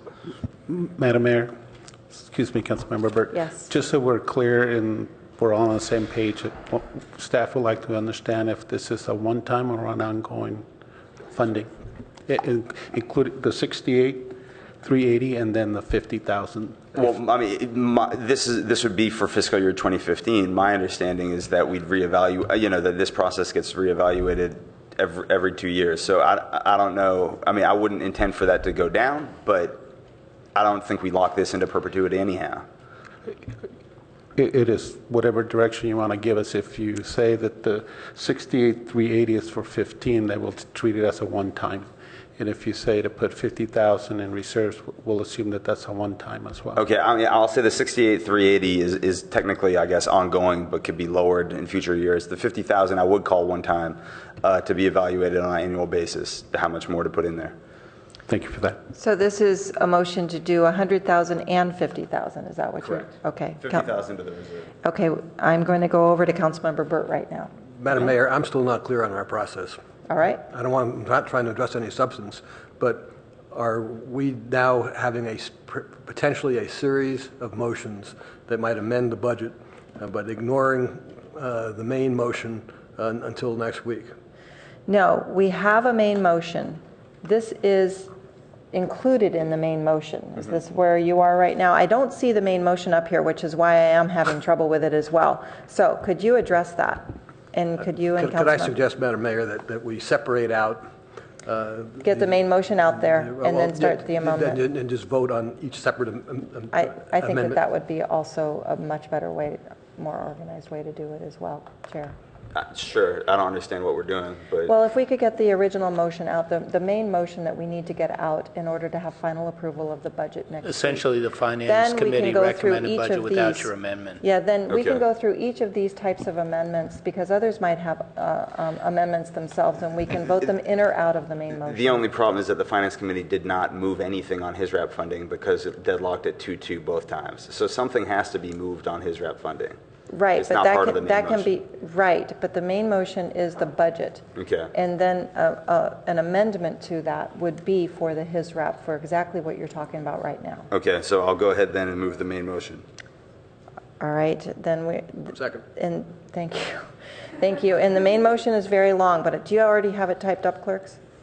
Well, just so we're very clear, this would be completely a tentative action. To be finally approved. To be finalized next week, dependent upon what additional amendments, tentative, are advanced by the council tonight. Correct. Thanks.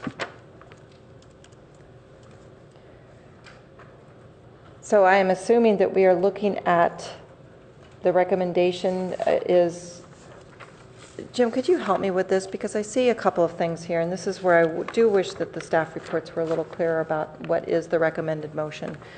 There is the title, the public hearing title. Is that exactly what you need for the motion?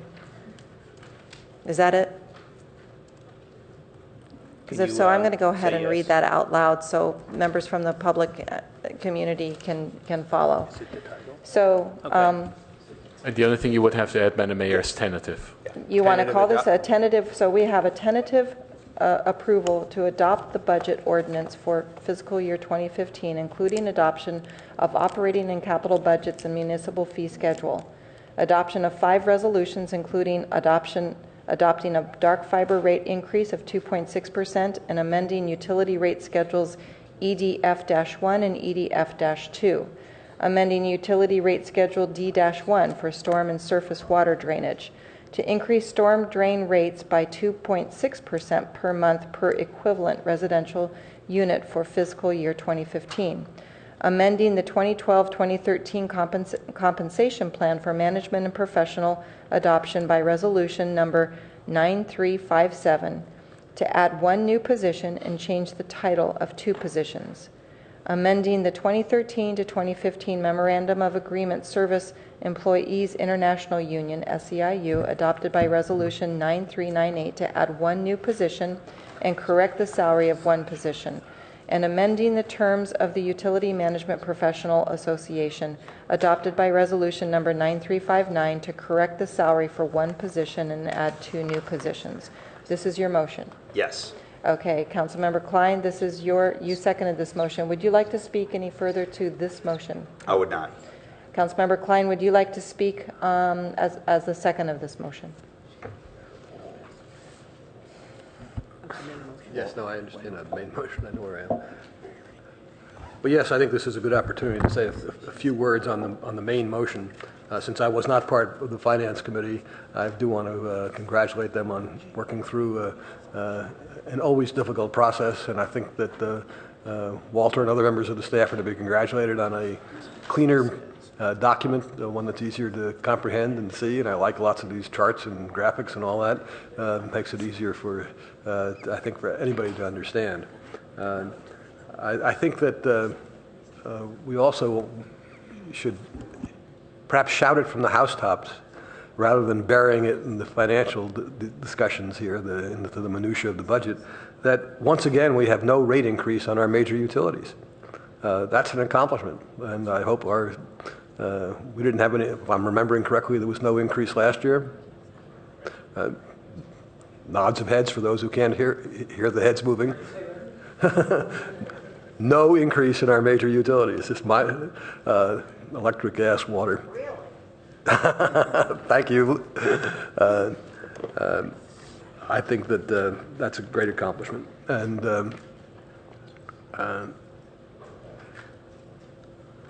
I do have to say, and this does get into the amendment, which I'll speak to more later, that we have a lot of seeming good news, but I think it covers up a lot of continuing negative news, and that we need to not be so positive about where we are financially. We still have very serious long-term financial concerns, primarily in our pension obligations and in our health care.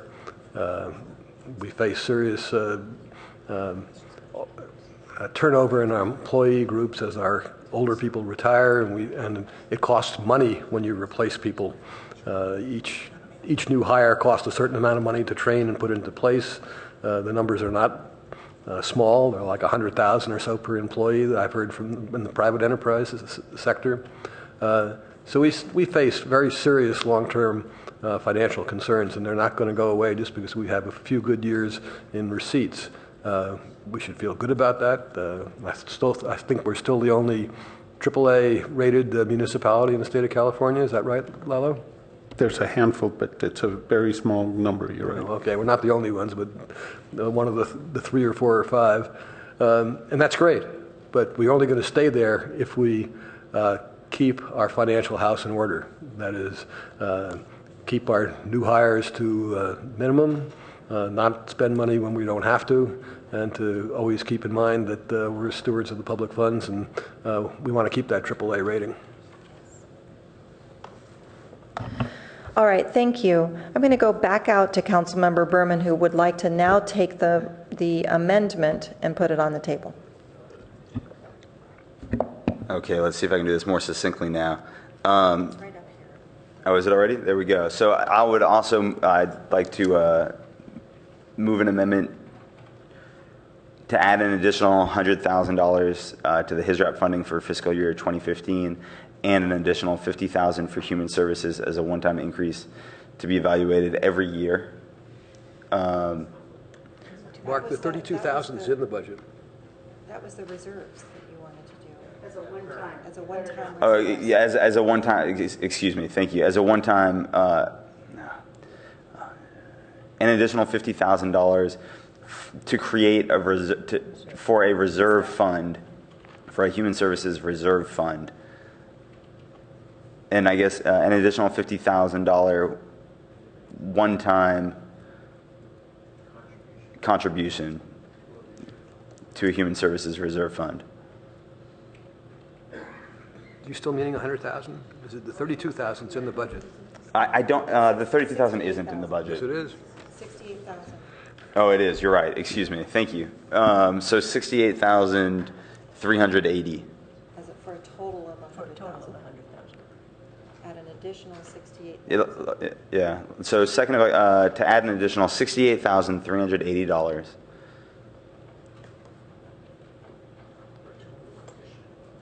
for a total addition of $100,000. That's not necessary. It's confusing, actually. Yeah, you don't need that, but do you... Or okay, leave that part out. That's fine. At the end of this human services contribution to a one-time increase to be evaluated every 2 years. What do you want to evaluate? No, I don't. Hold on. Let me go in order here. So, and add an additional $68,300 to HISRAP funding for fiscal year 2015. Delete the as, and an additional $50,000 contribution to a delete 4 Human Services Reserve Fund.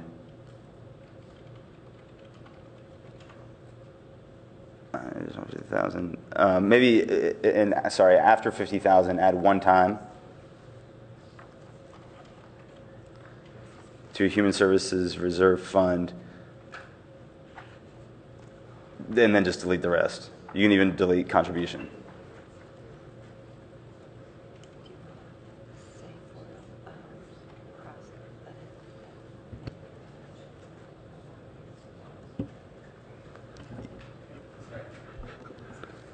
All right. Madam Mayor, may I just interrupt? Do you mind amending and taking out the word fund so it doesn't indicate an accounting fund? Yeah, absolutely. Just a reserve in the general fund. And the purpose Definitely. of this is to establish a human services reserve. Is that correct? Correct. Okay. Do you also mind if we have the clerk move this amendment below the motion so that I don't get confused? Sure. That we're doing this before the motion? Yeah. Yeah. Just to move it below the motion, the main motion. So now we have the motion and we have the First Amendment that's been made by Councilmember Berman, seconded by Councilmember Burt. Would you like to speak further to your... Just quickly, and you'll hear comments from my colleagues. This is directed to the chair of the Human Relations Commission, Mrs. Onan, and anybody else on HRC who happens to be watching.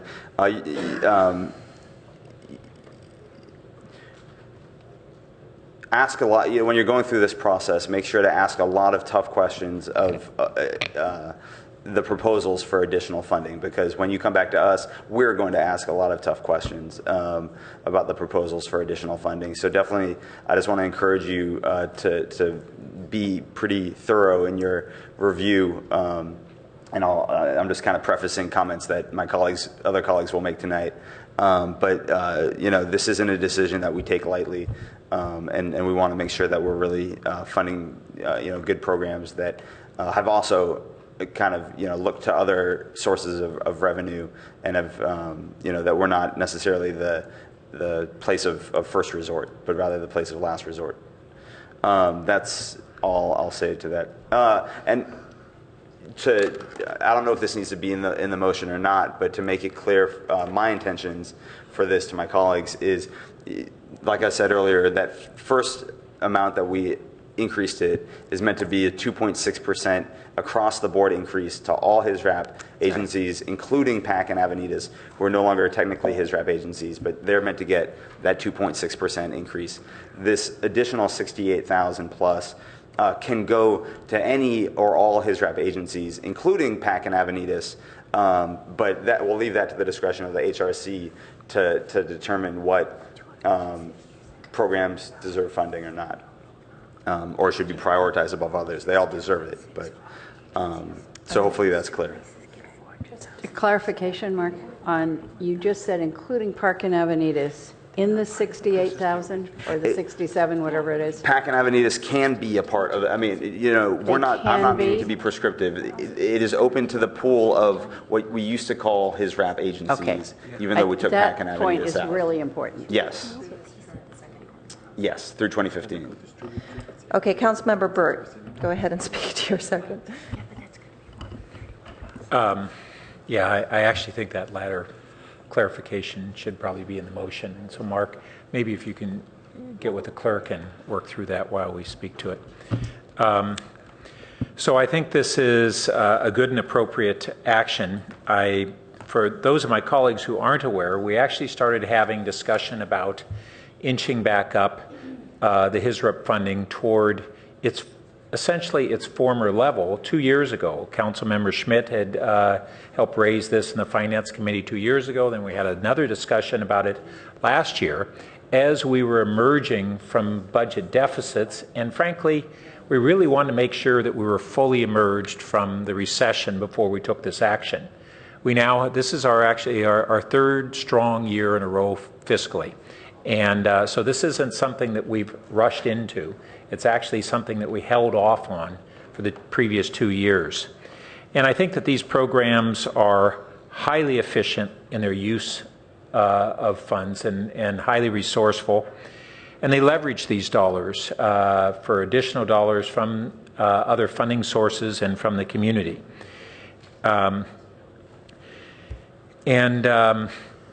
And so I look forward to this. I do want to comment that although this motion, there was a question of, is this ongoing? And the answer is we are not taking that action at this time to commit to this being ongoing, but I don't want to imply that my support is meaning that this is a one-time affair.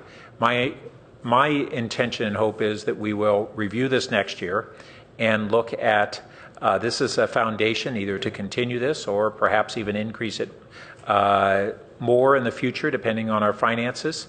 But it's not intended that this would not occur next year. It's simply not a decision tonight that we're making to have it continue next year.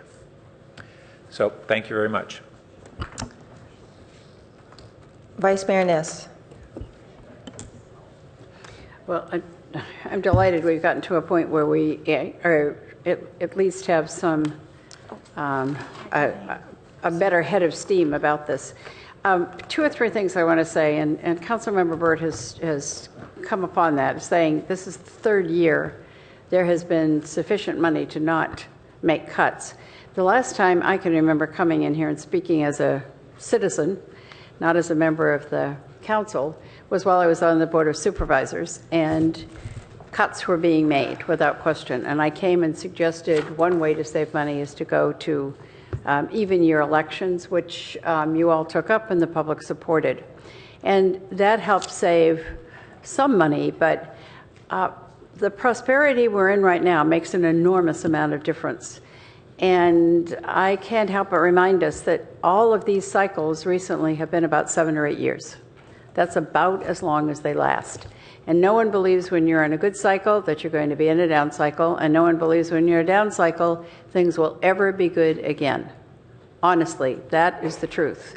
Because right now, everyone here thinks we've found the route, we have found the formula for staying successful and prosperous. We haven't.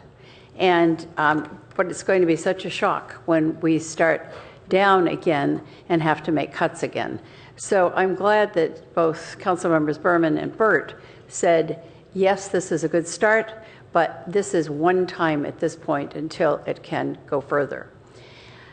A couple of things that I want to mention to this entire group, and especially to those of you who are here from nonprofits. The week after next, the county will have their hearings on how they're going to spend money. There are 3 days of hearings. They will run Tuesday, Wednesday, and Thursday of that week of June 15th.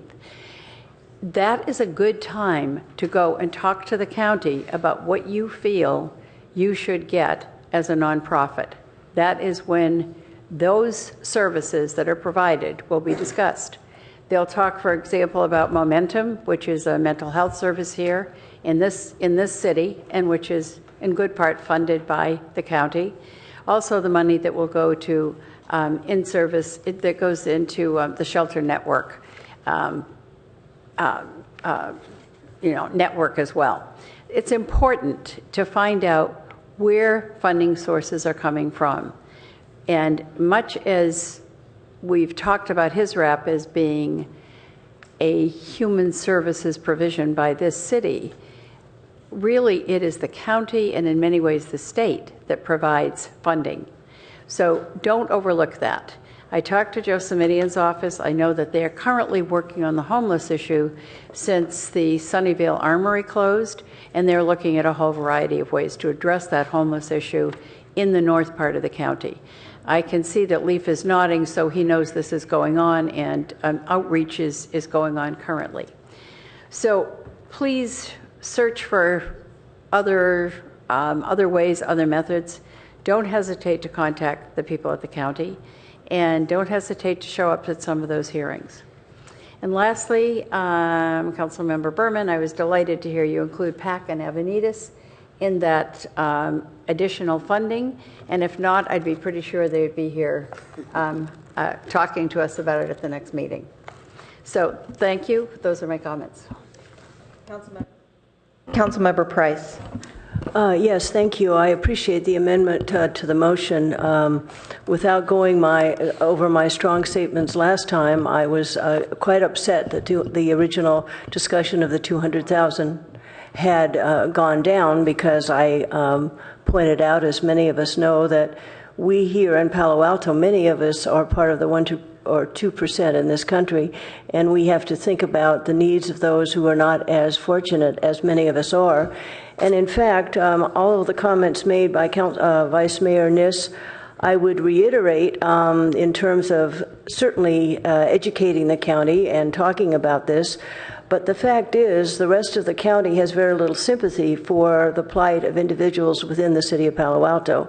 And I think one of the issues that we've been talking about before is we don't want the most vulnerable to be victimized because of the zip codes within which they live. And Palo Alto is not regarded as a high-need community, and we have to continue to educate not only the city of Palo Alto residents and businesses, but the broader county, because they do not know the numbers, the significant pockets of need within our community, and this is extremely critical.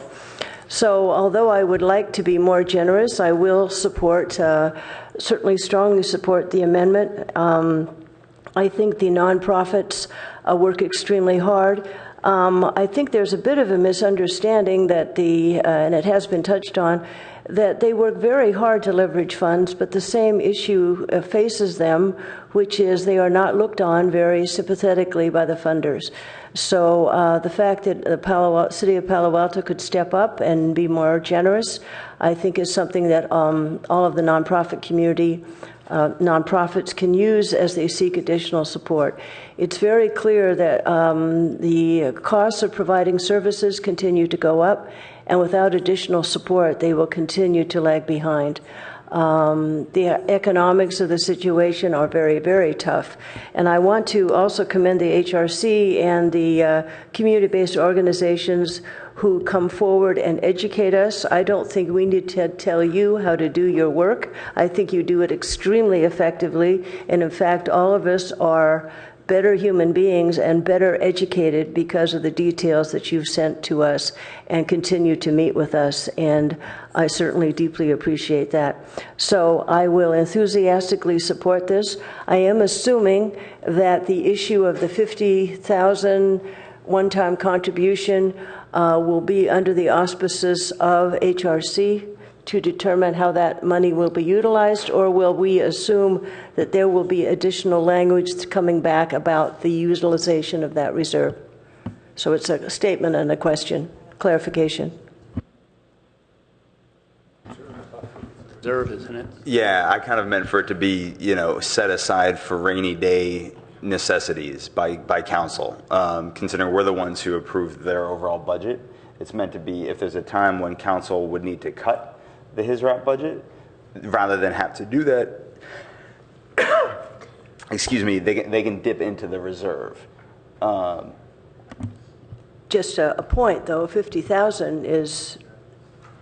This is, so I have no intention of fully funding the budget. Well, so an 18.5% budget reserve, which is what we aim for with our budget stabilization reserve, would be, I think, about $250,000. My goal is not to fully fund a reserve this year. My goal is to establish one and begin the funding of it. And so this is something that, if there are good years down the road, and I hope there are, then we continue to put money into it up to a certain amount that's established. But my intention is not to fully fund a reserve in fiscal year 2015. But again, my clarification question is, according to your thinking, the authority regarding the utilization of that reserve is strictly within the auspices of the City Council, or in partnership with the thinking and recommendations of the HRC? Is strictly within the auspices of the City Council, because we are the only ones who establish the budget. And so that, it's within that conversation that we would discuss whether or not we need to dip into the reserve. And so the HRC just doesn't, they play a vital role, but that's not one of them. Yeah, I still think 50,000 is very miserly, very low. If you want a real reserve that makes some difference to HISRAP recipients. Understood. My hope is that we don't have to use it for a while. Okay, Councilmember Klein.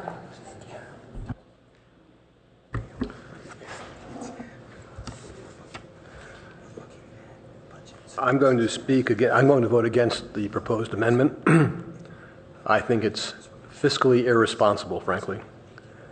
And I realize that it's hard to speak against funding very worthwhile charities, but funding charities is not one of our main purposes.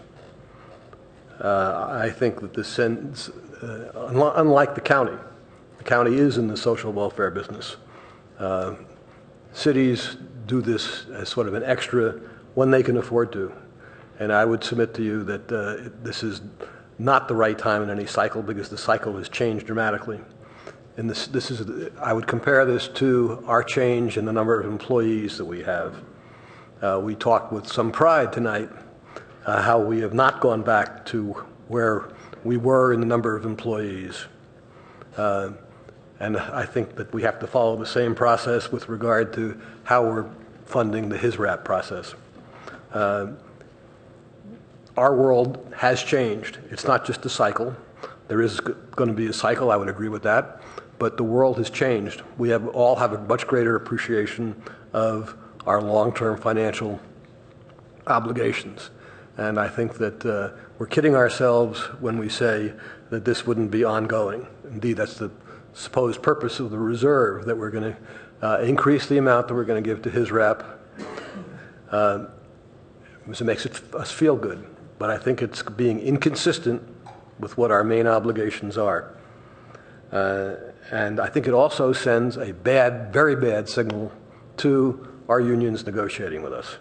I don't know how you get around the argument that a union member will certainly make that, gee, if you guys can afford to fund this, why can't you afford to fund an additional X dollars for our salaries or pensions or medical care? I have one comment directly to the Vice Mayor. Mrs. Niss? Yes, sir. I think you have misunderstood the motion that Councilmember Berman has made. The $68,000 that he is proposing is not necessarily to be shared by PAC and Avenidas. And indeed, they're eligible for it, but I think that you would be kidding yourself if you think they're going to get any money out of the HRC. That's a different issue. I think if we have directed the HRC to consider them in it, and I'm looking at their chair, I'm sure that they will be more than agreeable to that. Am I correct? The chair of the HRC has said to me that they will be most kind to PAC and Avenidas. Liz, you're a good customer for the proverbial bridge. Do you believe that? The HRC has historically not been very favorable to Avenidas and PAC. While I have the floor, I must also speak against the reserve. We don't create reserves like this for anybody else, and it's merely window dressing, because if the city is ever in need of the money, it's going to reclaim it.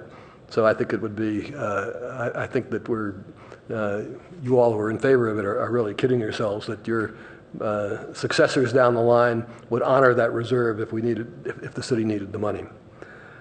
Lastly, I have to point out, it's a minor point, but it's one that I think is significant. It gets to the idea that we're just doing this, to those of you who are in favor of this, are just doing this really as a feel-good gesture. $68,000 to be allocated bears a very high administrative cost. And even though we have volunteers on the HRC, their time counts too. Our staff time counts. It's really a very trivial amount of money. And you probably can give away 5, 6, 7 times as much money at the same administrative cost. And I'm not proposing that at all.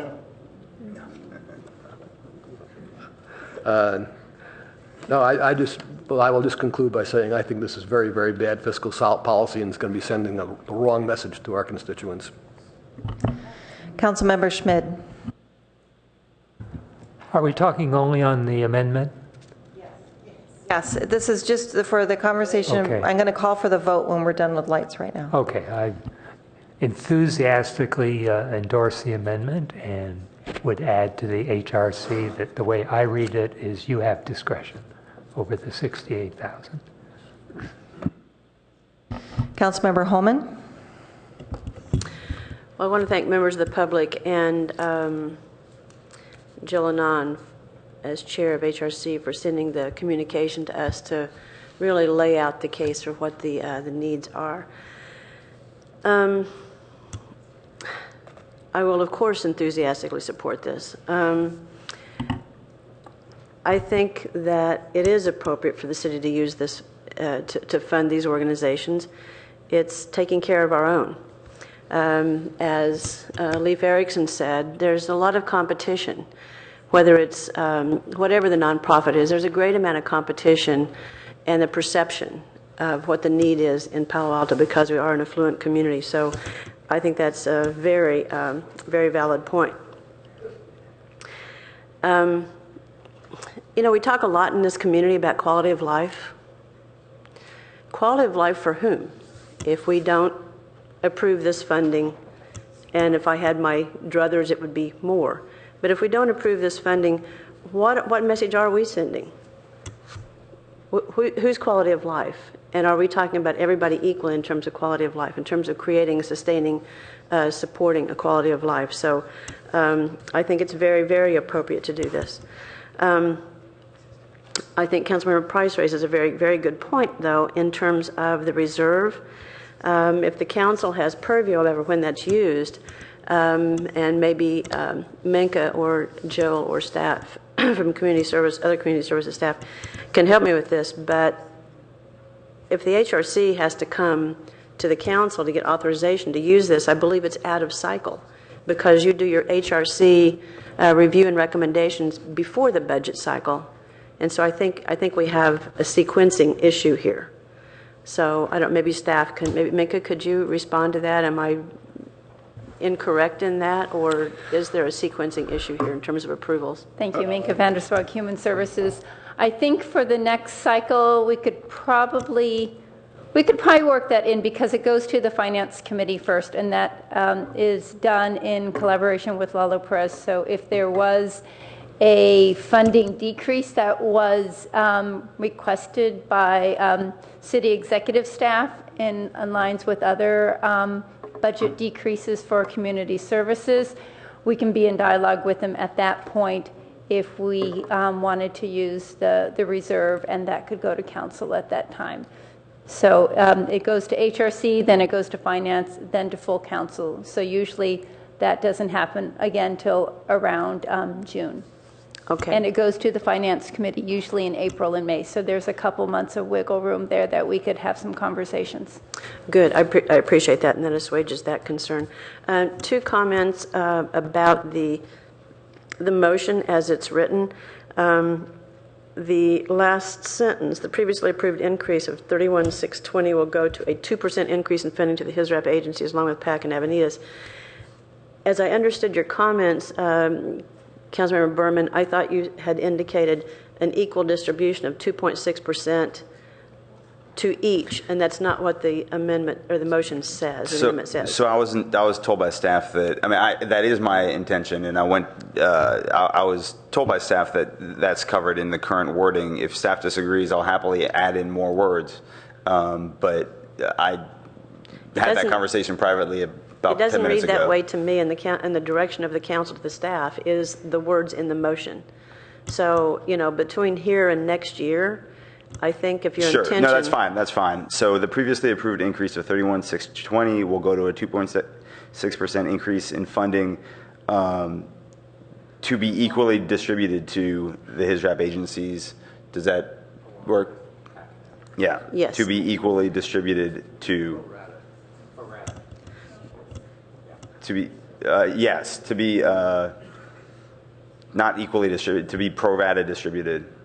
To be equally pro rata distributed? What's the proper, just pro rata? No, sorry, delete equally and add pro rata. With a dash in between pro and rata. Perfect, thank you. Thank you for that clarification, appreciate that. And I'm not taking staff on here, it's just a matter of our memories and what the intention is.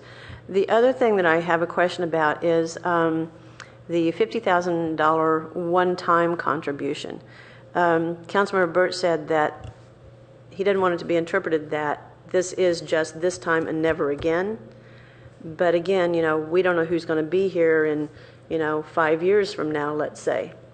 So for me, I would suggest that it be a $50,000 contribution from the 2015 budget to establish a human services reserve. So staff had asked for clarification as to whether or not it was ongoing or one time, and so we need to have either ongoing or one time in there. We can have a $50,000 one time. Does it matter if it's? I mean, it's out of this budget. It's just like we're not saying that the 68,380 is ongoing. It's out of this budget. So why couldn't we say the $50,000 contribution to establish the Human Services Reserve is taken from the 2015 budget? How it starts. I'm just concerned about the term one time, because I heard this come up in regards. Yes, because I heard this come up also in regard to funding the county for the shelter. It was like, council members came back and said it was one time. We're not doing this again. Sure. So no, please leave that in, and maybe after reserve, say comma with additional amounts with additional contributions to be determined annually. But staff had asked for. I mean, I'm trying to make everybody happy. Well, you just can't sometimes. No. So the 50,000 is meant to be one time, and so I'm okay with that being one time. If additional contributions want to be made of differing amounts, I want the ability for that to be open. It's not meant to be a prescriptive 50,000 on an annual basis. I'm okay with this. My concern was about the one time, so I appreciate that. So I will be supporting this, and I think it's quite appropriate, and happy that we've come to this conclusion. Thank you. Madam Mayor? Yes. May I just interrupt here for just a second? It is 10 o'clock. I'm just curious whether or not we could do a check-in to see whether or not there's the intention to be asking questions of other staff people who are, I think they're still behind me here in the audience. Right. And if, well, I think we're almost ready to vote on this. Can we do that check-in? Can we do right that after check-in in that. just about 2 minutes? Okay, thank I'd like you. to ask a couple questions, and then we can vote on this, and then we can do the 10 o'clock Thank you. check-in. And that way we can open this up again. So my question is regarding his RAP increases, because I know last year we did do an increase, and that did not get articulated well the last time we talked about this. And I know because I was on Finance Committee for the last 2 years trying to pitch his RAP increases consistently. And so can you remind me exactly, I know that we increased and then we came back and did another increase because the increases did not hit the type of pro rata share we had expected for PAC and for Avenidas. At the end, all the agencies got around a 7.1% increase. So last year we increased his RAP overall, and so this year, had we not done any fiddling around with the his RAP budget, they still would have had that 7% increase overall from when we initiated the 2-year cycle. That's correct. So this 2.6% is an addition for the second year cycle of this for the bundle of his RAP funding. That's so correct. Yeah, and then with an additional also allocation of over 2.6% with the additional 68,000. So we're doing a substantial increase. We did a substantial increase last year, and we're doing another one this year. So when it was articulated that we haven't done any increases over the years, I just wanted to make sure that we corrected that for the record. I do find this to be a challenge to do this type of interruption to the cycle that we have. Not that I don't see the need. You'd be silly not to see the need. The question is whether or not we can thoughtfully, carefully consider how to grant to recipients the needs, since we're not going to be going out during an application process this time at all. And that concerns me because I think that there are, this is when we actually do a real critical look at that balance that we have out in the community and the community needs and the resources that we would like to put to those needs in a way that data is brought in, data is checked, it's matched against the reports, that kind of thing. That is more typical of a process for Palo Alto. And as much as I'm happy to see the enthusiasm for bringing forward more money into HISRAP, I personally would like to see this taken up. I guess it will be taken up in April of next year, 2015, where you could possibly take a look at this process and see if ahead of time this policy that's likely going to go into place tonight, where there's a $50,000 one-time startup funds for a reserve, we might have a better understanding of when and how the funds could be used when they become activated, because I think Councilmember Klein's point is right. If we want to do a massive cut, we'll completely wipe out the $50,000. There will be no reserves, and then we'll be in the predicament of not having reserves again. So there needs to be some type of level of consideration for the types of restraints. I think that we can always be making these kinds of contributions, increases for services. It also makes me concerned that we haven't addressed what I understand the county has $5 million right now that they're working on with, they're doing the hearings on right now. Is that correct, Vice Mayor Nis? More than $5 million. Don't quote me. This is easy for us to do, but I would like to see possibly a letter go out from HRC or somebody to the county asking for consideration of some of the unfunded needs that we had to skip last year when we did do these allocations, to see if they can't get brought back into getting fully funded on these programs. So that's a more major concern. This is nothing compared to some of those funds that are being reactivated with the hearings. So going to the hearings is important. This is what the hearings are starting this week. Wednesday, did you say? Next week? The week of the 15th. The week of the 15th are the hearings. This is the time to get some of those causes that you illustrated for food, for services, for the counselor. I was devastated to learn that the Stevenson House counselor had to leave because who got him? Avenidas got him. So obviously all of them need that kind of support and help. And those are the types of funds that are dedicated for exactly that kind of purpose, and making some of our agencies whole again would be really important for me to see happen. So I will be supporting this because this is something I have long advocated for. I do think that it would be, for me, it would have been much more thoughtful if we could have gone through this process with the type of consideration ahead of time for the grant process, because that grant process is very comprehensive and makes good contact with what's going on in the community. With that, let's go ahead and call for the vote on the amendment as noticed up on the screen. And that motion carries with Councilmember Klein voting no and Councilmember Scharf absent.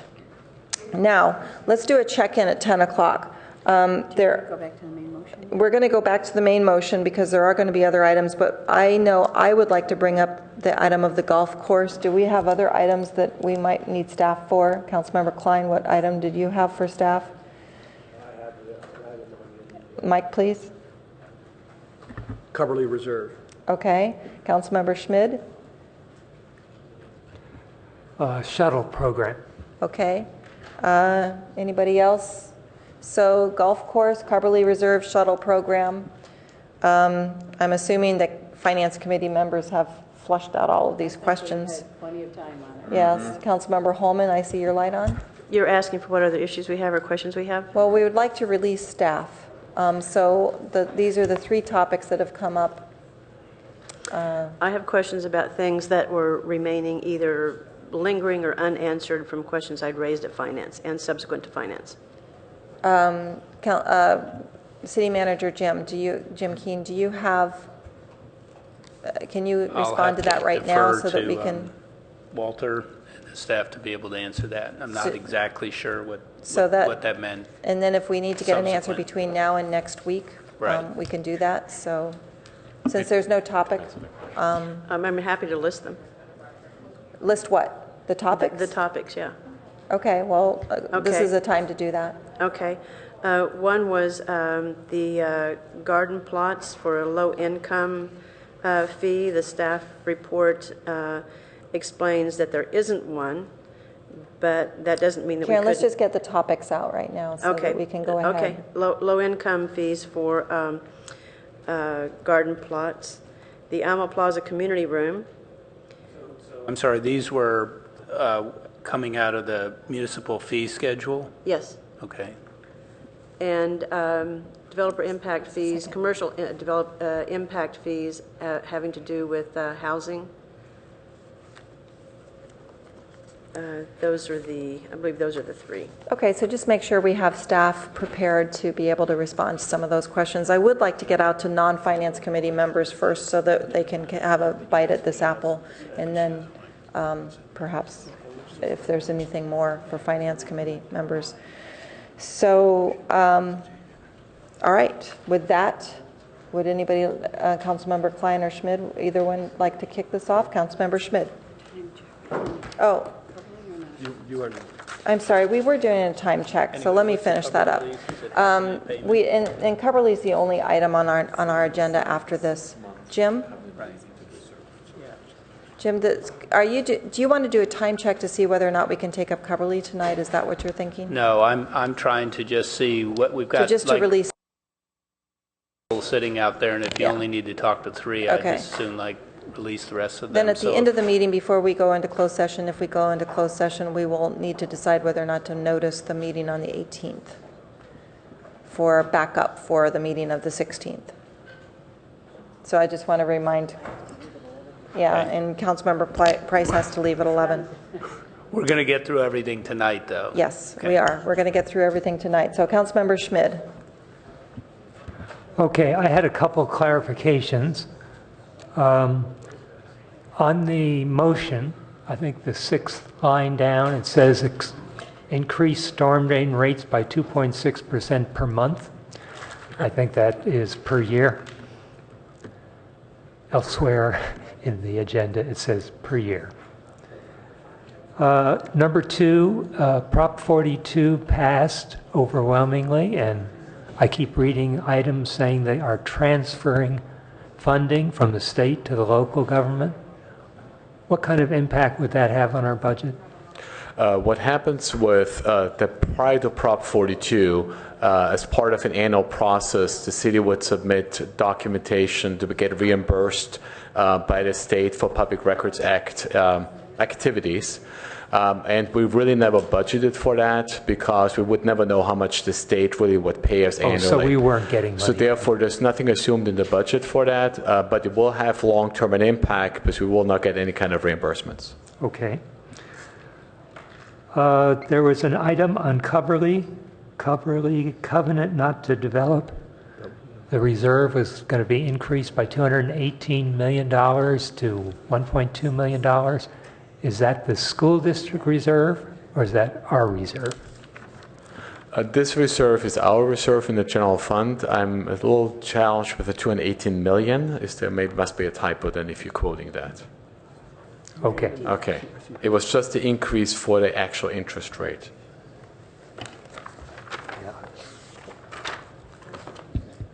There was a little discussion in the Finance Committee about unfilled positions. Can you give me an estimate of how many unfilled positions there are that are voted in the budget but not filled in, say, the end of fiscal 2013 and the end of fiscal 2014? Sure. What we'll do, Councilmember Schmidt, is we currently assume annually a certain amount of positions in each budget which are not filled. This may vary, obviously.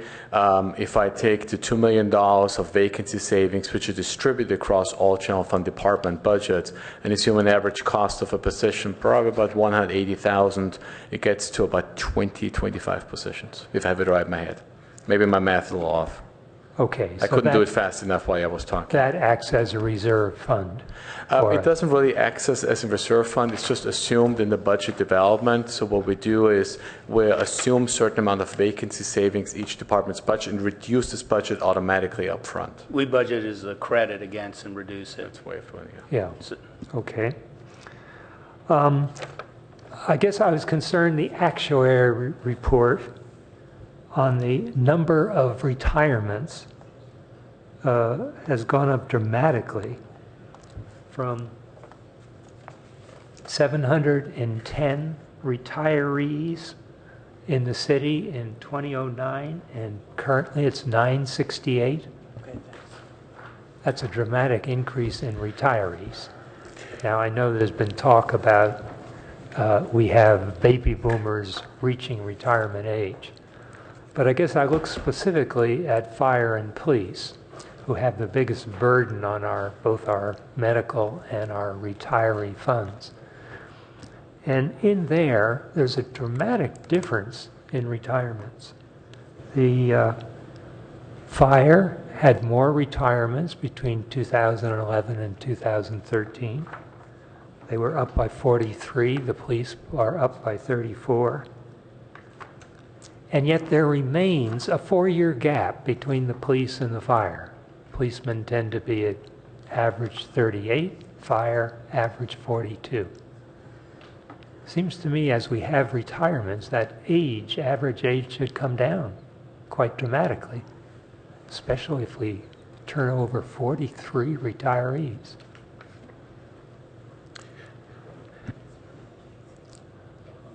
So I don't need an answer, but I think this is, an issue we keep coming back to.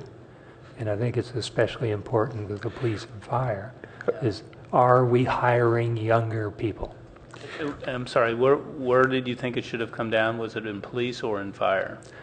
Well, it used to be a 4-year gap between police and fire 2 years ago. After there were more retirees in the fire department, the 4-year gap remains. Are we hiring older firemen?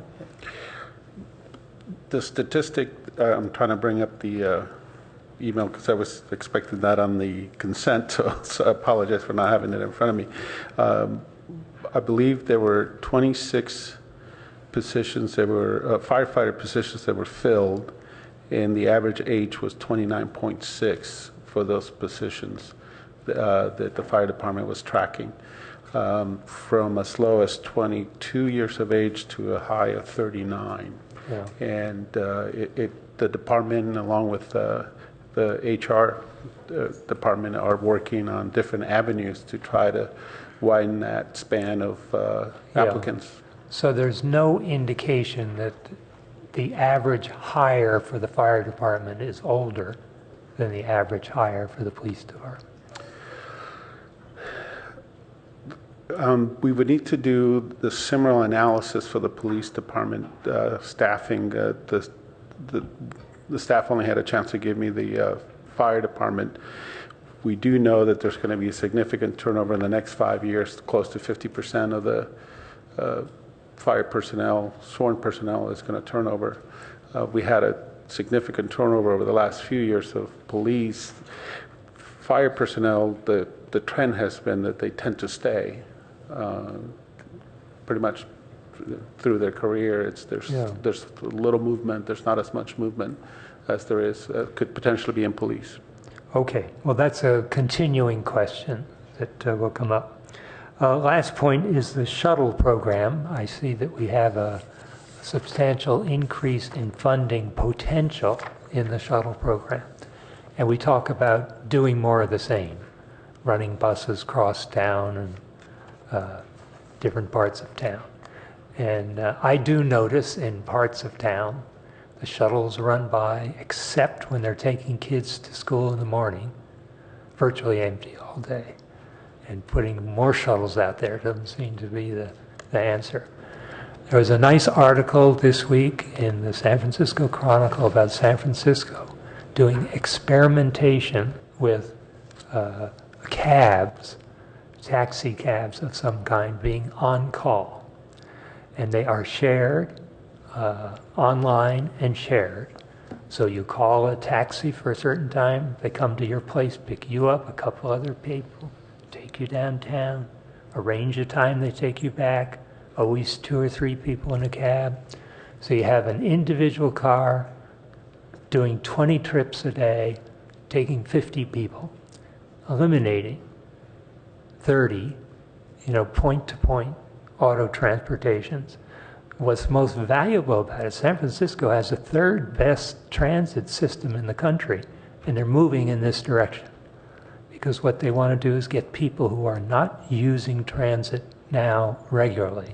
Point of order, Madam Mayor. Yes, sir. Councilmember Schmidt, we're going to have an opportunity for this when this comes back as the shuttle proposal. And while I had my own concerns over how the budgetary proposal was set forth over the shuttle, I just don't think tonight, and especially at this hour, is the time to go into the details on different alternatives in shuttle. It will be so it coming really back. comes down to whether we vote for or against the budget. The funding, yeah. The budget proposal includes renewal of our existing shuttle routes. Right. But the expansion, which is a sizable delta that you're seeing, we were directed to put that in a reserve, and we will be coming back, as Councilmember Byrd indicated, separately to the council to have an in-depth discussion about the nature of that shuttle. Yeah, I think there are opportunities there, but I would be happy then to pass that up. Councilmember Klein. 2 questions. First one is on the healthcare, whatever it is, to increase our charges per year, the ARC. If I read the material correctly, we're moving from a rolling 30-year amortization to a fixed 30-year amortization. Is that correct? That is correct. The thinking is that it's a better way to fund it, and it also aligns to the pension side, which is doing the same thing. How much is that going to cost us per year? 1 second. But let me see if we have it outlined. If not, we will include it for the next session. If I'm correct, either one of them is appropriate under the actuarial standards? I'm sorry, can you repeat the question? As I recall, our earlier actuary said that the rolling 30-year was okay, and last year we went along with that, even though the new actuary wanted us to go to a fixed 30-year. Your memory is correct. We had the actuary had recommended to staff that we go to a closed amortization. We had done that. The finance, the council asked us to review that, and if we were to change that, what would be the impact? Off the top of my head, I want to say that it was like a $600,000 change in the annual required contribution itself, not the liability, but the payment. And we left it with an open amortization. So this year, we're requesting again that we close that amortization period. All right, so it's going to cost us, Walter, do you have the number? No, unfortunately, I do not. I'm still looking. Okay, so we'll assume for the moment it's $600,000 a year. I'm concerned that we can't make every last concession to what the actuary wants. At some point, we have to start saying, no, we're not going to do this because nobody else does. And I recognize that it's really great to be fiscally conservative, and I've indicated tonight and other things that I want us to be fiscally conservative, but where's the line? At some point, I mean, we're seeing that played out in San Jose is whether in their election as to whether their municipal finances are to be solely for the benefit of pension and health care obligations, or whether other services count. And we're not in their position. We're much better off than San Jose is. But this is sort of a cautionary speech on my part. I just want to keep in future councils to keep in mind that we do have other obligations. Yes, and if I may offer you our thinking, and this is obviously you can give us that direction.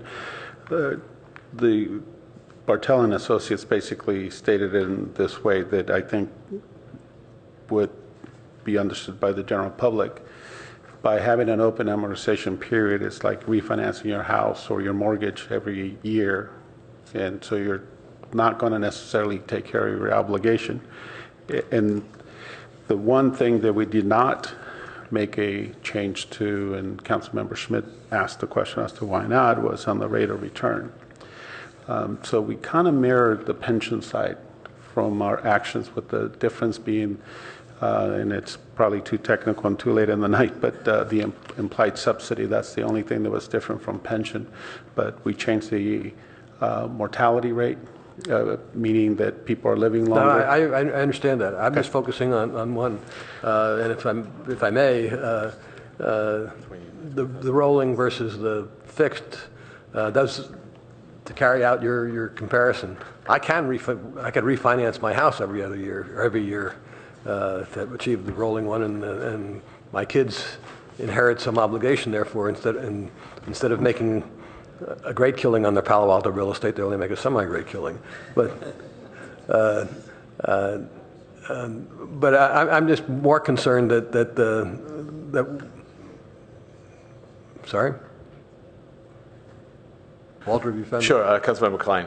They're really, if you look at, like you just mentioned, refinancing your home every year, or having a closed mortgage, in the first year the payment is the same amount. Where it does really start to change is with your second year payment. I understand. Okay. And so, and what they actually told us, I did not find in the report, he told us the impact next fiscal year would be $200,000 more. They're paying $200,000 more next year. That's correct. However, as you also, I'm sure you're aware of, that prepaying the amortization of the liability, which you mentioned before, over a 30-year period, will be in long-term saving the city versus refinancing every year. Yes, we could go the other route and take more money out of the present budget and, just to pick an easy example, reduce the amortization period to 29 years. And we'd save a lot of money too, right? Anyway, I just wanted to, I'm not going to vote against it. I just this is since it's my last budget, it's really a speech to my successors that you can't keep eating up the entire budget. There are other obligations than that. But I do have a motion that we eliminate the amount to be allocated to the reserve for the covenant not to develop portion of our agreement with, I'm on page 834, top paragraph. I want us to eliminate any setting aside of money for the covenant not to develop that would apply to anything after January 1. If I have a second, I'll second that. You second that? Yeah. Okay. Very simple. We've adopted a very strong policy that there's not going to be any covenant not to develop after December 31st. And I think we ought to, in effect, follow that through with the path of the money. I think by setting aside money for a covenant not to develop after December 31st, we're giving a mixed message, and I want to give a very clear message that the city is not going to pay for a covenant not to develop. Yeah. Okay. Right, and can I just go on to say that I would prefer to see this allocated to capital improvement to Cubberley, which is, I think, which is our interest. So I would prefer to see that also in this motion, but I'm also happy to wait to handle that later. I'm okay with that. Let's keep it clean. Why don't you do yours and then the next one? Pardon? But I could go either way. Okay. Yeah, let's go for it. Okay. So we're going to also dedicate those funds to capital improvements of Cubberley. That's fine with me. All right. And would you like to speak any further to any of this? I already have. Thank you. Thank you. Okay, I'm going to speak just very quickly to this. I support this because of the elements that have already been addressed, which is this is our policy right now. And when we talk about our interests with both the school district and the Cubberley lease, and I really would like to see our capital improvements start to flow into Cubberley. This is something that's very important to me, that we actually start to make improvements I get to go there during softball season. My granddaughter plays softball, and the randomness and how you park over there right now is very dangerous. And I think the city really needs to do a spotlight on this, and I hope that we have more changes coming that way. So, Vice Mayor Niss, I see your light on. Yep, This is for really, this amendment. Really, point of interest, clarification, whatever. We don't have. Are we talking about then the 8 acres we have at Cupperley? Because we don't have an agreement. No. With the school district. No, that's not the. Well, what does it mean then? It just means that we're taking it out of this year's budget I and we're going to understand reallocate it to Cupperley capital improvements. But if we don't have a contract, if we don't have an agreement with the school district, we do not have. Why would we be putting funds in at Cupperley except in the 8 acres? That could happen. Okay. Yeah. Then I would certainly designate those 8 acres. Otherwise, you're in a compromising position. I don't see, if you want to make an amendment to this motion. I'm not going to muck around with it, but Okay. I'm telling you. Would that get your vote on this? Well, if we assigned it to the 8 acres? Yeah, absolutely. Okay, then let's do that. Yeah, I'm glad to have that language. The dedicated for capital improvements on the city-owned 8 acres, or if we have a lease in place for 2015 and subsequent on any portion of other portions of Cumberland. Oh, God. Okay. Okay, Nancy? We could be here till 1 in the morning. What's your suggestion? All right. Would anybody else like to make comments on this? Councilmember Schmid? Just a clarification question now. The reserve, the Cumberley Reserve, has $1,039,000 in it. What happens to that money? The money was set aside as part of the budget for future allocations by the council, and the purpose, as we set it out, was for maintenance, infrastructure needs at Cumberley. However, we did not indicate in our write-up in the budget document the 8 acres the council just talked about. Right. We just said it in general. So if the But council makes a motion, we'll dedicate the entire reserve. It's a reserve fund in our name. We have That is correct. paid the school district. That is correct. So we this is owe a them. reserve fund for the council's disposition for future infrastructure maintenance needs at Cumberley. Councilmember Schmidt, we were trying to align it to the council direction on the Cumberley item where you had said, or you had given us direction to not include the covenant not to develop anymore.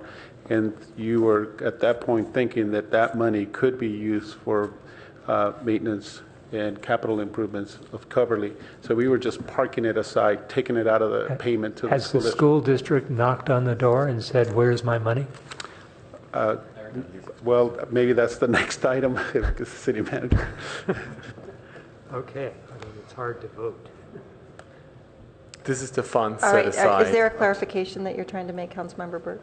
Yeah, I think Larry will fix the language. Okay, let's wait for the language to be fixed, and then I'm going to call for the vote.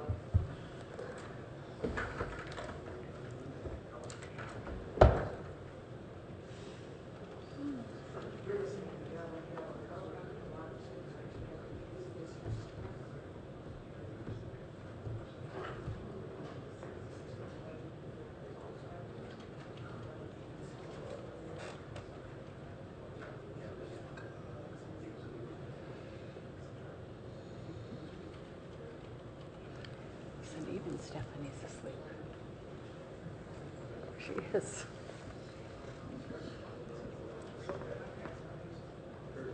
So we put the reserve in for, I can't remember what. Yeah, I know.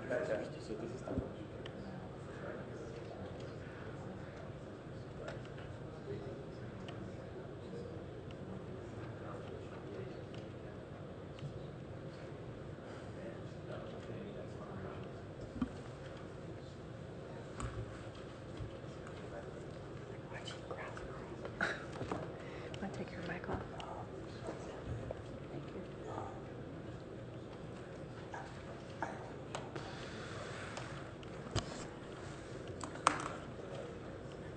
Has this been seconded?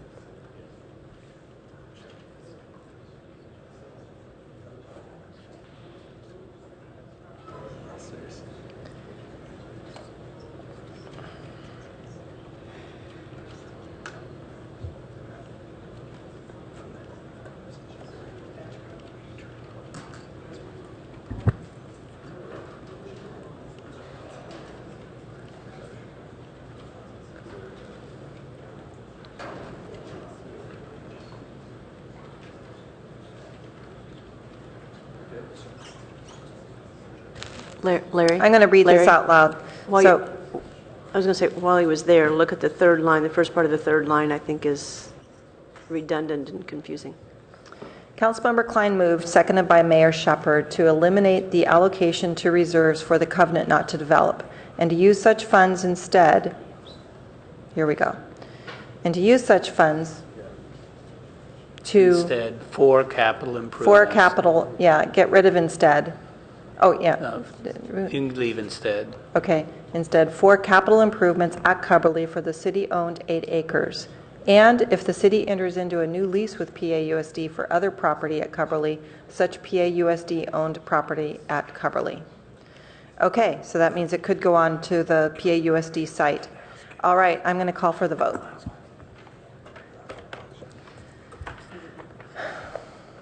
And that motion carries with Councilmember Schmid voting no and Councilmember Scharf absent. All right, Councilmember Klein, do you have anything further on the budget? Sure it is. I guess not.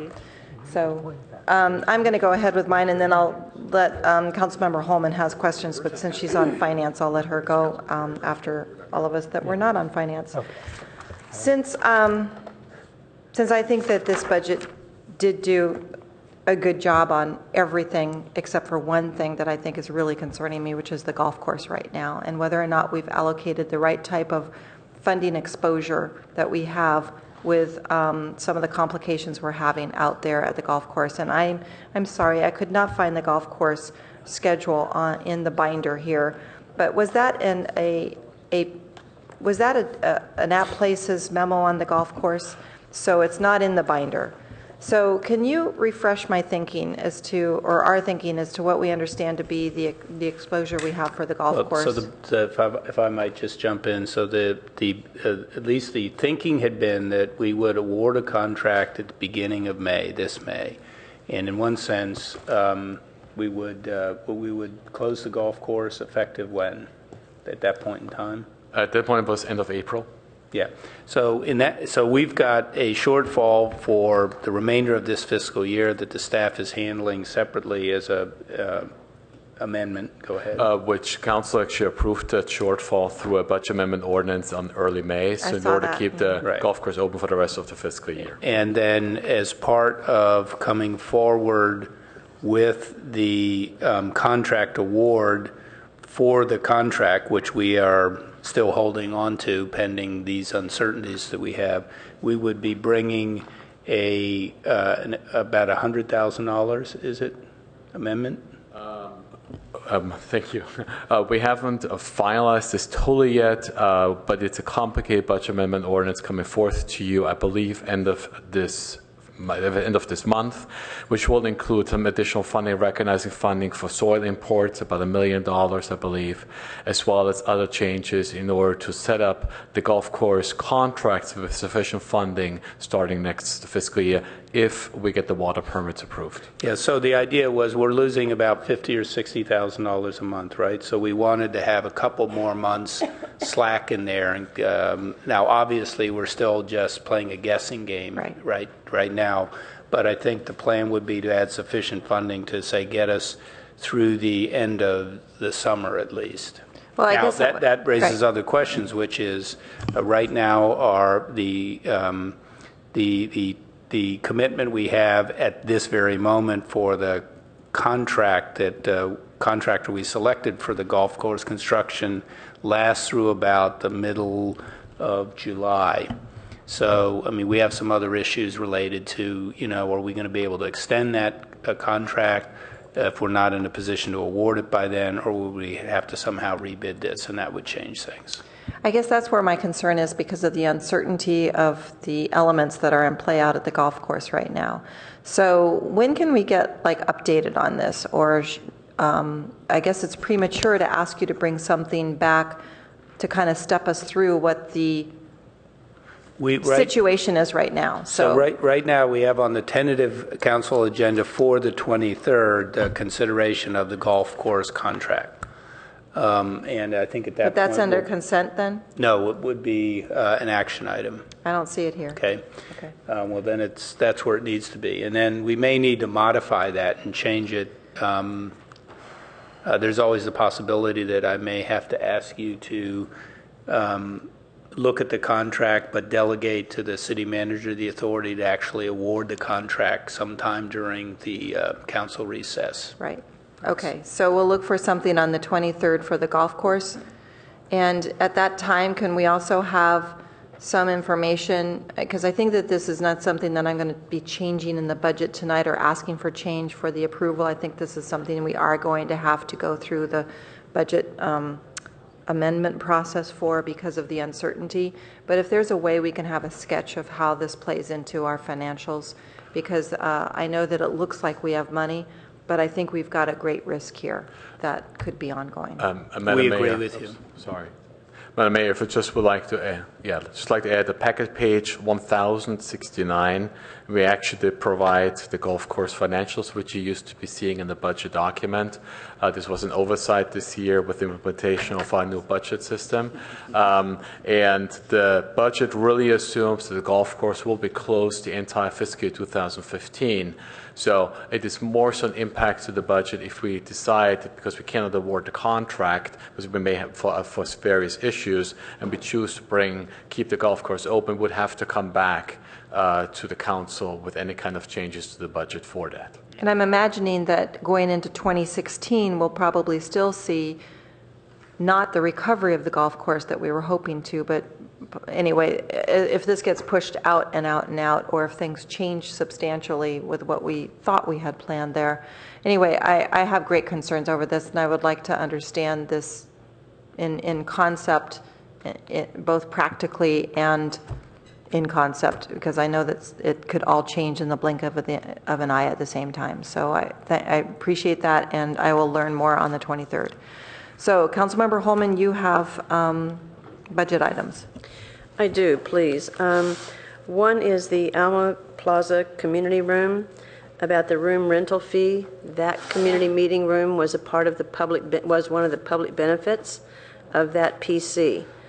The response that is here in staff report says that that the fees follow the guidelines as outlined in policy I-29.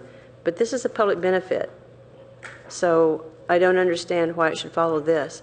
At the time of the discussions about the Alma Plaza public benefits, this room was, if my recollection is correct, and I think it is, that this room is to be made available for neighborhood meetings and that sort of thing without these extensive fees, because these fees are like $55 an hour, plus liability insurance, plus all of those things. It's not much of a public benefit if that's really what's holding. And that's what's on the city's website, too.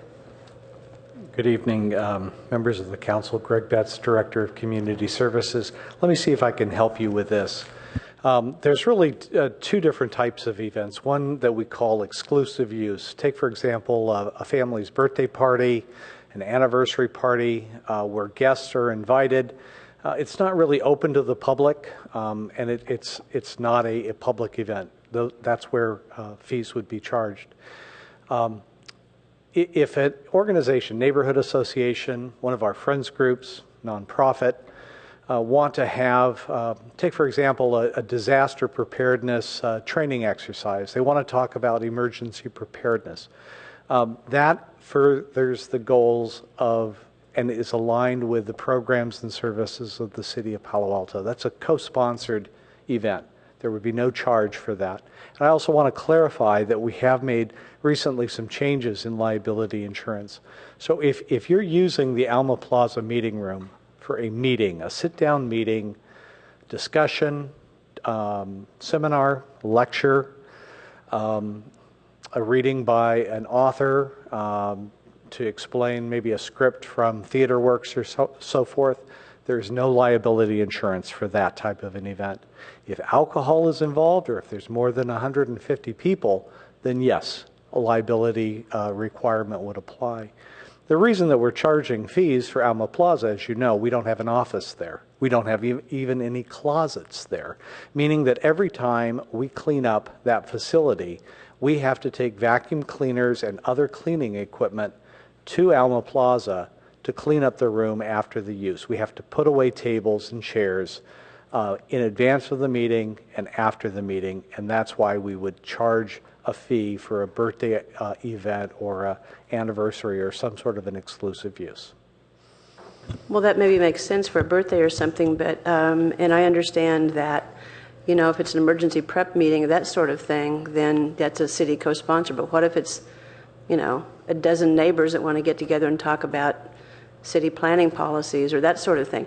There's no provision for that kind of thing that's referenced either in... Councilmember Holman, these are really granular questions about fees and services. It's late, and so I know that these got raised in committee. So I did bring it up in committee. How many more? I mean, how long is this going to go on? Are you going to make a motion to change something, or how can we move forward with I your would questions? like the language clarified in the budget that identifies the kinds of events that can be held at the Alma Plaza Community Room for a no fee. Okay, I guess you're going to need to have a second for that. So are people inclined to, so we have a second. So, well, we've got, is this a motion that you have then? Yes, it is. Okay, and we have a second. So would you like to speak further to your motion? Well, I think, you know, if we're going to set policy, and that's what the budget is, then that policy needs to be clear in the budget. And so, you know, what I'm understanding now is that the staff is making decisions about, and I'm not trying to criticize you, it's just like, but shouldn't your guidance come from the council about what the policy is that you're trying to... And it does. That's policy 129, our co-sponsorship policy. So if you want this to apply for Alma Plaza, it's going to apply for all facilities. So this is a public benefit of a PC. It's the guidelines that we're using to answer your question about whether a neighborhood wants to use that building to have an open, non-restricted meeting. That would be a co-sponsored event. May I offer an alternative? Sure. Can we have this issue returned to the Finance Committee for... I was going to suggest policy and services. Okay. I'd be happy with that, and the reference point should really be the PC ordinance. So clarify that. Okay. So how would you like the motion to sound now? That the issue of the, or the matter of the, this would be a new one, Beth, that the matter of the utilization and fees and associated fees for use of the Alma Plaza Community Room as a public benefit of the PC to be sent to Policy and Services for vetting. Does the seconder agree with this? Okay. Would you like to speak to your second? No. Okay. I'm going to call for the vote then. Let me make sure the language is good here. All right. Fees. Sure. Yes, I have a question on this. I did step out. I apologize. Is this language clear to the staff regarding what the expectations are to bring back to Policy and Services? Well, yes. I mean, I think in the sense of coming back, I don't want to get in an argument about it. I don't necessarily agree with the concept, but I think it's being asked to just go to the committee to kind of think through the issues and that sort of thing. And this is a clarification of policy issues and the issue of a public benefit per the PC zoning on that site. Yeah, I think it would be good for Policy and Service if you want to have a discussion about, you know, what when this was granted, what's the intention of the public benefit aspect of this, and Okay. how does that relate to this fee? I think we're perfectly prepared to. Okay, I did step out. You may have mentioned that in the middle of in just a couple of minutes ago. Thank you. Okay, so after on the third line down, it's like Alma Plaza Community Room as a public benefit of the PC. Right. And that language is good. Yeah, I've got. Let her get the motion. So are you finished with this? Are you done? Okay. Councilmember Burt. Yeah, just as this goes off to Policy and Services, and a lot of the folks on Policy and Services may not have been around, as staff members may not have been around when this Alma Plaza issue originally came forward and the extensive discussion around the public benefit. This is supposed to be a public benefit, and charging $150 for a neighborhood group to be able to meet there doesn't really fulfill that intention. And the discussion around neighborhood groups being able to use that was a specific discussion around this PC. not living up to the PC. I don't disagree with that. I just think that the intent of a PC is to exact from a developer a contribution, and there's no way we're going back against the developer on this right now. So what you're really asking is to make sure that the city not either put a disincentive through a charge, or that the city subsidize the cost of the use of the facility in addition to what we got through the PC. And there's nothing inappropriate about that, but that's and that what we charge for a birthday party is different from what we charge from a neighborhood meeting. And yes, you're exactly right, Jim, that this should be consistent with the PC. And as far as, I can tell you what the Women's Club does is when they rent to nonprofits, the nonprofit, for instance, whether it's a neighborhood group or whatever, is responsible themselves for putting away chairs and leaving the place clean. So, okay, let's call for, Councilmember Klein. After the motion, thank you. You were quick. I'm calling for the vote. So that motion carries unanimously with Councilmember Scharf absent. I don't believe Councilmember Holman is finished, though, so we will continue. Yes, and they certainly were in the budget document, but I didn't find them included in this document. I probably just overlooked them, but that's developer impact fees or development impact fees. And I had asked staff to please come back with clarification, because when those impact fees for commercial projects, for housing impacts, they were broken down into different categories.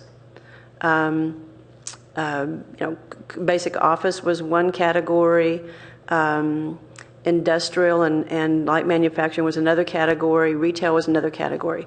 When the budget came to us for inclusion of those impact fees, they were all lumped together. But that's not how they were presented to us as development impact fees. And I'd ask staff to please clarify that and bring that back to this meeting. And I don't find it at all anywhere in the staff report. But lumping them together is inconsistent with what we were presented previously. Well, we can't answer it tonight, so we'll do our best to be able to answer it next week.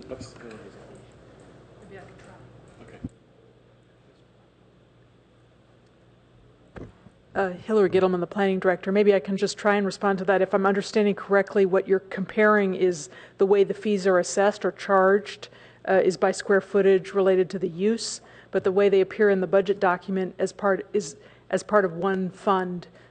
All the commercial impact fees go into one fund and are dispersed for affordable housing projects from that fund. So there's no need in the budget documents to continue to carry them as separate items, because all the fees are for the same purpose.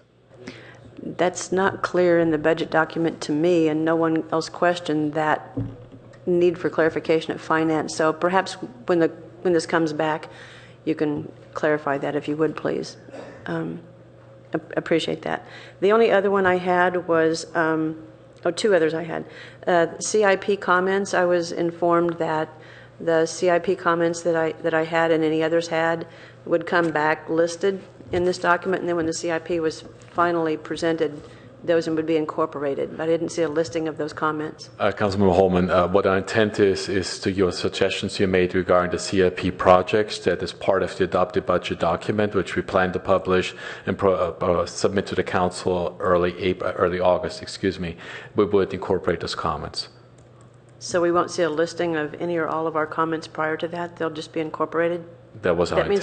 That means we'll have to go through every one of those to see. Okay. All right. The other one was organic garden plot fees. I had indicated that it had come to my attention that previously there had been a low income provision for rental rates for garden plots, and that had gone away. Somebody had brought that to my attention.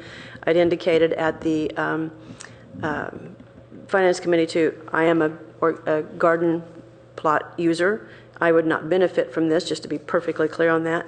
But this says that was changed in 1997. That doesn't indicate or require that we continue that policy. What's here that seems odd to me is the low-income youth could get a lower rate. The 17 and under. Who's 17 and under's got a community garden plot? Good evening, Councilmember Holman. Greg Betz again from Community Services. We can make that adjustment for the community garden program. However, I would caution you that our policy of having a fee reduction program applies to all of the programs or many of the programs that are listed on the budget page 29 for arts and sciences programs, and it applies also to the recreation programs listed on page 33. Those are the classes and activities programs and even children's theater productions. And basically what it says is that fee reduction applies to youth 17 years of age or under, seniors, and or disabled adult residents. Those are the qualifications that we have for the program, and it is an income-based program. We can adjust that, but we have not included able-bodied adults in this program for arts and sciences, recreation, or the community garden plots. Again, you know, this was a policy that was discussed by the Policy and Services Committee. We would need some direction on whether this would be taken back to P&S for some discussion. Is there a reason, just quickly, was there a reason why if it applied to one, it would have to apply to all?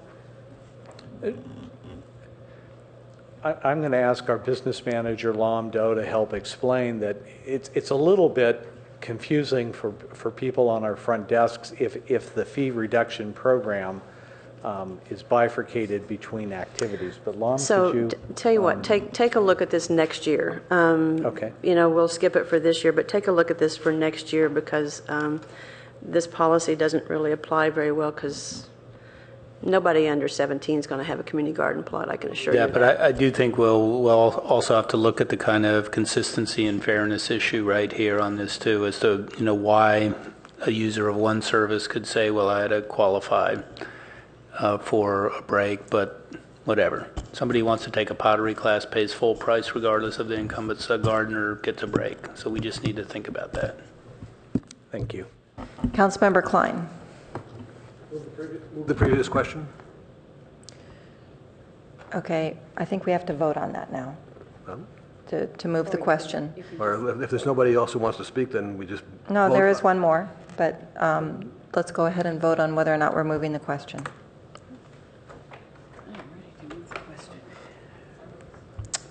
And that passes with Councilmember Holman voting no and Councilmember Scharf absent.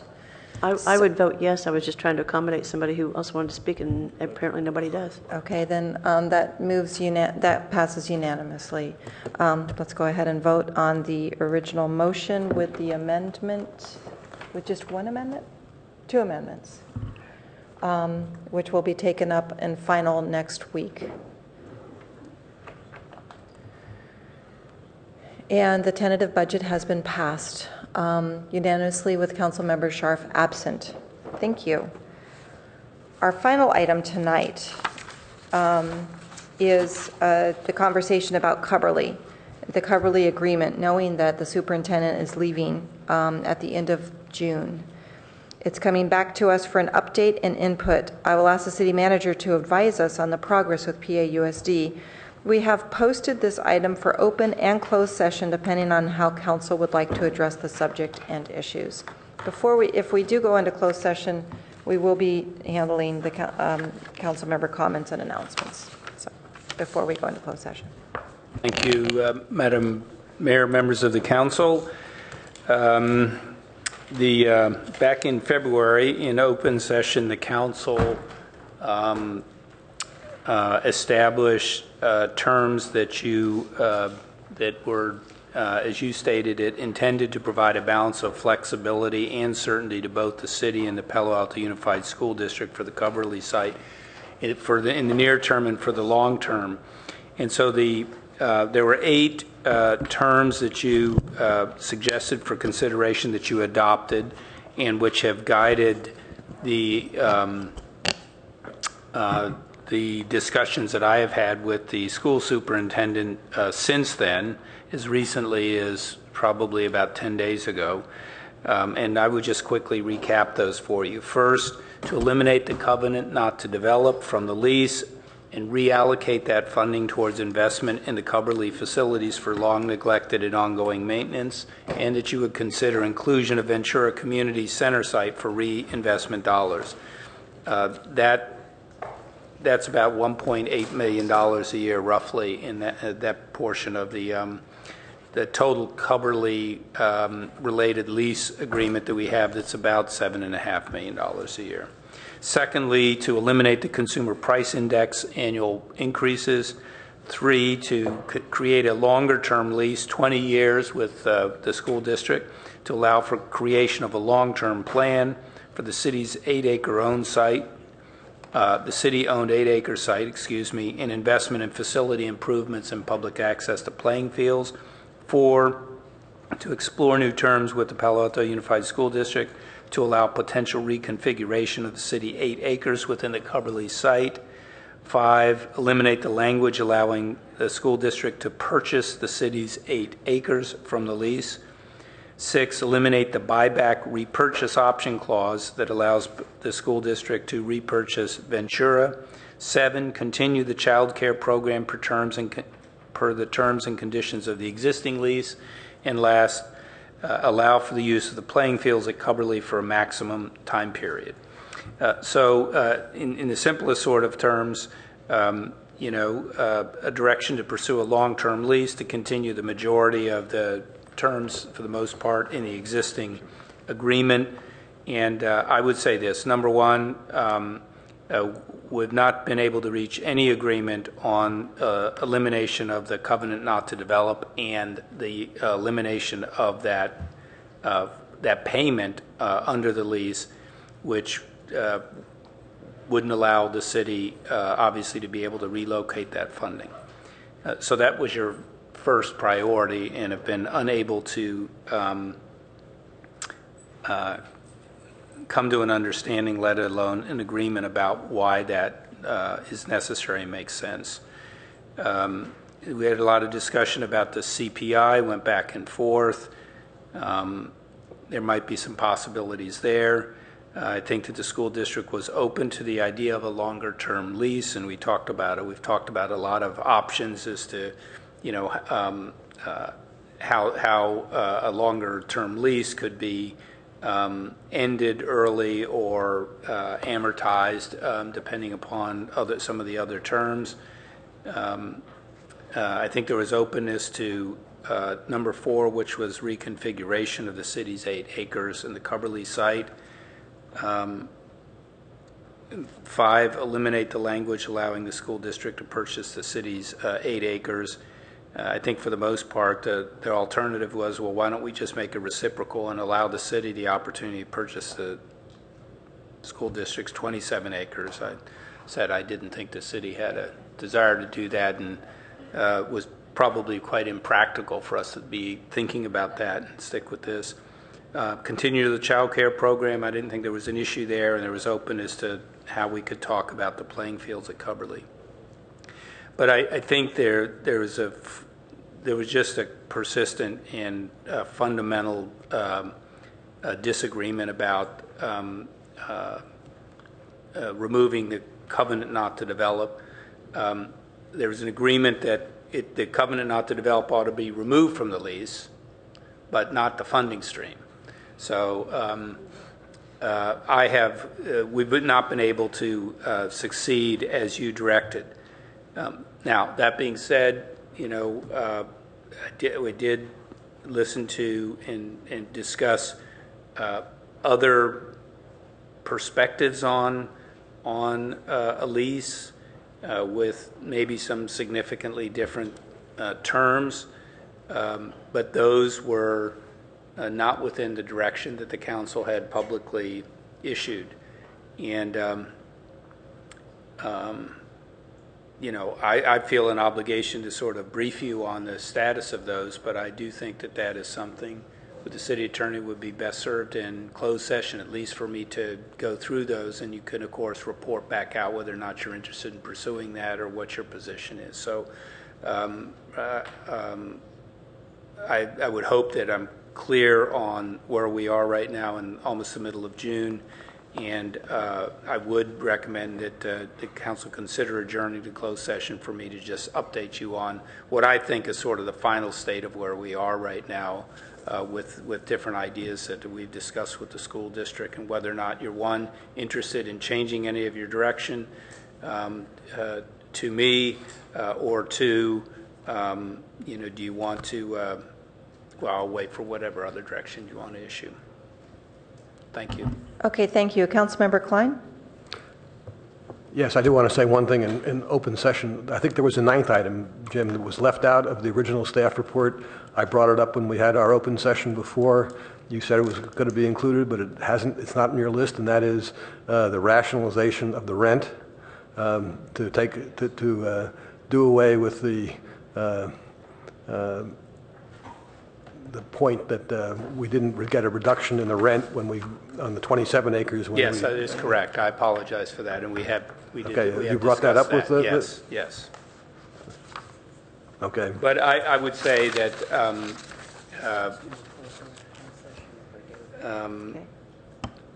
it was hard to get over the hurdle related to the covenant payment piece to really make a lot of progress on this, but we did bring this issue up. Well, I appreciate that. I'm just saying that apologize. The adjustment of the rent is nowhere near as large as the covenant not to develop, but it's not trivial either, right. So I don't want to lose sight of it.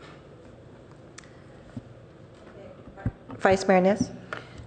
Councilmember, City Manager Keene, I'm just giving you a different position.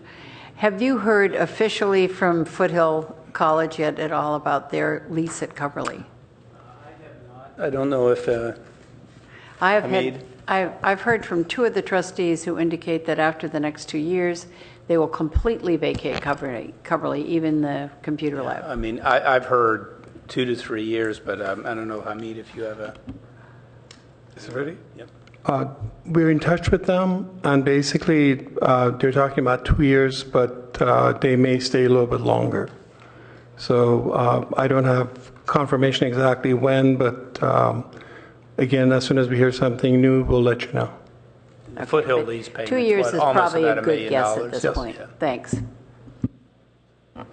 Okay, I don't see any more lights, so I have a question. I wanted to know, do you still have on the list, Jim, the school district boundaries to do it? I didn't hear that, but I might have missed it. The fact that we'd like to have the boundaries corrected to include all of Palo Alto for the school district boundaries. We haven't discussed that in the... Okay, the reason why this is important to me is that I did receive a letter from Los Altos School District saying they're looking for property along El Camino and to all, cities that have students, and that includes Palo Alto, and they wanted along El Camino, which it concerns me that I was afraid we would get a question like that from one of our partner school districts, and it would be in my interest to ask for that. So I'd like to make sure that stays on the list. So with that, I think we needed a motion to move into closed session. I would move that we move into closed session for a brief period. Second. All right, let's go ahead and vote. And that motion carries with Councilmember Scharf absent. Before we go into closed session, we have council member questions, comments, and announcements. And before I see Gail leave here, I'm thinking that we are going to need to schedule June 18th. We can always cancel on the 16th if it's not necessary. So if we can go ahead and notice that in the calendar for 6 o'clock on June 18th. Councilmember Klein. It was a close call for me as to whether to vote yes on item 5 on the consent calendar. Obviously, I decided to do that, but What's the item? What was it? I'm sorry. Item 5 is the extension of the 1-year lease to the historical museum on the site. I would urge those of you who are going to be on the council next year not to grant an additional 1-year extension if that comes about next year. It's been nearly 10 years. It seems to me if an organization can't raise the necessary funds in 10 years, it's not going to happen. And this is a valuable piece of property the city has more than $2 million invested in it, and if the Historical Museum can't get the funding, that tells you something, and I think the city then should move on and find some other use. I'm reminded that a long time ago in the 80s, when the city received the property that's now occupied by the museum across the street from the American Museum of American Heritage Museum. Originally, that was going to go to one of the environmental organizations, which couldn't raise enough money to do it, and the museum came up, and it's worked out. Nobody has a vested right in city-owned property. No organization does. I think we've been extremely patient, and one more year says to me plenty of time, either they're going to make it or they're not. Thank you. I would like to report out with the meeting that I went to last Wednesday to try to get a seat at the San Francisco Airport Roundtable Advisory Group, which is exclusive only to San Mateo County and San Francisco since they own the airport. It is a noise advisory group. They go through the mitigations that can come forward to get grant funds to mitigate noise. They have an area around the airport which has the immediate impact for noise, and that is where the grants go, and they go for trying to double pane windows and reinforce homes so that it can still be inhabited. And some of the speakers spoke to the fact that they weren't sure whether the dishes were going to fall off of their shelves based on the impact that the noise makes, which is very different than I know that we have as our experience in Palo Alto. And yet at the same time, the roundtable was very welcome to the concept of having Palo Alto come, but there is a process that they have to do. They have to vote, a supermajority vote of the body in order to invite us in. Then each of the members have to go back and pass through their MOU, which created this organization, a change in their MOU to include Palo Alto. The recommendation was that they only allow a city that has a border to San Mateo County to be considered, that can ask to be part of this roundtable. San Francisco is very enthusiastic, along with Atherton, and as a matter of fact, when they called out for a subcommittee on this particular item to consider it, 10 people signed up out of a board of about 18, so they had to reduce it some. There are too many people that were eager to try to figure out how to get Palo Alto in. So I'm assuming that we will have a good opportunity to continue to pitch this. The meetings of the subcommittee will be open, and we can keep our, I think Andrew Swenson, our airport director, can keep us in tune to when we need to show up to answer questions if they'd like us to, or continue to pitch this. It would be really important for staff not to go, but for an elected official to go to these meetings if this is where we want to be. And we've also already gained a lot of interest, a lot of understanding about what is going on at the airport and why we're having the sound problems that we're having now, the noise problems. And that is one of the main purposes of this advisory board, is to take the information that's happening, disseminate it, and then allow the elected leaders from the different cities to continue to disseminate it out to the community members. And their actual voting, what they get to vote on is very limited. But it does keep us informed. And they were very impressed by the fact that we had our own airport. None of the other cities in San Mateo County have them. Those are county-run airports. So that's it. We're going to adjourn to closed session.